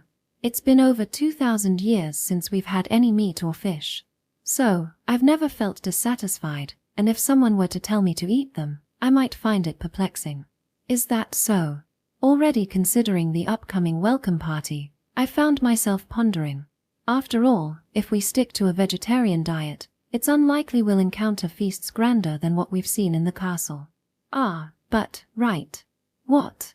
Four Seasons-san then went on to say, sometimes, we do consume milk, butter, cheese, and even eggs. We can't create these within the fairy realm of Nog, so we procure them from the outside. Imagine my surprise when I heard this. And where do they obtain these provisions? They say they borrow them from the dragon village. Of course, they don't ask for permission. Neither Gila's family nor the Lamias perceive the fairies, let alone recognize their existence. Yet, quietly mending torn fishing nets or patching holes in the hull of a ship, these inconspicuous tasks earn them a small quantity, just enough to go unnoticed. We fairies have roamed various regions for 2,000 years. Not just the dragon's village, but everywhere. We've been doing the same thing all along. So, the legends of fairies in this world, they're based on reality. It's like when the craftsman sleeps, and the fairies secretly lend a hand. Well, if we phrase it that way, it might sound nice, but in reality, it's a bit like petty theft. If we ever meet the dragons, we'll have to apologize. Will they forgive us? I'm sure it'll be fine if we explain the situation. I smiled at Four Seasons-san, whose expression had clouded. After all, this isn't modern-day Japan, and our companions are extraordinary beings. As long as their actions haven't caused harm to anyone, it should be acceptable. Now, back to the matter at hand. Considering we've already excluded meat and fish, the situation changes if dairy products are part of the diet. With that in mind, during breaks from landscaping work, I decided to create something discreetly. Section. Mint, be sure to speak up if you feel even a little tired. You, okay. Mint, energy lots. When we're done, let's have plenty of juice. Yay. You're always full of energy, Mint. Mint puffed out her chest, Karen gently stroked her head, and nearby, Chocola stuck out his tongue. The time was just before dusk after the fairies had finished their work and returned home. Despite my and Karen's natural worry due to her attribute conflict, Mint's magic power flowed abundantly, circulating healthily throughout her body. She was naturally gifted with an immense magical capacity, and lately, my own mastery of magic had improved. I could somehow sense my family's well-being. If anyone seemed to be pushing themselves too hard, I'd notice immediately. As for the materials needed for this creation, they were mostly gathered already. In truth, I'd been planning to make this for a while. Various circumstances had delayed my efforts, but now was the right time. Even if it meant juggling landscaping work, the spirit of if not now, when, drove me forward. First, the stone materials. A few kilometers east of our home lies a substantial rocky area. Upon investigation, we were fortunate it turned out to be granite. Mint and I worked together to extract the stone, and with Pochi's help, we secured an ample supply. Next came the cement. We had Novium-san arrange for its delivery. The powdered form, when mixed with water and applied, closely resembled earth cement. It's the same material used in forges, excellent fire resistance and thermal conductivity. And then there were the iron doors and the chimney, reinforced with wooden frames. We purchased these items in Sidera, and their precision impressed me. Quite different from my amateur magical improvisations, I must admit. As for the location, we chose a spot near the well, just outside the kitchen side entrance. Now, what we're crafting is a stone oven, Ishigama. Alright, let's begin. Hee, mint ready. Let's do this. Bark bark. On the first day, we laid the foundation. Stacking the stone, securing it with cement up to waist height. We leveled the top surface, creating a smooth concrete hearth by mixing cement and sand. Day 2 focused on the oven structure. A domed exterior with an internal partition, a two-tier design. The lower chamber for burning firewood, the upper one for cooking ingredients. The partition had a sizable gap at the back, allowing air circulation. The baking surface. Mint shaped it from granite using her magical abilities, meticulously polishing it until it was as smooth as what earthlings call soapstone. We thickly lined the interior with cement, cut a hole for the chimney, and achieved the rough form. And so, on the third day, we added the finishing touches. Granite blocks, arranged like tiles, covered the cement dome. More cement secured them in place. This way, the inner cement acts as a heat reservoir, while the granite blocks serve as insulation. All that remains is to install the prefab chimney and attach doors, one for the combustion chamber and another for the cooking area, and voila! Your magical stone oven stands ready for culinary adventures. When the cement is thoroughly dry, it'll be complete. It's looking good. Hooray! Bark! Bark! Everyone high-fived in front of the stone oven. Mint did an amazing job. You really gave it your all.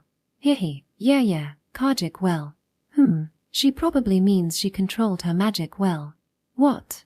Ignoring the odd term for a moment, where did she learn that? Mint's contribution was indeed remarkable. Cement hardens through a process of hydration. It's not just about drying. Ideally, we should have taken our time over about a week. But that's where Mint's earth magic came in. Mint didn't understand the mechanics of hardening or the chemical reactions involved. However, she assessed the flow of magic to the material and asked, "Is this how hardened?" In response, she accelerated the entire process. Actually, about 80% of the credit for shaping the stone came from Mint. I didn't really contribute much. Feeling a bit down. By the way, Karen, who initially thought her sole responsibility was drying the cement, just remove the moisture, right, was quickly outshone. After that, she silently and diligently stacked stones alongside me. Poor Karen. That's not true. Karen worked hard too. Bark. Chocola gave Karen an encouraging look, as if saying, "Don't be disheartened." But honestly, Chocola had only been energetically running circles around us the whole time. Let's at least do the initial firing today. We're not sure if it's necessary, but better safe than sorry. Tomorrow, we'll be using it full force. 3 days later, it wasn't just the stone oven that was complete. We'd also transformed a corner of the garden leading toward the ranch into a beautiful garden. Working tirelessly alongside the fairies, we finished it this afternoon. Flowers bloomed in the planted greenery, and at the far end stood an impressive gazebo. Inside the gazebo, there was a circular table where our family and the fairy family could all gather. Tomorrow, we planned to celebrate the completion with a tea party there. Hey, Sway. Do you think the fairies will appreciate it? Yeah, I'm sure they will. As I gazed at the stone oven, Karen smiled at me. So, I nodded and said time to put my skills to the test. Chapter 30.3. Well then, here you go, enjoy your meal. Autumn flowers bloomed in full splendor. Bellflowers, autumn cosmos, fragrant osman thus. Dahlias, gentians, oxalis. The completed garden wove a tapestry of colorful scents through the lush greenery, creating a truly enchanting space. As winter approaches, the petals will inevitably fall. Although magic could maintain them regardless of the season, I decided against it, just as my father's flower bed has remained uninterrupted until now. Having returned to this world about 6 months ago, I've felt the changing seasons, albeit slightly different from Japan's. Now, I want to let the garden's plants and flowers thrive naturally. Wither, bud, bloom, wither again. I embrace this cycle, savoring each season. Of course, the flower beds and gardens receive some care, they're not entirely wild. Anyway, it's been 4 days since Color-san gained the ability to venture outside. Today, we celebrate with a welcoming party using the newly completed garden. We've all gathered at the gazebo for a tea party. And of course, our menu features something we've been working on concurrently, baked goods from the stone oven. To delight the fairies and match their fruity delights, we've prepared sweets. More specifically, cake. Thank you for waiting. I hope they suit your taste, I say as I present the plates. Cheers erupt as the sweet aroma captivates their faces, eyes sparkling. We've prepared 4 types: baked cheesecake, chiffon cake, apple pie, and milk crepes. The milk crepes are pan-made, but the other 3 require the stone oven, unique creations indeed. Wow, so much cheese. How extravagant. Yes. Until now, I've only had them occasionally. Magpie and Peacock are giggling over the baked cheesecake, while the tangy berry sauce on the side seems to delight them as well. Hey, Dad, I really like this. Indeed, it's as fluffy as snow. Drizzle and 4 Seasons San share a laugh over the chiffon cake. Drizzle's mouth is covered in cream, and 4 Seasons San gently wipes it away. Is this the apple pie from our apples? Wow, it turns out like this. Amazing. Hanaikada and Bonfire, savor the apple pie. We customized it for the fairies, small, bite-sized portions wrapped in finely cut pastry. Of course, for the fairies, even a bite-sized piece is large enough to hold with both hands. I remember this. And Color-san. She looks surprised as she gazes at the mill creep. Perhaps so. Long ago, I think I tasted this. Ah. It feels nostalgic. You have memories of it. Yes, I was a child. I can't recall the faces anymore, but I believe I ate it with that family over there. Thank you, Sui-san. It's delicious, truly. The mill creep, which I also taught Tomo, was originally created in Japan. I wondered if it might evoke sad memories, but if it brings her joy, then that's good. Meanwhile, my family is equally enchanted. They're all delicious. Not even Tomo's shop can beat this. Karen keeps munching away, fork in hand. You look like you're calmly eating, but you have somehow eaten a massive amount already, haven't you? Well, as long as you enjoy it. All of these are loaded with sugar.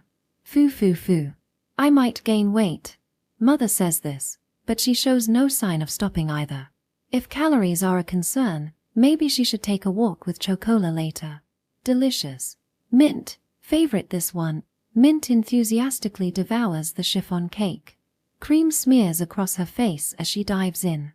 As I wipe away the mess around her mouth, I can't help but notice that I'm doing the same thing as 4 Seasons San. Bark. Munch.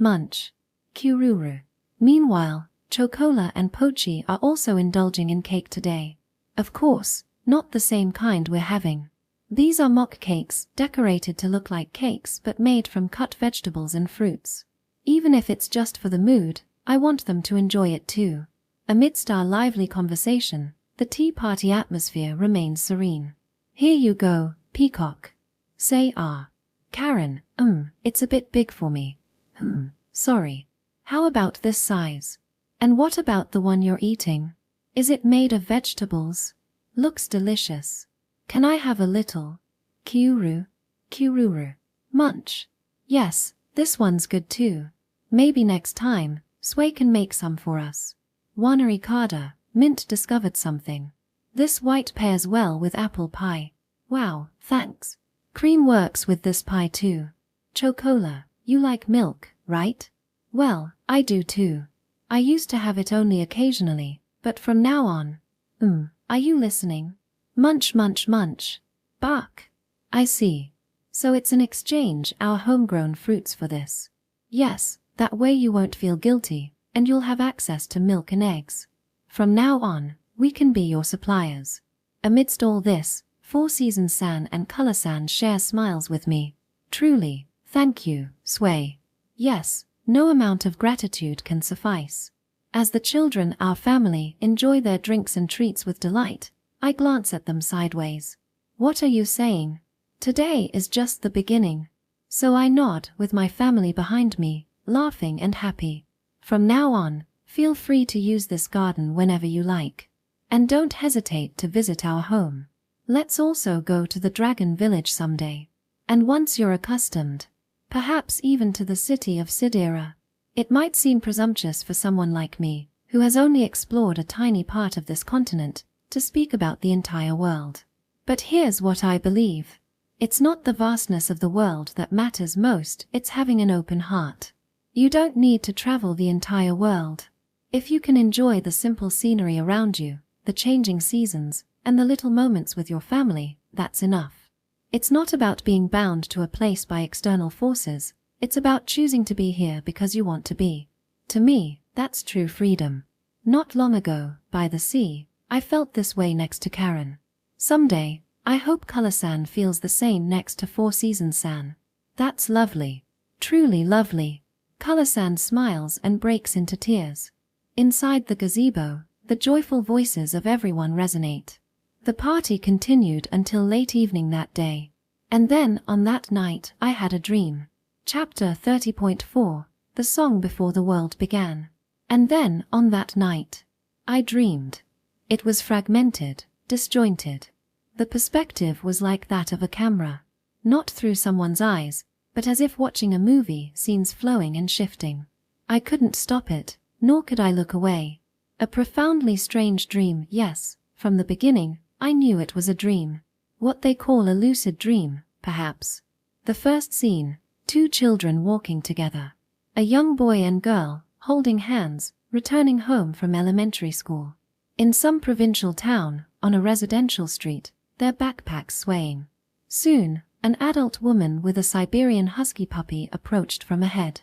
The boy, still holding the girl's hand, waved with his free arm. Emha. Section.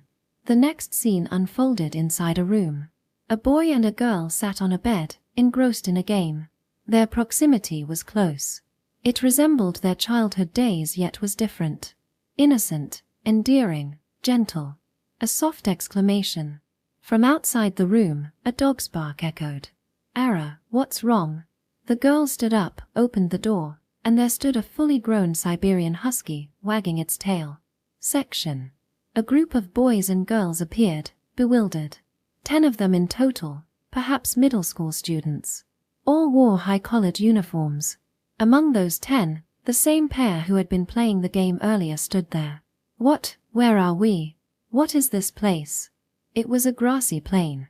In the distance, a castle and a city came into view. The architecture reminiscent of ancient China, sturdy and imposing. And in the sky, lizard-like birds, the trihend was flying. The girl clutched the dog at her feet, anxiety etched on her face. The Siberian husky nuzzled and licked her cheek, as if reassuring her. Section. A wedding was taking place. The boy and girl, now grown to my current age, stood there. The men and women who had been with them on the grassy plain were all in attendance. Among them, one man's tear-streaked face bore a striking resemblance to the bride, the young girl. At their feet, alongside the smiling couple, were their unconventional family members. 5 dogs and Alraun children. The Siberian husky and a white wolf, now a married pair, led 5 adorable puppies. All of them looked remarkably like their father, the Siberian husky. 3 Alraun sisters, about the size of 5-year-olds, stood in a row with big smiles on their faces. Section. Why must we do this? Well, we haven't found any other way. Besides, the progression of illness.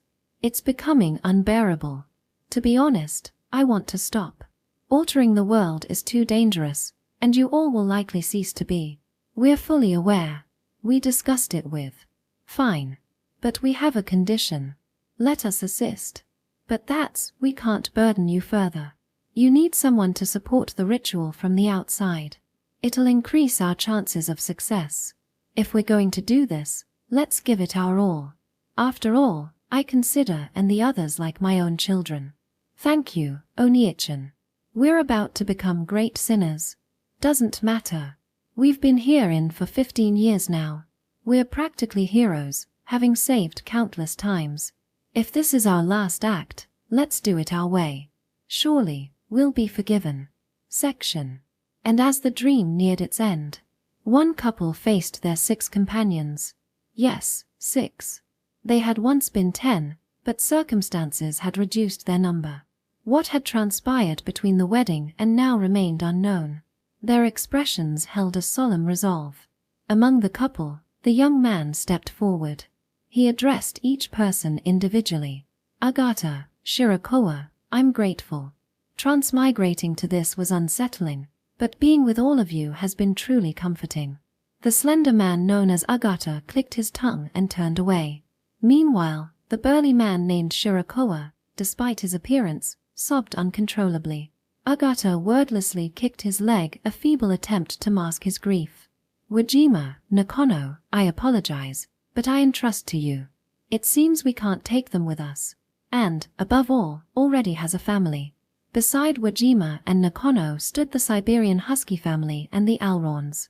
Whether they understood the impending separation from their master or not, they remained quiet, neither barking nor whimpering as they watched the couple. Watanuki. As soon as the husband uttered the woman's name, his wife rushed toward her. They held each other tightly, tears streaming. I'm sorry. Forgive me. What nonsense. It's okay, they exchanged these words while weeping. With the women in their peripheral vision, the young husband faced the last person. Older brother-in-law. Kinue. That name belonged to his best friend and was also his wife's maiden name. I'm sorry. But now, their conversation has faded from my hearing. Their expressions became indistinct, colors washed away, sounds vanished. Like a bird soaring higher and farther away, I drifted into the sky. In the very end, only tears remained. Section. As I awaken, I raise myself halfway on the bed. The rhythm of my heart has settled, and my mind feels unusually clear. Yet tears spill from my eyes, blurring the darkness. That was 4 Seasons San and the others. Reflecting on the dream I just witnessed, I slide off the bed. The stillness in the air suggests it's well past midnight, perhaps early morning. I slip on a windbreaker over my pajamas and step into the hallway. Neither Mother nor Karen seems to be disturbed. There's no sign they've noticed my departure. Descending the stairs, I open the front door and step outside. Autumn deepens gradually, and any lingering summer heat has vanished. Instead, it's pleasantly cool, almost brisk. Still, I find myself drawn to the garden, specifically, to the corner where the stone monument stands, surrounded by flowers. We call it a grave, but it doesn't hold bones, it cradles strands of hair. The stone bears no engraved names, its shape is organic, like something found in the wild. I chose simplicity because grandeur wasn't necessary. It's not about honoring the dead. What I sought was something that could watch over us, something that made us feel its presence. For a while, I sat before the monument. I surrender to the breeze that rustles the garden, inhaling the fragrance of swaying flowers in the darkness. The sky remains overcast and there is no moon. It's truly, deeply dark. Kuan. Chocola. He must have sensed I was outside. Chocola, who usually sleeps with Pochi in the stable, has somehow appeared beside me. Kiyu. Bark. He rubs his body against me, asking what's wrong. I wrap my arms around his slender body and say, "Listen, Chocola. And you too, Father." Ku. In my mind, it's already clear the truth I've come to accept. Yet voicing it requires immense courage, a confession that weighs heavily. And so, I say it. I was the one who took Father and Chocola over there, didn't I? Chapter 30.5, Connected World at Dawn.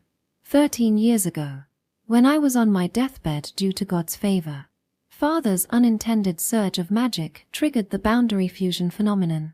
As a result, this house, Father, Chocola, and I were all transported to Japan. That's what Father has said in his video message. That was a lie. It's not the truth. It wasn't Father who caused the boundary fusion phenomenon. It was It was me who took Father and Chocola over there. The catalyst for this revelation came when I sought a way to release Colorsan from her confinement. To anchor the pseudo-world of the fairy realm, known as Ter-Na Nog, to our world, I needed to employ a magic that induced boundary fusion phenomenon. Ah, yes, the same magic Father had seemingly used. The same principle that started my journey to Japan. Yet, as I delved deeper into the methodology, a sense of déjà vu emerged. I felt like I knew this vaguely, in my mind and body. Doubt crept in. Had I used this magic before? Since releasing Colorsan, I'd focused on gardening, building stone ovens, and hosting parties, trying not to dwell on the matter. Perhaps it was the dreams of the fairies past that made it overflow. Kuan. Chocola looked at me with concern. He, too, must have known what had befallen us. Perhaps he even wondered who had wielded the magic. Yet Chocola never blamed me. He hadn't, all this time. And it wasn't just Chocola. Even Mother and Karen, Father too. Back when we were there, he always treated me with care. He never thought of blaming me for what happened. No, he probably never even thought of it that way. And in the end, Father went so far as to lie, just to spare me from worry. He carried the burden of our separation to that other place all by himself. Mother and Karen, they must have known all along, even from 13 years ago. Mother, ever perceptive, never let on. Truly remarkable. Karen, well, sometimes she wore an expression of deep concern. Unlike Mother, she couldn't maintain an unwavering facade. Yet both of them still love me. Mother's gaze never wavered, never dimmed. Karen's fingers, when she held my hand, never hesitated. Everyone's too kind. This leaves me. Before Father's grave, I found myself chuckling, my head bowed. I can't blame myself, can I? My vision blurred. I understand their feelings, all of it. Father had said it in his video message. That me being infected with God's favor was their fault, as parents. And he had no regrets. Perhaps it was partly to ease my guilt, but undoubtedly, he meant it sincerely. Mother, too, shared a similar perspective. She harbored no regrets about the outcome and rejoiced in our reunion. She apologized first. I'm sorry, she said, for the 13 years we spent apart. So did Karen. If anything, she felt the weight of responsibility. Guilt weighed on her. It was my healing of her attribute conflict that made the burden of the gods' favor heavier for me. No one blames me. Rather, they gritted their teeth in their own powerlessness, giving their all to reclaim me. Even after losing Father, they shared that sorrow among themselves, believing in a future where happiness awaited. I understand. Because we're family, we understand each other's hearts. And if I were in their shoes, I'd undoubtedly feel the same. Yet, even so, I can't help but wonder, what if I hadn't caused the fusion phenomenon? Would there have been an affectionate couple spending their lives together, leaning on each other? I imagine, what if I had simply succumbed to fate back then? A family that, despite losing a son, still found happiness. I even dream, what if I hadn't fallen ill? A peaceful existence for our entire family in that what if. Kiu, Kuan, Chocola. Ah, and yet, despite thinking, imagining, and dreaming, I love that Chocola licks the tears from my cheeks. The warmth conveyed through his fur and heartbeat as I held him close. I think, I'm glad to be alive. And I believe that I am currently happy. Section. For how long had I been like this? I noticed the night fading, the eastern sky gently tinting with light, and I lifted my gaze. No more tears now. Before Father's gravestone, I inhaled the cold air deeply and spoke. In front of them, I can't say this. It would be disrespectful to both Mother and Karen. So, I'll leave it here. Will you listen, Father? Is that okay? Because you've always watched over my life. The joys, the sorrows, the hardships. Things I can talk about and things I'd rather not. The good and the bad, all of it. Because you're the one who raised me. Forgive me, Father, for separating our family. I apologize, Chocola, for making you feel lonely. I'm truly, deeply sorry. I gently caress the gravestone, connecting my feelings, the ones that reside within me, to the soul that likely rests beneath it, and to the love entrusted to our family. May it all reach them somehow. But you know what? No matter how much trouble I've caused, no matter how inadequate I feel, still, I'm grateful to have been born as your son. The flowers sway. Autumn whispers. The night gives way to dawn. All right. I guess I should make breakfast. Bark. Chocola responds in place of father, and I ruffle his fur. Yes, I've become an early riser. Maybe I'll try baking pancakes in the stone oven this time. Chapter 30.6. The food is ready.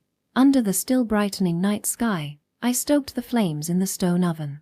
As the oven warmed, I prepared the ingredients: wheat flour, sugar, and leavening powder. Then came the eggs and milk, followed by a generous portion of butter.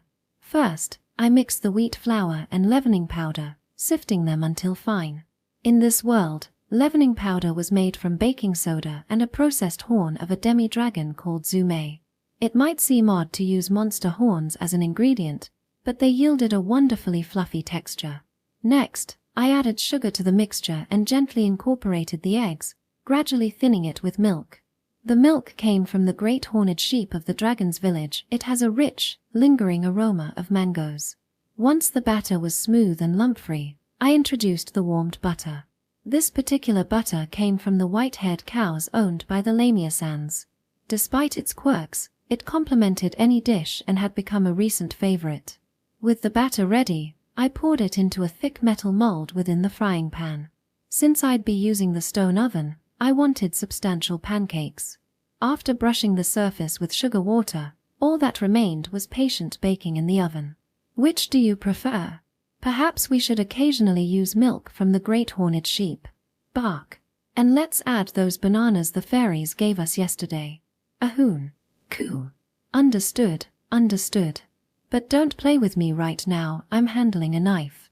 As I playfully fended off Chocola, who attempted to leap at my legs, Mother and Karen descended from the second floor. Good morning, Suekuan. Up early, aren't you? Good morning. Yawn. Both of you, good morning. Karen, go wash your face. Sure thing. Karen mumbled, heading toward the washroom. As Karen disappeared, my attention shifted to Mother, who settled onto the sofa. Breakfast will be ready soon. Section.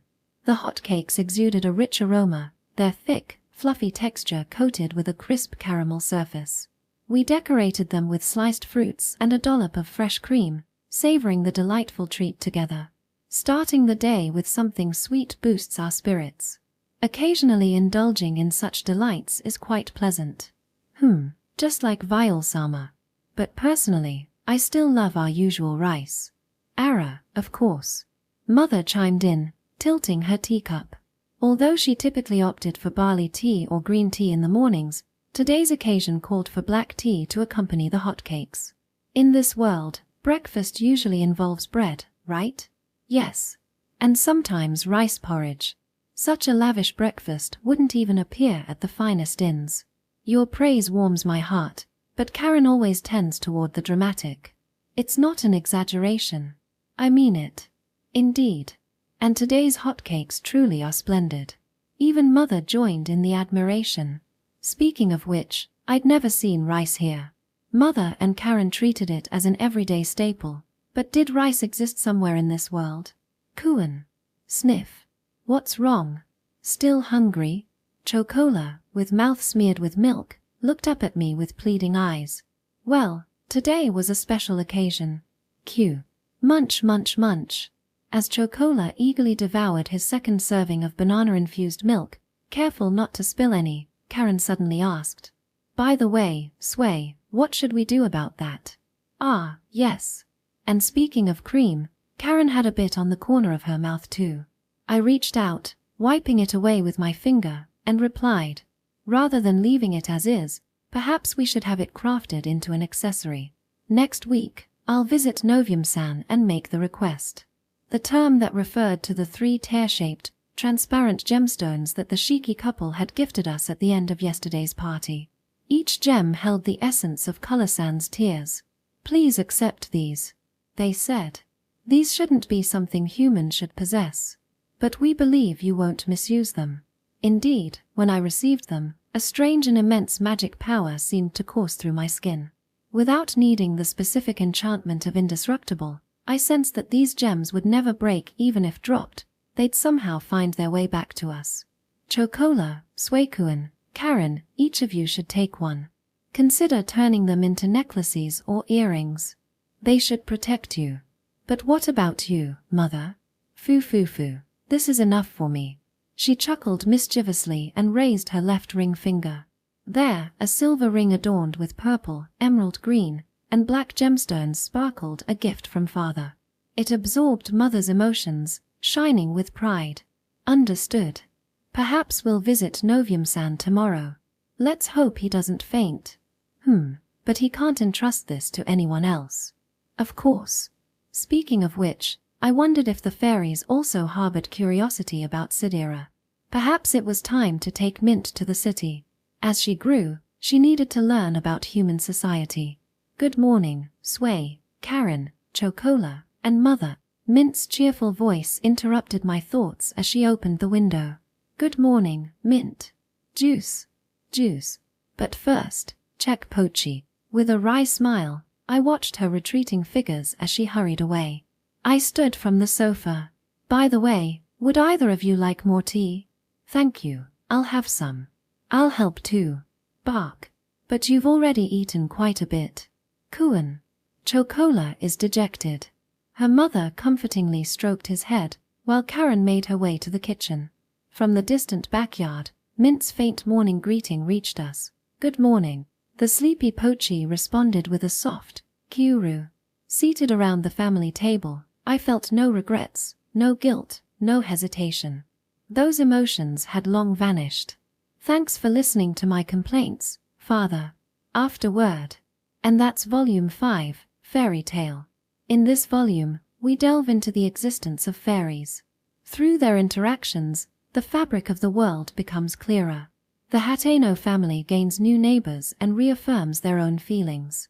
Next, we'll focus on the characters in Sidera, who haven't had much spotlight recently. Look forward to Volume 6. End of Volume 5.